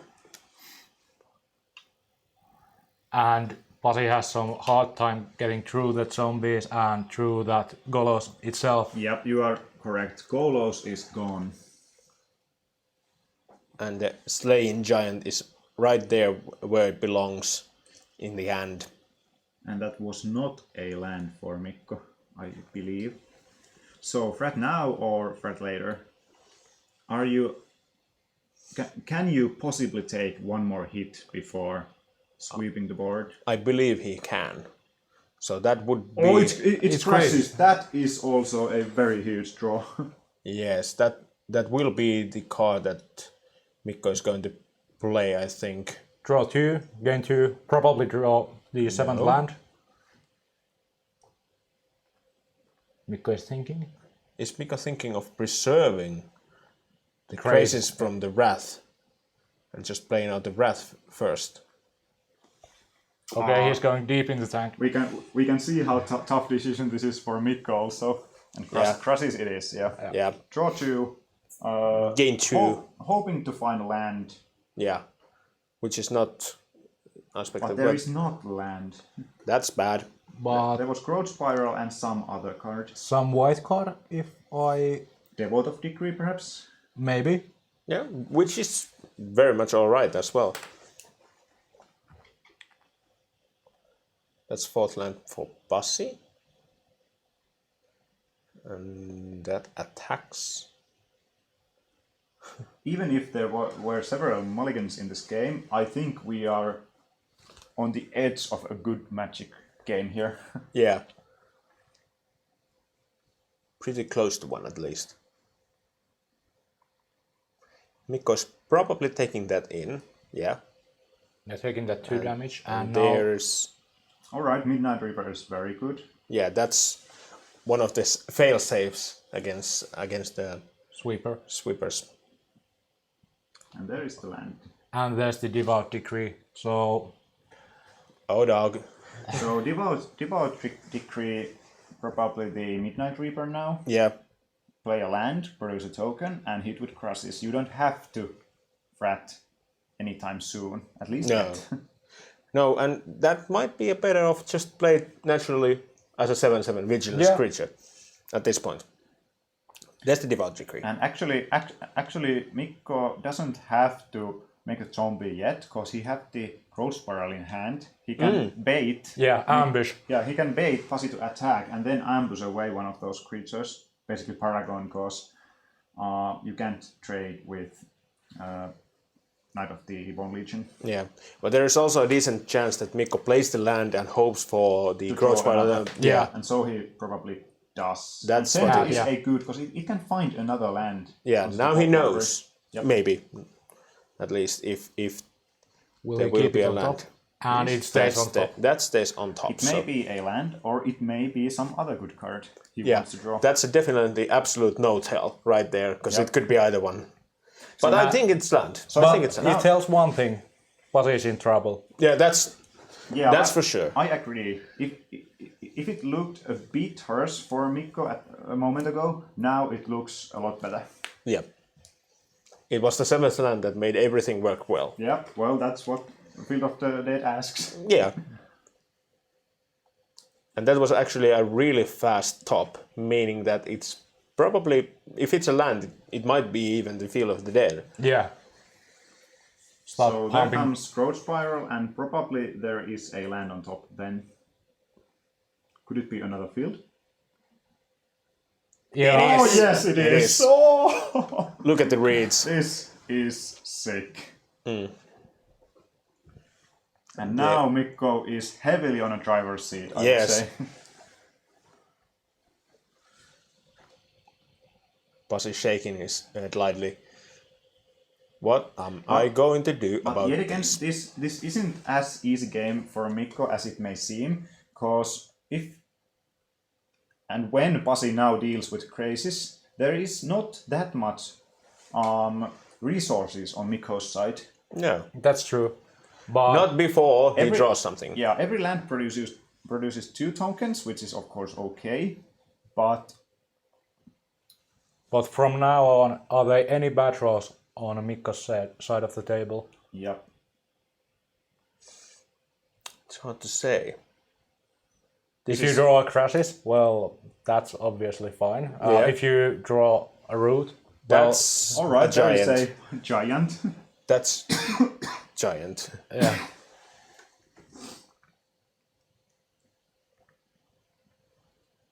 Oh boy, says Pasi in his mind.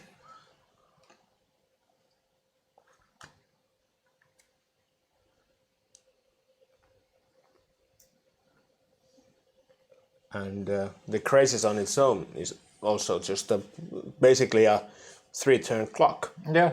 It doesn't need anything else. That's just beat, beat, beat, and you're there. And that crisis is pretty much bigger than every creature on Pasi's side of the Apart battlefield. from that, Spawn of Mayhem is pretty good. It's Absolutely. a 4-4. it's a 4-4. Yeah. It trades with crazes, and the 1/1 Death Touch little boy trades with giant if needed, so it will keep that in bay. But if I saw correctly, there is another copy of the Realm Cloak Giant in Mikko's hand. At least it was a white card with Adventure. I don't think there are other ones. Giant Killer. Yeah, but that's not played here. Let's see the list. I think we didn't see one in there. Which cast as a cast off would mean that the huge giant stays Yeah. and everything else goes away, which would be quite a quick block, to be honest. Yeah. Let's see if I saw correctly. 7 minus 12. And there it comes. Everything that's not a giant. So he goes for the sweep. Yeah, because the giant stays. Yeah. And that hits for 7. Yeah, of course. Down to 5. Pasi goes. Yeah. And a land for follow-up means that... And All right, now this game is very close to get into its end. Can Pasi still build some kind of a defenses against these angry giants and little stupid zombies? Or will he somehow turn the corner still in here? Maybe like Legion's End and 5th Land and a Murderous Rider. Yeah, or 1/1 Death Touch little boy. That's Right. Rankle, which will not do that much. No, that's a jump blocker, if even that. I didn't quite see what Mikko drew right there. That's probably... That's Growth Spiral, yeah. Yeah, okay. Veil of Summer. Yeah, that's not lethal yet. And But I'm pretty sure that after the next turn, we will be crowning our first OMG Series champion. And there is a handshake. Mikko Airaksinen has won this tournament. Uh-oh, there is not that much crowd anymore. Let's not go there. Let's not go there. Let's go here instead. Absolutely. So, there was a game in this third Game. Yeah, this third game was an actual game, which is great.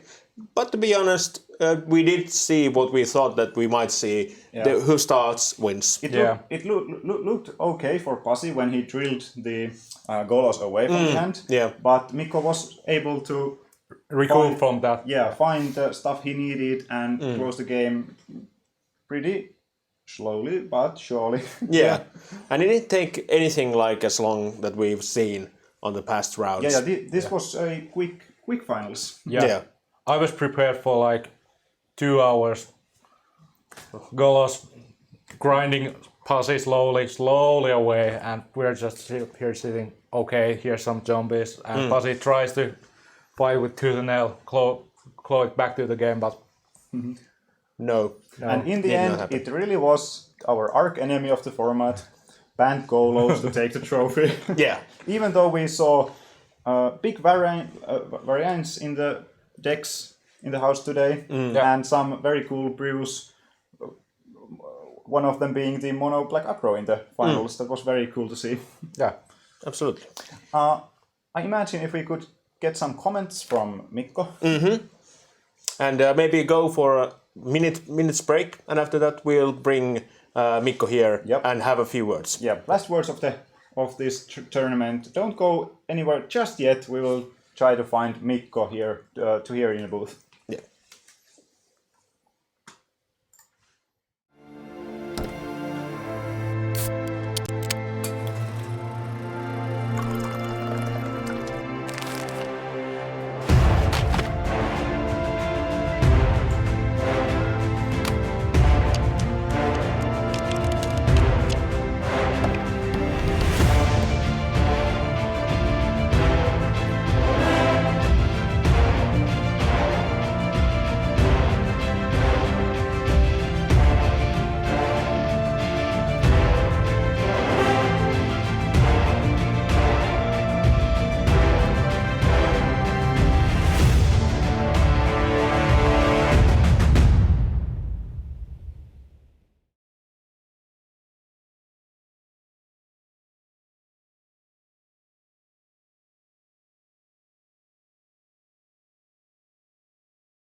welcome back here once more.